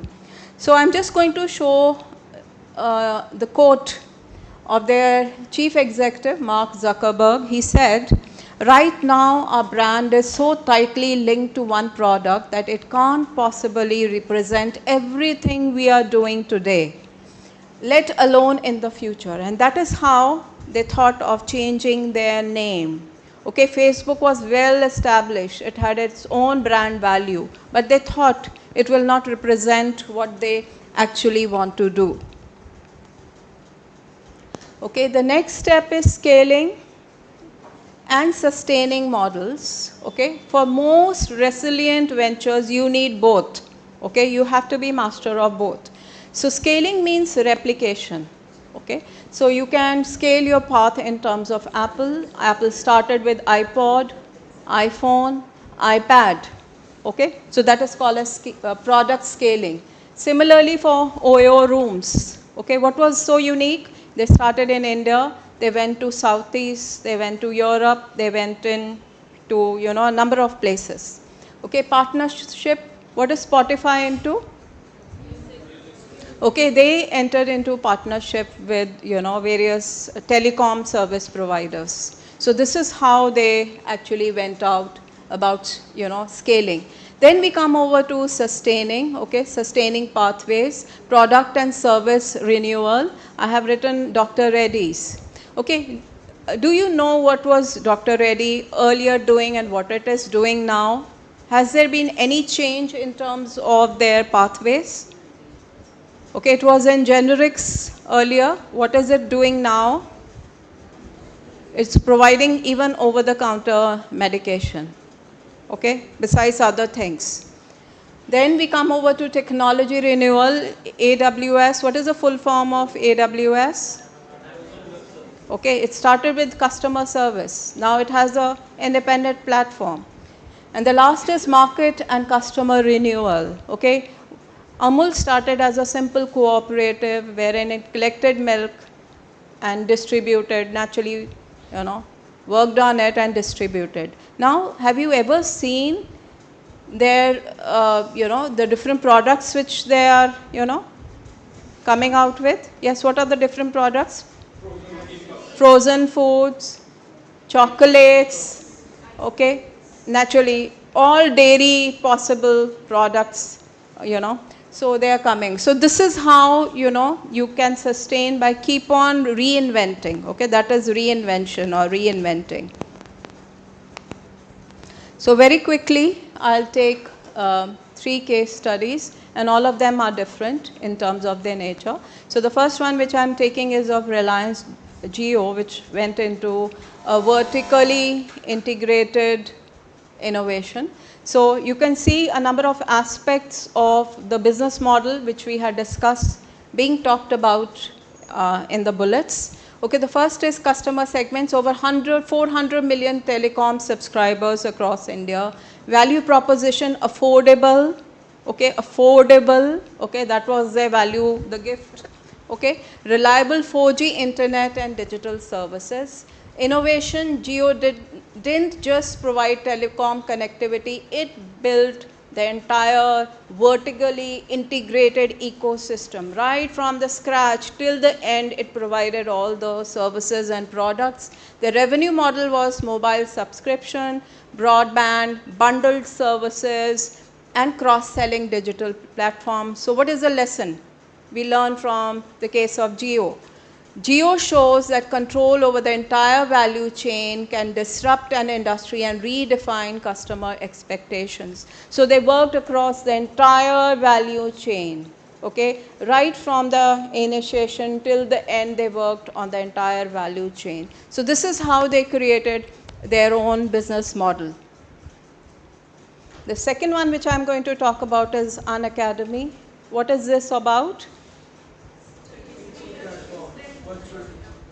Okay, for what? Okay. So the customer segments were students preparing for competitive exams in India. This is how they started. Value proposition, affordable access to top educators, flexible digital learning. The innovation was freemium. Okay, so it's the combination of which two words? Subscription built traction on YouTube before pivoting to paid app. The first time they started simply on YouTube.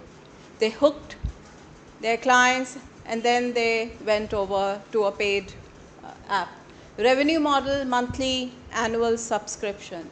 And the lesson is, in digital ventures, build users first, monetize later. What does it mean? It is a very important message. Yes, anybody? What does it mean? Hanji, yes. Okay, gain trust. So, mind you, your customers come first over here, users. Okay, so you have to gain trust. Okay, then only they are going to go, along with you. So that is why you find in the case of a number of startups, you must have heard about J-curve effect in startup. Okay, no?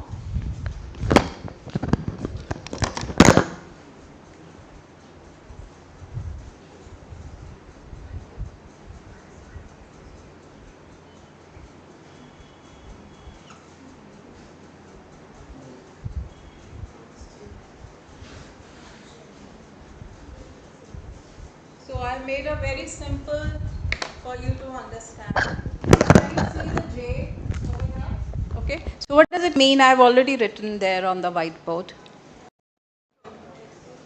Okay. So you see the dip. So you have to keep on feeding. तो इसलिए पहले मुफ्त में ही काम चलाना पड़ेगा. You have to hook the customer and then you have to start charging.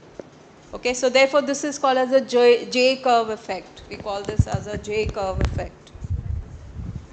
Yes? Somebody said something.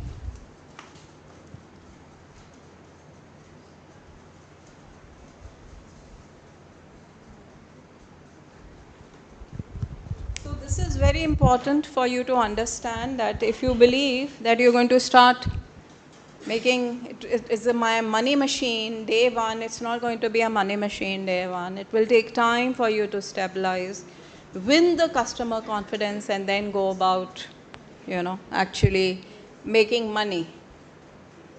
Okay, I think I deliberately picked up Cipla India over here. Okay, affordable pharma. Customer segments, patient in India and developing countries as well as governments. Value proposition, affordable, essential medicines at scale. Innovation, they slashed their HIV AIDS drug prices from $12,000 to just $350 a year around at the beginning of 2000. So that is how they made it affordable. Okay, revenue model, the same as your burger. Which burger? Okay, so I told you, okay, I'm going to make it very easy for you.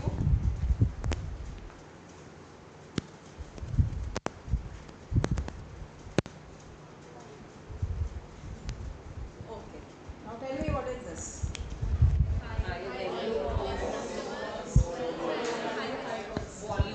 So this is just a magic number. जितना बेचोगे, okay, अगर आपका margin कम भी है, फिर भी आपकी recovery अच्छी होती रहेगी. Okay, so this is what they did: high volume, low cost generics and APIs. Okay, key partnerships, naturally WHO, NGOs and governments to access programs. And lesson is Cipla proves that affordability can be a winning business model, profitable and socially impactful. Okay, so it's not only profitable, it's socially impactful. Okay, so until and unless you're not looking, around, and what can we collectively use for this one single word? I've already used it repeatedly on my slides. One single word for this business model. Yes, anybody? Yes, at the end. Yes? Sustainable business model. Okay, आज का ये जितने भी model हैं, अगर sustainable नहीं हैं, तो you can't go very far. Okay?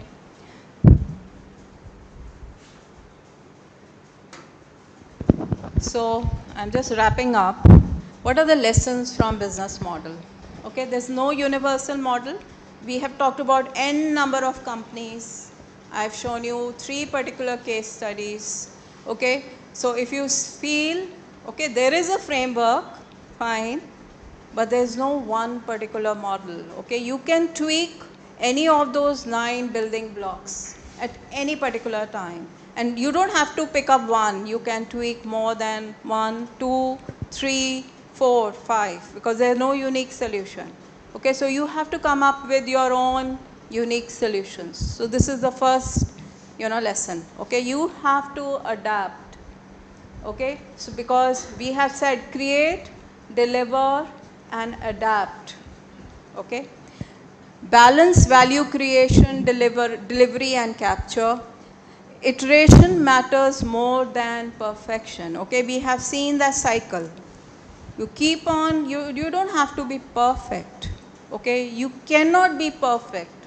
Okay, if I say I know all, it's not so. There will be a new model which will come and it will, challenge that I have to, study more and teach something new to my students. So this is very important. Stakeholder alignment ensures sustainability. Now this is one big question which I'm going to ask to you. In all these cases, who are our stakeholders and who is the stakeholder? Okay, stakeholders and the stakeholder. Okay, so I would like you to answer this. Who are our stakeholders? Okay, so can one person volunteer from here? Okay, so can you keep on writing what the audience is saying? Stakeholders. Okay, so can we start here? Yes, please start. Hanji. Customers, okay, fine, customers. We have used so many while I was telling you the cases. Huh? Government, investors, just let him write. Okay. Okay.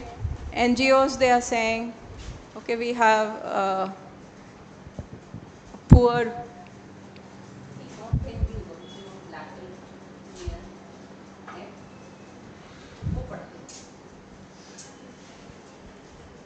Okay, NGOs हो गए, investors हो गए, government हो गया, customer हो गया, और हाँ, founders, okay, founders, other organizations, competitors, let us write competitors.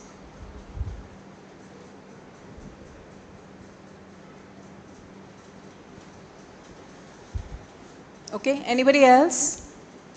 Any other stakeholder? That's it? Good? Are we good with these? You wanted to say something? Okay, founders oblique MDs oblique CEOs. Okay, fine. Okay, so Who is the most important stakeholder? Huh? Customer. Even your shareholder or your investor is a customer. Okay, so thank you. Thank you. What is your name? Adarsh. Adarsh. Thank you, Adarsh. So these are the, you have to be continuously evolving, okay, in terms of your business model. As I've already told you, we can't be static, we have to evolve. It has to be structured. We know there are 9 building blocks. Okay, naturally I've told you when this business model canvas is suitable to which kind of firms, for mature firms. Now tomorrow, for example, if you want to again say, call me for a startup oriented lecture for the same, I will not take the business model canvas. I will move to lean business model. Okay, so that is the difference. But there is certainly a framework which we are basically using over here. Evolving, adapt to customer needs and environment continuously. So the final thought is an idea can set the direction, but it is the business model that ensures the destination. Okay, I take you back to Jaipur Fort once again. Okay, they had a lovely idea in terms of they wanted to, serve the poor with a cheaper but a durable, prosthetics. And they were able to do it because they had the right business model. They tapped the founders, okay, who were able to donate, and that is how they were able to provide, rural people, the foot without charging them anything. So for any successful company, it's very important, okay, for any idea, for any venture, it is very important that you should know your business model well and you are able to tweak it at the right time. Okay, thank you all. I'm open to questions. Questions, these are the key references. The references, I'm leaving my PPT over here. So you can tap, as you can see over here, we have the same authors a number of times who came up with the business modeling and business model. And any questions, I'll be very glad to answer. Related, unrelated, it's absolutely okay.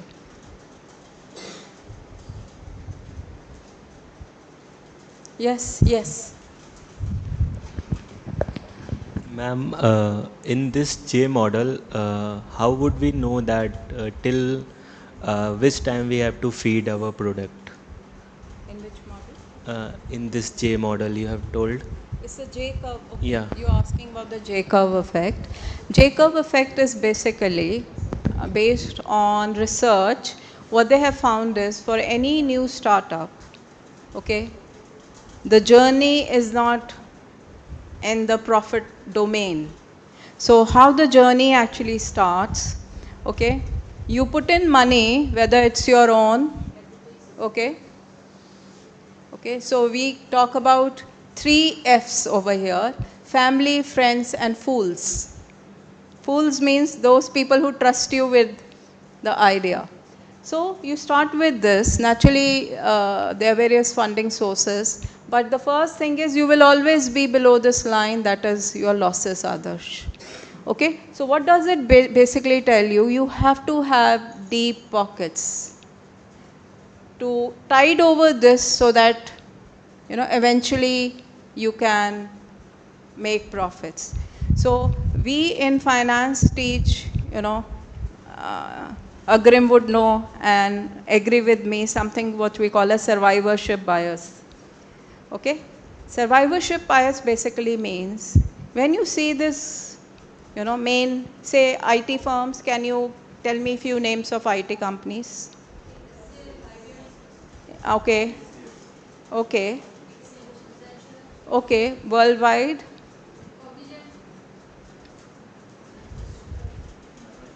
Yes. Okay. So what you see are those people who have actually survived. There would have been hundreds of Microsofts, hundreds of Infosys. Okay, at the same time they would have also tried, but they did not succeed and they failed. So the ones which you see now and you say there's such a, this is very aspirational and this is a company wherein I would like to work, are the ones who have survived. And this is called a survivorship bias, because you are seeing only the ones who are surviving. You are missing on all those who have died in the process. Died means their business has died in the process and they were not able to make it. Okay, so that's the whole idea. Okay, so that basically means it's very nice to talk about entrepreneurship, about startups. Okay, but it's very important to show the death valley. We call it as death valley in management. Okay, any other question, please? Ma'am, you mentioned about Jaipur food and what it does, but how would that imply to the business modeling we have discussed just now? It really, applies. The business model is very important. Now, when they came up with this idea that because they actually saw people in, rural areas who could not afford to have, prosthetics. And since it was so very expensive at that, I'm talking about early 1970s. Okay, so they came up with the idea, but the basic challenge is those people were so poor they could not even afford the one which they were manufacturing. So they identified the customer segment, very poor. Okay, what was the value proposition? The value proposition is that they are going to provide them with whatever they will require according to their requirement. It's not as if, my requirement, I hope you understand, in terms of prosthetics, it's individual specific. My leg, if they're preparing it for me, will not be the same as for you. Okay, so they have to have a value proposition. They're going to provide it free of cost. See, the benefit is that they're tiding their cost. They are meeting their cost. They identify donors who were ready to donate, so they could provide it to poor people. So that is how they worked out. Till they are working and they're providing. Everybody knows throughout Pan India, if you need something which is durable and cheap, you have to go to Jaipur Foot. The fact that they are sustainable model is basically because of that. Okay, anybody else? Yes, there. Do you have any question?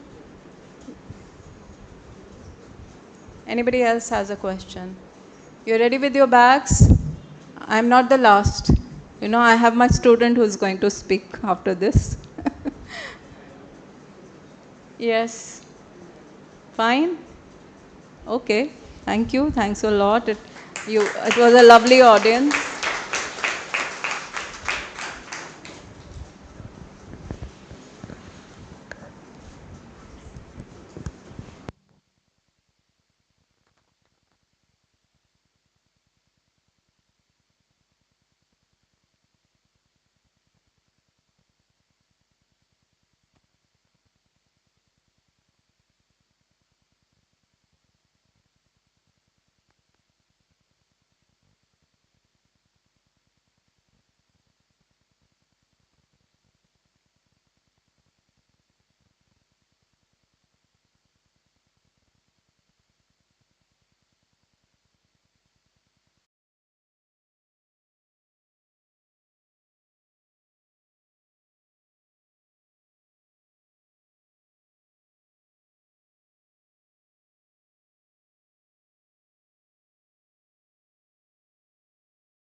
strong hand at business development and writing thought leadership white papers.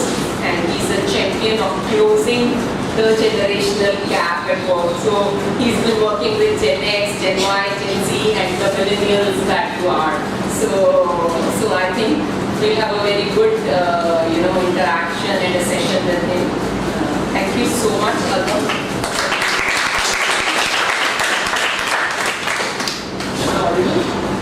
Mic on.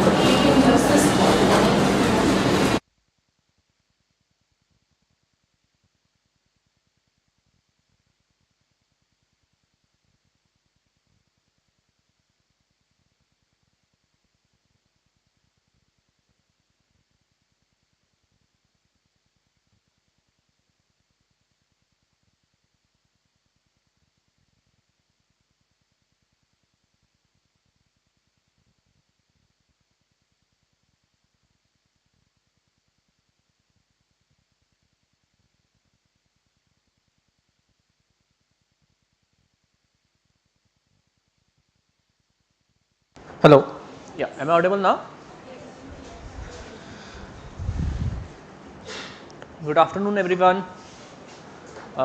Thanks a lot, Indu ma'am, first of all, for inviting me here in prestigious institution where I owe a lot because I have done 2 courses from this institution. One is my engineering in IT. I was a student from University Institute of Engineering and Technology, 2012 pass out, and then I am also a student of University Business School, Punjab University, from where I did my MBA. Right, so I owe 2 degrees to this institution. So always committed to come back and share some of my experiences from the industry. Right, maybe I'll start with from where Sri Virya Gill ma'am right touched upon. I just want to double click this J curve a bit more. Right. So we talk about lot of industries, right? Ma'am gave examples from consumer industries, right? From IT services industries, right? But talking specifically about pharma, right? In pharma, this J curve is even having a higher dip, right? Because the kind of capital we need and the time it takes for a drug to get commercialized is very long. I hope you agree, right? So if we talk about the value chain of a pharma industry, right, we start right from the discovery of the drug, right? Then there are preclinical trials, then we have post-clinical data, right? Then somewhere comes the manufacturing stuff, right? Before that, there are regulatory approvals you need to seek, right? And then the manufacturing stuff is there. Then also you need to do a lot of safety, right? We call it as pharmacovigilance, right? A lot of safety is required. There are regulatory requirements that you need to document each and every adverse impact of your drug, right? And then there is marketing and stuff, right? So the value chain is huge, is very long and very complex, I would say, right? And this J curve is very steep in the beginning and quite long as well till you become profitable, right, for a single product. So to this group, my message is also look at the value chain, right? Try to figure out where your passion lies, right? What are your core capabilities? What problem can you solve? It's not necessary that you need to launch a drug and manufacture it and sell it. No. So ma'am talked about a lot of business models, and you can pick up one niche for yourself. You can work at the drug discovery level. So I will talk about some of the examples who are just focusing on drug discovery, and they are a unicorn today. Okay, what is a unicorn? It's a finance term. Correct. So if an organization reaches a $1 billion of valuation, we call it as a unicorn. So how much time it used to take an organization to reach a unicorn status earlier? Let's say 20 years back, how much time it used to take? Any guesses? Sorry? No. Minimum 20 to 25 years it used to take, right? Because The organizations were primarily focused on your manufacturing. No, term was different. It was not, I think, it was not invented. But these days we are, because of the startup culture, right? So now unicorn is very common term which is used, right? And everyone when we start our business, right, we always want that somehow we achieve a unicorn status, right? So the time now startups are taking to reach unicorn status is how much? A successful startup.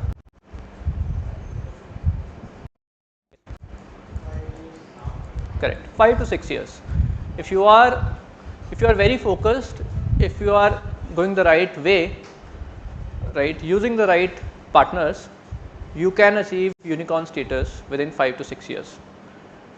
Let's say you have a startup valued $1 billion and you have a stake of, let's say, 70%. How much you own? $700 million, right? So today the message is that we not only earn from the net profits. The founders are not looking at net profits, that is the profit after giving to the taxes and to the debtors. The main motivation is the valuation, because when you raise funding, right, what do you necessarily do, right? You sell some of your stake, right? So let's say you sell some of your stake and you get money, right? So valuation is the main source of funding, or main source of, you can say, capital gain for a founder today. It's no more, I would say, net profits. The game plan has changed tremendously. It has changed. Okay. So again, touching upon this, right? So in the pharma industry, the importance of investors become even critical, because this J curve is very steep from here and it is very long till here, and this period we call it as capital burning, right? This is the time when you need to burn the capital till you reach a break even point, and then you start at least making some positive cash flows, right? And then somewhere you will earn some net profits, right? I hope this is clear. Okay. Now coming to, let's talk very basics about like valuation, right? I'll not teach valuation, don't worry. The objective is not to teach valuation, but to give you a basic idea, right? And also discuss, so that we can discuss, right, how to drive your valuation, and we will also discuss how to sustain your valuation. Both are very critical, right? So if we talk about valuation in a very crude language, given we are not finance students, so it is some metric. It can be a financial metric, it can be revenue, it can be EBITDA, it can be free cash flows, or it can be an intangible metric, the value of an intangible metric, I mean to say. It can be a patent, it can be an IP, it can be a regulatory approval multiplied by some multiplier, which is typically your EBITDA multiple, your revenue multiple, right? It is market driven, right? So typically speaking, that what are investors paying to startups who look similar to you, at a similar stage to you, right? That multiplier will come. But basis what Suvira Gill ma'am was teaching, right, your business model and a number of other factors we will just discuss, you can achieve higher multiplier for your startup, right? Because you can do much with metric, right? But so beyond a point you cannot do much about it, right? Because you are a startup, so you typically will be pre-revenue startup.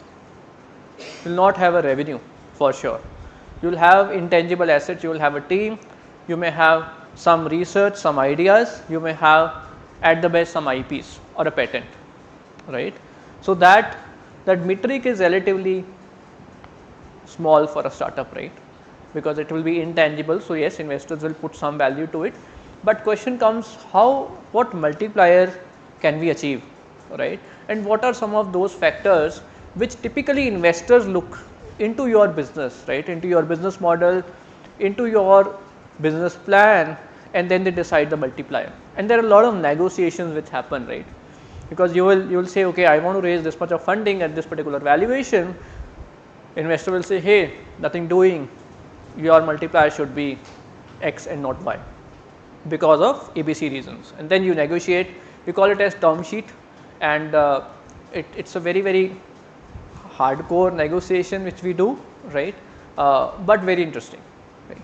Okay, so how do the enterprise value differs in case of startups versus the listed firms, right? So listed firm, talk about any of these, right, so you always know their valuation, right, because it is listed in the market, so you know what is their valuation, right. But in case of startups, the very critical factor is that you do not know the valuation of a startup every single day.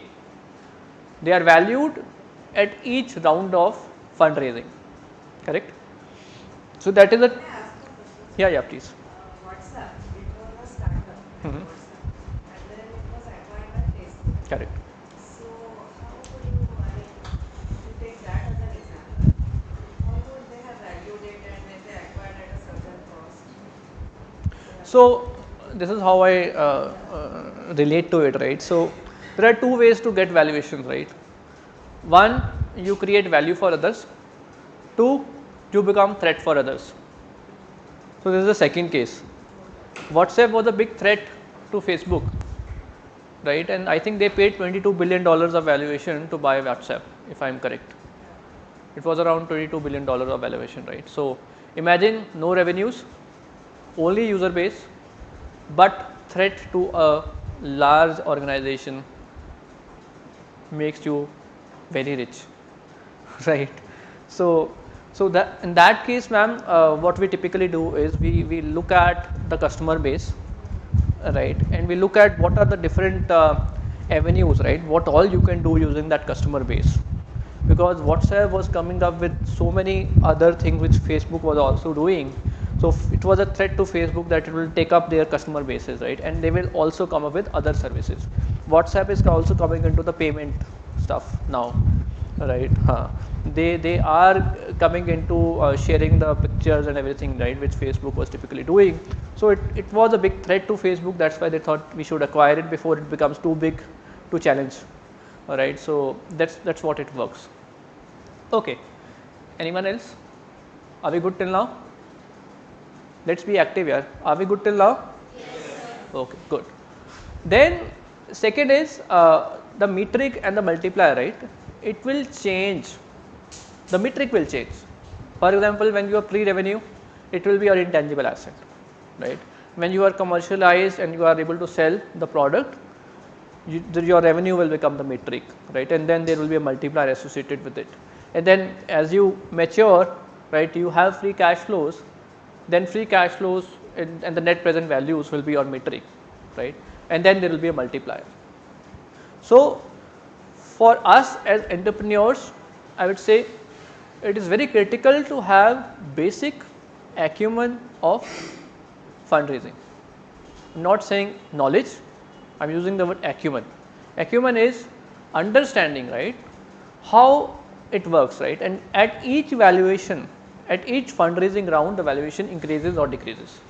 And typically speaking, can you tell what is the timeline of a fundraising round in these days? And we'll see in some examples as well. What is the typical timeline now? No answers? Sufficient fundraise करने के लिए कितना No. So like I raise funding today. When will I raise the next round of funding? शुरू में तो बहुत जल्दी चाहिए होगा. Correct. So now startups are raising every year, almost every year, right, from a different set of investors. So with every stage, your metric will change, your multiplier will change, your investors will change. So fundraising has become a full-time job in startups because it is very critical function, right. Raising funding, right, you need to have the right narrative, it is all about storytelling. Believe me or not, right, if you are not a good storyteller, you cannot raise funding at the right valuation. It is all about negotiation, and it is also about timing.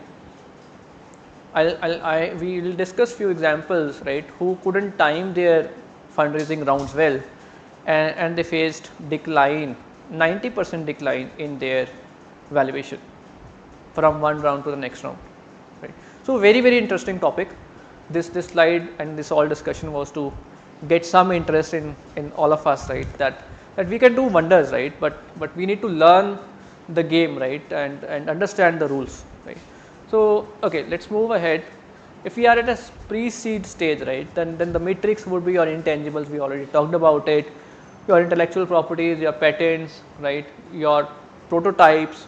It can be your leadership team as well, right. Leadership team is very, very critical aspect, right. What are your credentials, right? What is your experience? What all you have done in this particular industry is very critical. So there are various valuation techniques which we typically use, right. So as I was talking about, we assign value to those intangibles. It's known as Burkus method. There is a scorecard method, right, which adjusts your valuation. It compares it to similar startups and then adjusts that, okay, you have a better IP, right, or you don't have a better IP, it will adjust, right. And then there is a risk factor summation method as well, right, which values you basis certain risk factors, right. There is a risk of, like, clinical risk can be there, regulatory risk there can be there can be technical risks, right. So many risks are there.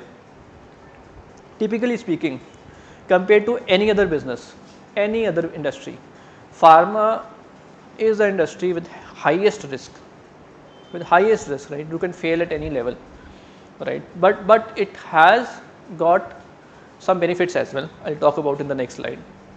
When it comes to the seed stage, right, we call it as a seed stage when you have some lab data. So also recognize that what is the right stage, right, where we are. So for example, most of you, when you are at an idea stage, we call it as a pre-seed, right. You are yet to do some experiments, right, that yet to get some lab data, right. In that case, your primary supporters are your incubators, right, like this kind of a program, right. We are helping you to take your ideas, right, coach you, guide you, mentor you. Typically speaking, incubators will not provide much of a funding, but they will guide you, right. They'll provide the guidance. Government grants are there, and there are some angel investors who are investing at very early stage, right. When you get some lab data, right, and you have some preclinical results with you, you qualify for a seed stage of funding, right. And typically speaking, in this case, right, if we talk about unlevered free cash flows, right, I don't want to confuse anyone, right. Unlevered free cash flows are very, very simple. They are the cash flows which remain with you after paying for all your costs, operational costs, right, paying the tax and paying for the change in the working capital and paying for the capital expenditure, whatever you invested. If you are able to sustain after that, that is known as free cash flows typically, right. So basis that, if we do net present value, right, which is the discounted cash flow method, which is most popular in the industry, right, which works very well for consumer products, which works very well for IT services industry, it doesn't work for pharma industry. Right. So it is not a recommended method, not to be used, right, not to be used. So we should know what not to do first and then learn what to do, right. So we will not use risk adjusted NPV, rather what we use is real options valuation, right. Why real options valuation? In the last slide we said pharma industry is one of the most riskiest industry, right, with lot of risk at each stage, but there are benefits of it as well, right. So there are models, right, by which you can have flexibility at each stage, right. So maybe you have an option to delay. If you are not getting the right results, you can delay your process, right, and you can pause it off, right. You'll need less funding, right. Then you can have an option to expand. Okay, if you got good results very quickly, you can expand very quickly, you can commercialize it, right. You have option to abandon. If the drug is not effective, you can abandon it, right. But this typically is not the case with the other industries, right. So in pharma, typically we use real options valuations. And then last is the venture capital method. It is typically like venture capitalists will say, right, I need 30% return on this, right? What will be the post money valuation? Basis that we compute the pre-money valuation, and this is what we can give you, right? So you don't need to get into this, right? You can get this on internet. I'm not teaching you valuation, right? But I'm trying to discuss some of the fundraising acumen to you, right? So a basic sense of it, that what is the right timing, what is the right stage, right? How to go about it. In this case, we typically raise funding from the family offices and the venture capitalists, right? Then the growth stage is there, right? Once you have the clinical data, you have some early revenue as well, right? You are able to license your drugs, right? So you can get the loyalty fee from the pharmaceutical companies. Then you call, okay, that you are at a growth stage. Wonderful, right? Because you are getting revenues, you can forecast your cash flows. Now we are at the right stage to use the discounted cash flow method, correct? Before that, discounted cash flow method doesn't make any sense. Here we also use comparable transaction method, which means we typically compare that, okay, if similar deals are happening in India, right, for similar kind of a startup, right, what are the multiple they are getting? That multiplier I'm talking about. That multiplier multiplied by your revenue is your valuation. Typically revenue multiplier is 3x, EBITDA multiplier is 6x, but it can vary again basis on number of factors. Your revenue model, your business plan, your team, your patents, right, each and everything, right. Earning before interest, taxes, depreciation and amortization. Apologies for using an abbreviation. EBITDA is a very typical term we use. It means you are earning before paying for the interest, taxes. Interest means interest to the debtors, taxes, and the depreciation and amortization, because depreciation amortization is your non-cash expense. So operating income is EBIT, right, earning before interest and tax. To compute EBITDA, we add back the depreciation and amortization to get it. So the actual revenue which you earn as a startup would be much lesser than the EBITDA, because you are going to pay your taxes and your debtors and Tax will come when you are profitable. Tax to hona hi nahi hai, right? So you don't need to worry about tax. Typically speaking, if you have revenues, right, you are already incurring the cost, right? If you are able to sell, then only you will have cost of goods sold. Right. Typically speaking, we use EBITDA multiple. Sometimes if EBITDA is negative, then we use revenue multiples. That's how it works. जो venture capitalists हैं जिसने invest किया हमारे पास, तो उसके पास भी हम कुछ period लेते हैं कि उसके बाद हम debts repay करने शुरू करेंगे कि पहले दिन से we start paying back the interest? It depends on your term sheet. So like let's say I raise 5 million from a venture capitalist, right? Now there are two options, whether you want to get into equity or you want to get into the debt mode. Okay. Equity mate is clear that you don't need to pay back anything, you need to sell your stake, essentially speaking. So let's say if your valuation today is 100 million and you are raising 5 million, 5 million is 5% of 100 million, correct? So you are selling 5% of your stake to the venture capitalist. Typically speaking, in early stages, we try to avoid the equity path, but it is a double-edged sword, because if you dilute your equity, and typically speaking at an early stage you will not have 100 million of valuation because you have no revenue, right? Your valuation will be very low. If your valuation is low, and even if you are raising a small amount of money, you will be diluting your equity a lot. As a founder, I do not want to dilute my equity, correct? Is it clear? Yes, no? Okay. Coming to that, ma'am. So debt may, no worries. If we come to the debt part, right? So debt may, again there are various options, right? So one debt is a bond, right, wherein you are paying annual interest, as you said. That will start from the first year, and then after 5 years, let's say after 10 years, whatever you decide, it will mature. That is, after 5 years you need to pay back the principal amount as well. Let's say I raised 5 billion of bonds, right, and it was having 5% or 6%, let's say, interest rate. Every year I need to pay that interest expenses, then interest will be there. Suppose you go broke before that, you fail. हाँ, Startups are bound to fail. तो उस case में फिर क्या होगा? It will be issue. It will obviously nobody will give you debt without putting anything on what we say paper. So they will sell that and then they will recover that. So जो भी उसमें valuation होगा उसका Correct, बता correct, के correct. startup Or they will restructure that debt, right? So this is how it works. But typically speaking, we do not raise pure debt in startups. What we do is we raise convertible debt or preferred bonds or preferred stock. By convertible debt, I mean so you don't need to pay the interest, right?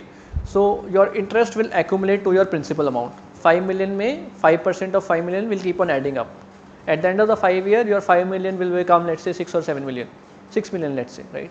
6 million is the value of that debt now with the investor. Now investor will have an option whether they want to continue with the debt, they want to get the money back, or they can convert them into equity. So they will get the equity equivalent to 6 million of the capital. Then again, your per unit capital will be valued, that what is the valuation of your one share, right? And then basis that the investor will get the equity share. That's how it typically works. I'm going down to the very ground level. No worries. Let's say a student passes out and he wants to just like start a gala, एक gala लिया. Sorry? Tablet. Small shed लिया. Mhm. समझो. Okay, जिसमें tablet manufacture कर रहा है, वो he is making for somebody else. Manufacture कर रहा है, ओके, ठीक है. He doesn't have wants and दूर की बात है. I mean, he wants some money. Let's say 10 lakh rupees. Just to buy a machine, tablet machine and basics, air conditioning unit. He will need only 10 by 10 का room है. I'm just giving you arbitrary. ठीक है, ठीक है. So how does that person, what does he do? Like from where he gets that? I mean 10 lakh I just put a minimum machine के लिए वगैरह करता है. I mean that's too less, I know, but just if you can tell from where is he? No, that's what we were talking, ma'am.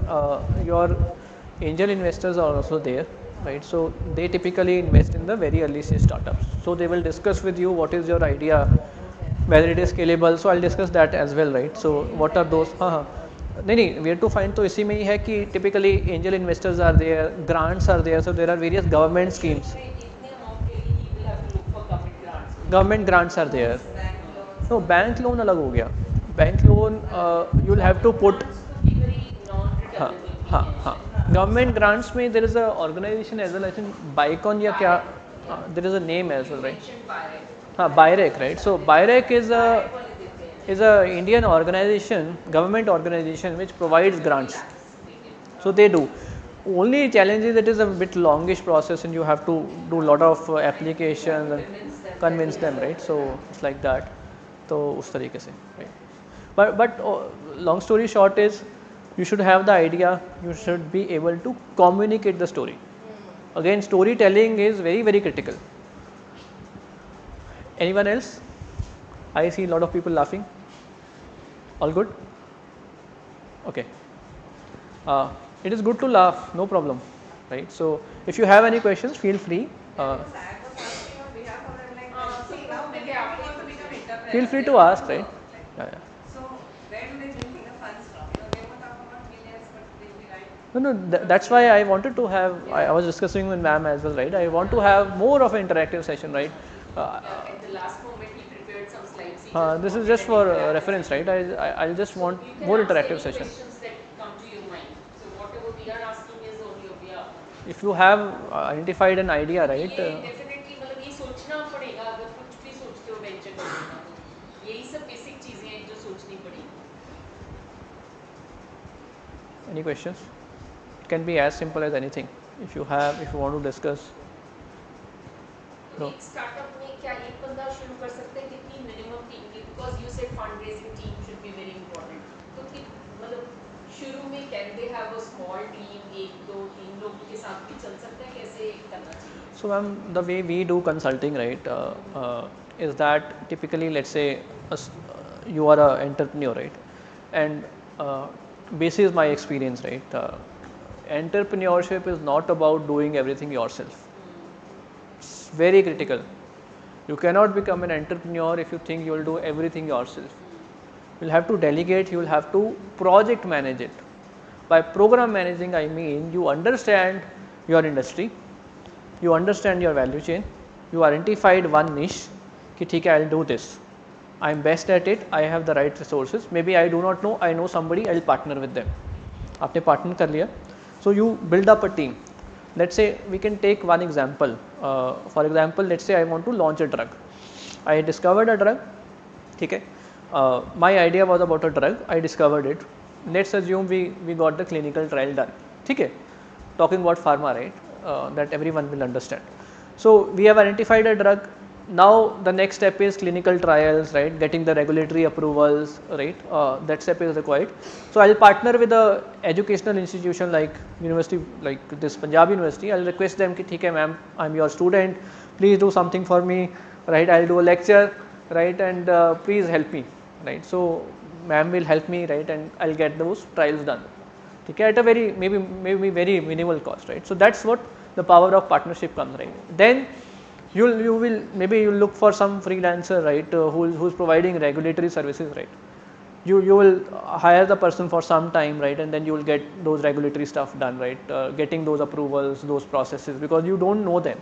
And if you start doing everything yourself, you spend so much time there, you lose the focus, right? So it's always better to pick up the professionals, right? Maybe for small time, build your network, right? Do some friendships, right? Leverage those friendships and take it forward from there, right? Then the comes, how do we manufacture? I do not have anything, right? I do not have a room to manufacture. How do I manufacture a drug which requires at least 10,000 square feet of area? Then what do? I'll sign a licensing deal with, let's say, a large pharma company known as AstraZeneca. I tried to identify, let's say, who is the MD of their manufacturing unit in India. I connected on LinkedIn, right? I again tried to connect with him. Okay, let's do a meeting, right? So I have a good idea, right? I can help you, right? So you need to provide the value to your partner, right? So you will do that meeting, right? And then you will say, okay, that I have this drug, right? This will have this much of target addressable market, right? And this is the serviceable addressable market, right? This will help your organization to do this much of business if you help me manufacture this, right? So let's sign a licensing deal. If I sign a licensing deal, you will be manufacturing on my behalf and you will pay me this much of royalty fee. So licensing may, you know better than me, right? So there is a loyalty fee. So this is how it starts, right? And then you start getting the revenues, and then you keep on getting more and more revenues, and then the story moves on, right? From a fundraising perspective, right? To answer your specific question, for a startup we don't need a team. There are various advisors, right, who help startups to do their all that stuff, right? So there are a lot of people who work on this thing: business modeling, business planning, financial modeling, identifying investors, right, negotiating with the investors, right? So the way I was trying to convey was that we'll need to raise the funding again and again. It is not a one-time job. If we raise funding and we are done, no. Typically speaking, every year we need to raise funding, and it is very critical to define your milestones to raise a fund, right? So for example, let's say for a clinical trial, I need, let's say, 2 crore rupees. So I'll pitch an investor that, okay, this funding will be used to do the clinical trials, and if we become successful, then in the next funding round you will get preference to invest. So we will be at a higher valuation. So if our clinical trial will succeed, where the probability is, let's say, 70%, you are able to showcase, then he will know, okay, 70% case mein valuation will go up, and I will have a preference to invest at a higher valuation as well, right? That's how it typically works. Very interesting questions, man. This is what I really want, right, in the sessions. That yes, please.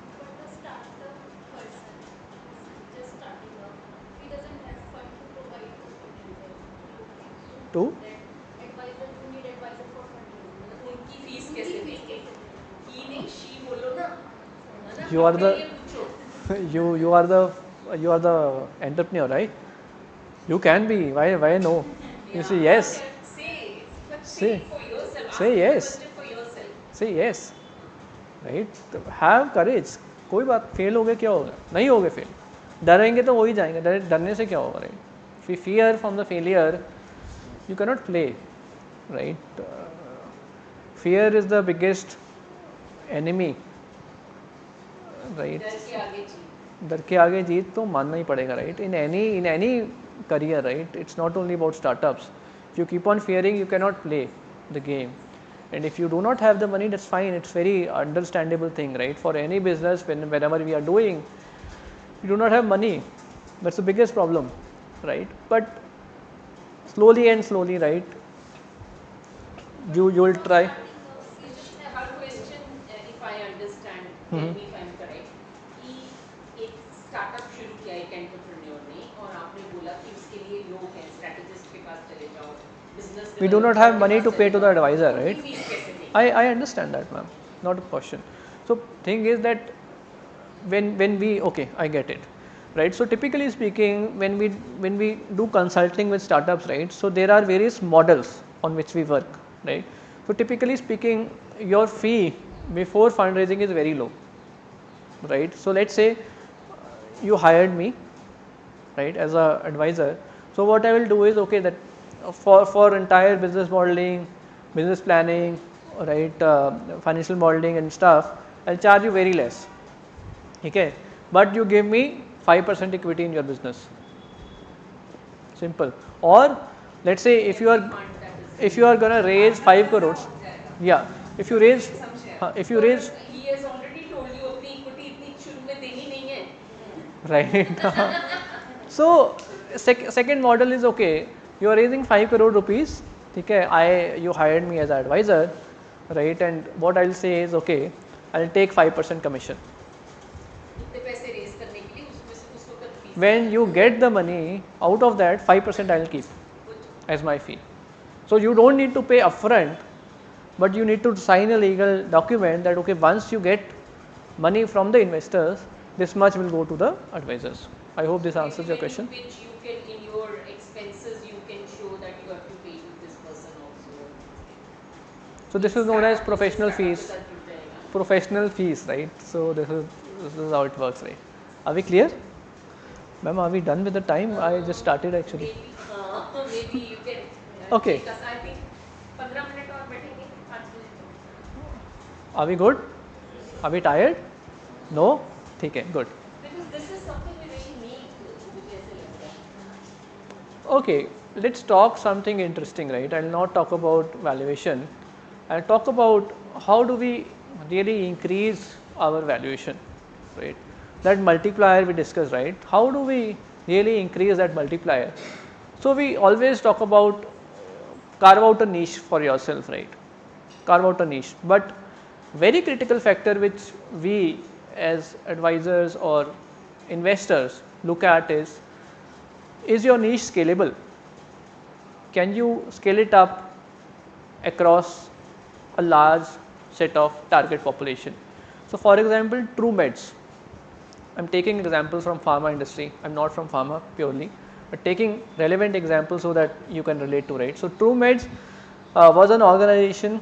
I'm taking all Indian examples so that we don't think that we can do business in US only. We can, right? So we can do business in India. So have that passion, right? So TrueMeds was founded in 2019, right? And they could imagine they could reach 400 million valuation within 6 years, which is very good, right? And the reason is what they really did is they started teleconsultation, right? And they focused on a niche known as generic medicines. What did they focus on? Affordability of the medicines. And second thing, in tier 2 and tier 3 cities, there is a huge problem, right? So there are various chronic diseases like diabetes, like heart ailments, right? Cancer, so many other problems, right? Wherein the medicines are very, very costly, right? And people typically cannot afford. And those medicines are like you have to take them every time. Let's say blood pressure ka medicine hai, you have to take it. Sugar ka medicine hai, you have to take it, right? So they focused on ensuring that how do we make it more affordable for them and also scale it up. How do they scale it up? They enabled it through e-pharmacy, right? So they could showcase a scalable business model in tier 2 and tier 3 cities. Okay. So this is how they raised the funding, right? So in the seed funding, you see every year they have almost raised the funding, right? It's not a one-time job. In the beginning, they raised very small amount, 0.7, 0.8 million, right? The second year, they raised 5 million. The next year, they raised 22 million. What if they said that I need 20 million the first year? Nobody will give. As simple as that, right? If you ask for 20 million in the first year, nobody will give. So ask the right amount and divide the fundraising into specific milestones, right? That for this fundraising is for this milestone. The next fundraising round will be for the next milestone, things like that. Second is network effect. Very, very important, right? So ma'am discussed about Zomato, right? It is a network effect. Network effect means if the number of restaurants who are providing service through Zomato increase, the number of customers who buy from Zomato will increase. If the number of customers who buy from Zomato increase, the number of restaurants who are serving through Zomato will also increase. Same business model with Uber, same business model with Ola, all these are platform businesses and the driver is the network effect. And in this case, typically speaking, and what Subiragil ma'am were talking about is users first, profits later. All these business models work on building that user base, right? Most of them are non-profitable. You know Urban Company? When was it launched? 2014. It's been 11 years now and it is still not profitable. But its valuation, it's a unicorn. It's a unicorn despite the fact it's EBITDA negative. So the entrepreneurs, the founders are looking not at the profits, they are looking at the valuation to become rich, right? So talking about 1mg, right? So 1mg within 10 years, right? Within few years, right? I think 7 years. They started in 2015 and they became a unicorn in 2022, right? Now it is like 10 years when they were founded, but within 7 years they became a unicorn, right? What did they do different? They used this platform business, right? I think every one of us know 1mg, right? I don't need to talk about it, but this is how you invent, right? This is how you drive the valuations. There is predictability of revenue, right? So again, this is the same niche. Imagine if imagine there is an organization, right, which is your TrueMeds, which is already there, and there is an organization known as Generic Aadhaar. He was an entrepreneur. He founded the company at the age of 16, and what he did, he decided, okay, I'll sell generics. So you see TrueMeds was also generics, right? It was founded in 2019. Both of them are highly successful, but their model is a bit different, slightly different. They are focusing on the digital channel. This guy, Arun Deshpande, is focusing on the physical channel, right? So his hypothesis was that if you want to scale up in tier 2 and tier 3 cities, the offline channel works better because people are not digital savvy. In TrueMeds, you need to upload your prescription, right? Then there will be a doctor who will do teleconsultation with you. He will tell you the generic medicines, right? And then you will buy them. He said, no, nothing doing. I will launch I'll partner with your local chemist, right? And I'll launch this model in a brick and mortar model, right? Your franchisee model, wherein people will be buying franchisee from me and I'll get royalty fee.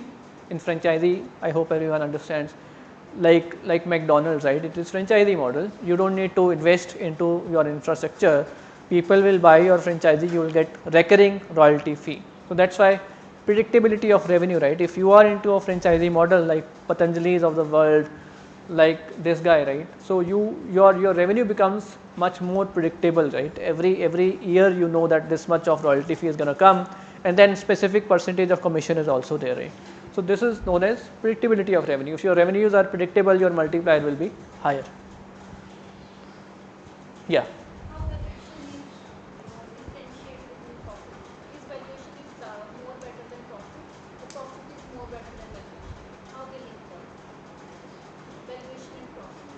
valuation and profit better कैसे निकालोगे?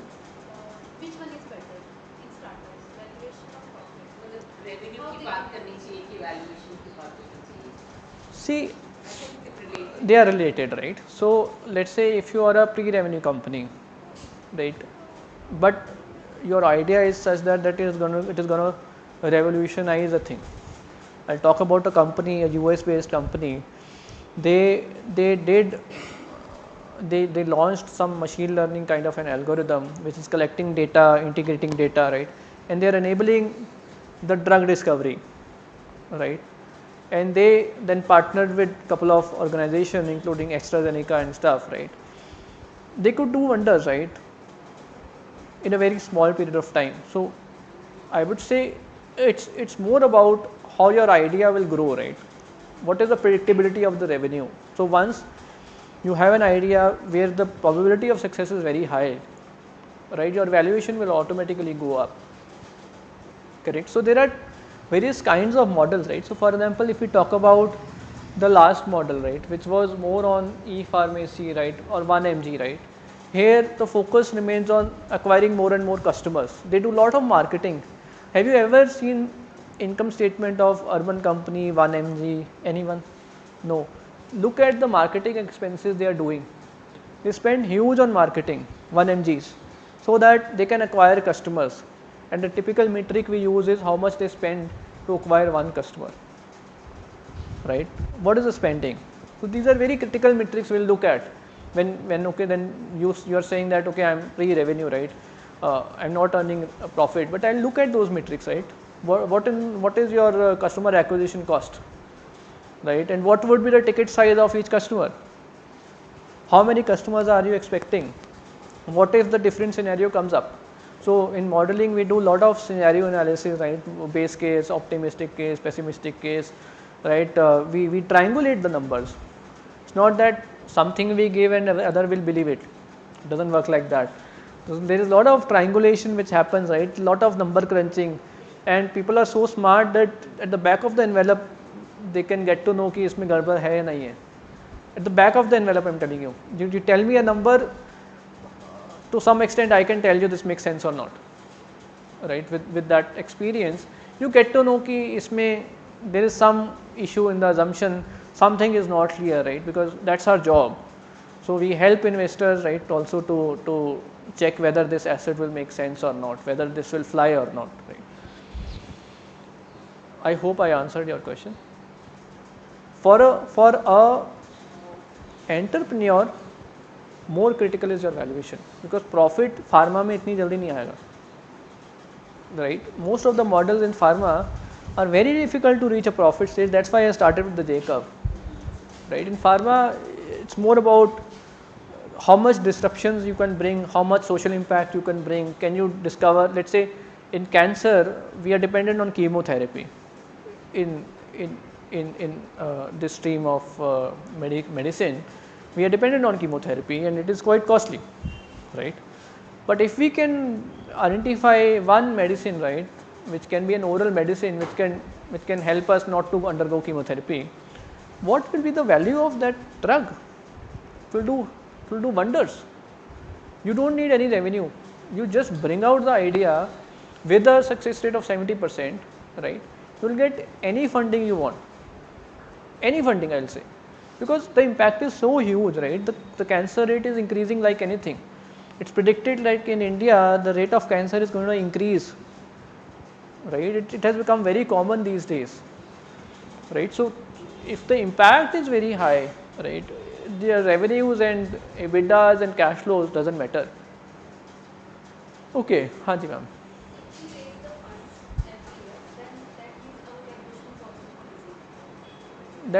That typically means, but it is not a guarantee. I'll talk about an example where valuation decreased by 90%, right. So you need to do the right things. That's why Suvira ma'am was also telling, it's not a one type job, it's a continuous process, right. And raising funding is also not very easy, right. So you raised fund, uske baad you will have a governance set up with the investors, right. It's not that they are saying okay, you take money, I'll meet 1 year later. It's not going to happen like that every month. every month there will be a governance cadence. Okay, what is your business plan? What have you achieved? Why is there a lag? What is the backup plan?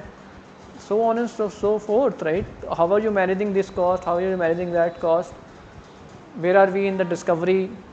What are the partnerships we are doing? So a lot of governance happens around it, and we typically, so it's my role as well in my organization, we set up that governance, right, for the acquired entities. So once we acquire an entity, so my role currently is how do I ensure the acquired entity and the organization which is acquiring it drive value together, right? How do they do business together? How do we drive that value?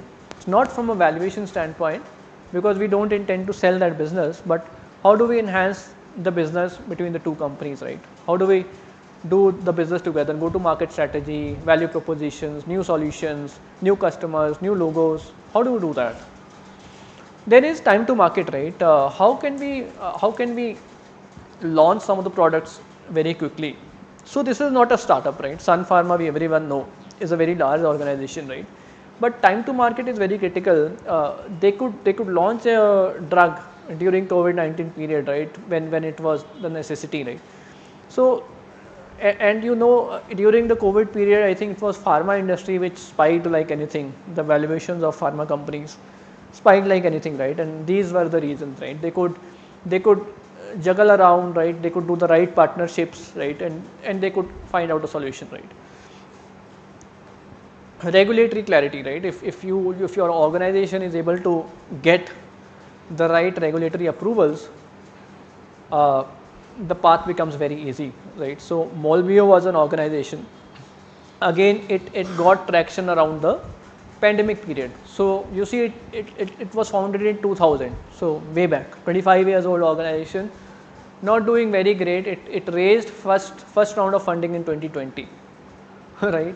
$10 million, but so it was again at the time of pandemic, right? So what they did unique was they enabled decentralized diagnostics, right, which were like portable and real-time platforms wherein they can diagnose more than 40 diseases.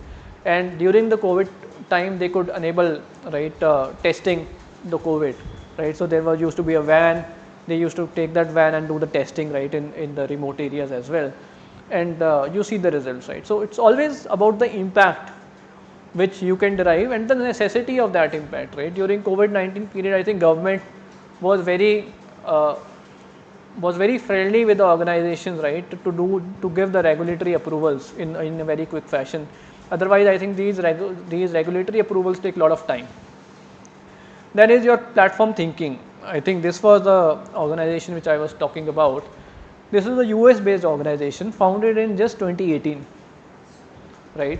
And you see the valuation, $2.57 billion. How many years? 3 years. 3 years, $2.75 billion valuation.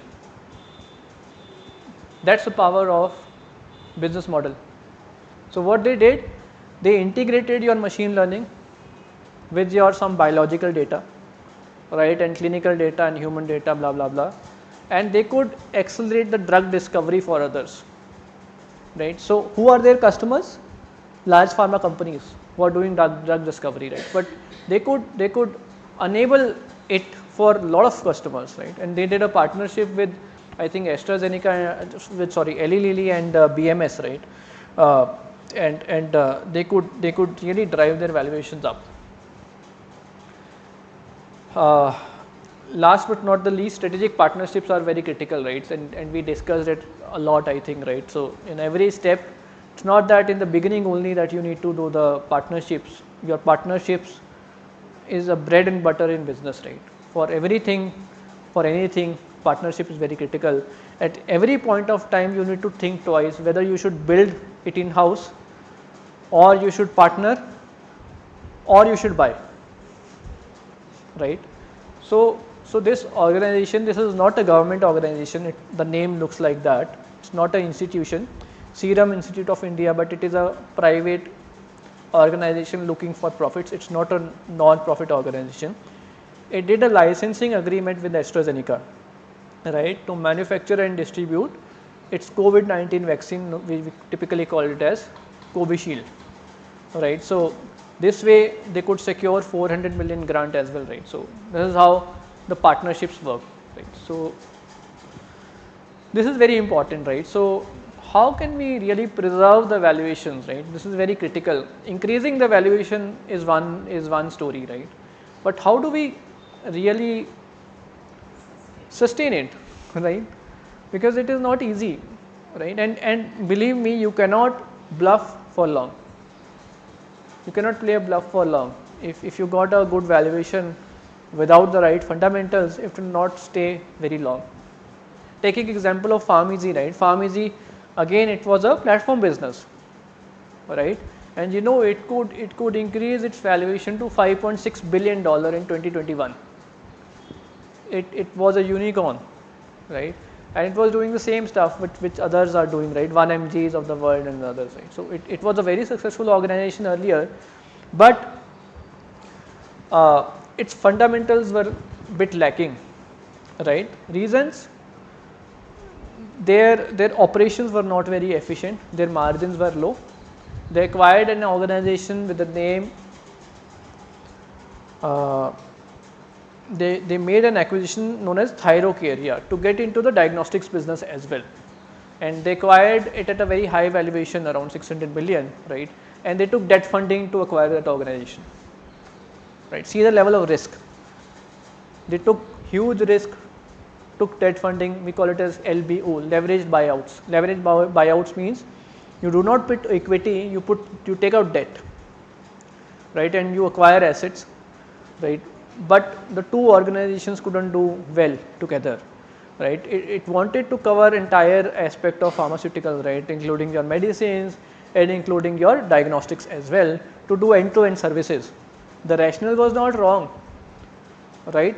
But it is very critical to assess your assets, right, before acquisition, right? Very, very carefully.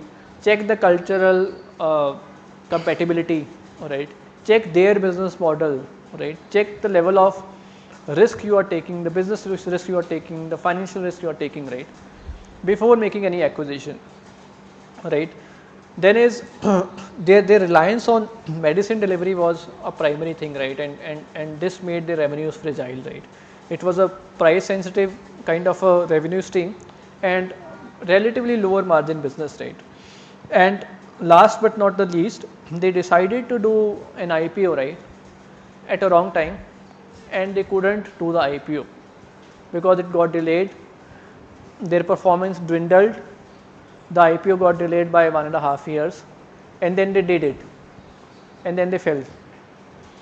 The last valuation was around $450 million. It fell almost by 90% within 2 years, right? So that's why it's very critical that we need to sustain our valuations by staying honest, by staying true to our business, right? Making sure our fundamentals are in place, making sure that we know the basics, right, and we stick to the ground, right? We don't think that, okay, I am a unicorn, I can sleep well. No, it's always the sleepless nights if you want to be rich, right? So it's gonna be sleepless nights, right? But if you can manage the things well, right, you can enjoy. It's not that it's always sleepless nights. If you are a good program manager, as I said in the beginning, right, it's not only during a startup phase, but even when you are a mature organization, you can sleep well, you can live well, and you can run the organization very well as well. That's it from my side. If you have any questions, gentlemen, feel free to ask. Any quick questions? Anything you have in mind? So, Agam is not very old than you, maybe this 12 साल का फर्क होगा. So, like if you have any things, and he said he can, do it for any generation. So, I'm sure he can answer your questions better than other people like us. Anyone? No? Okay. I think we are good. It was great to come here and speak in front of you guys. very well innovative kind of a, I think, group who is looking forward to launch their startups. So really happy to be here, and a big thanks to Indu ma'am. So in fact, for the last 3 days, they've been interacting with one faculty who was our foreign faculty. He left just before your and Dr. Sumira Gill's session, and he's been training them during their tutorials on like he divided them into groups, and each group has an idea and they've been working on it and things like that. लेकिन पैसे तो चाहिए ही होंगे, है ना? वहाँ यहीं पे क्वेश्चन आने हैं ये वाले जो अभी बताए हैं सब. So having that basic acumen is very important. I think we got some idea about the journey, right? It's a long journey, but somewhere we need to start. We should start from somewhere. We should be bold enough, right? डरना नहीं है. अभी तो हौसले में थे, अभी डर लगना शुरू हो गया इन सबको, है ना? मुझे भी. No, ma'am, I would say so today, right? And I started the session with that, right? So 20 years back, right? Doing business was very tough, right? And we used to call it as barriers to entry. In strategy, in management, the first topic which we used to learn was barriers to entry for any business. And in that time, right,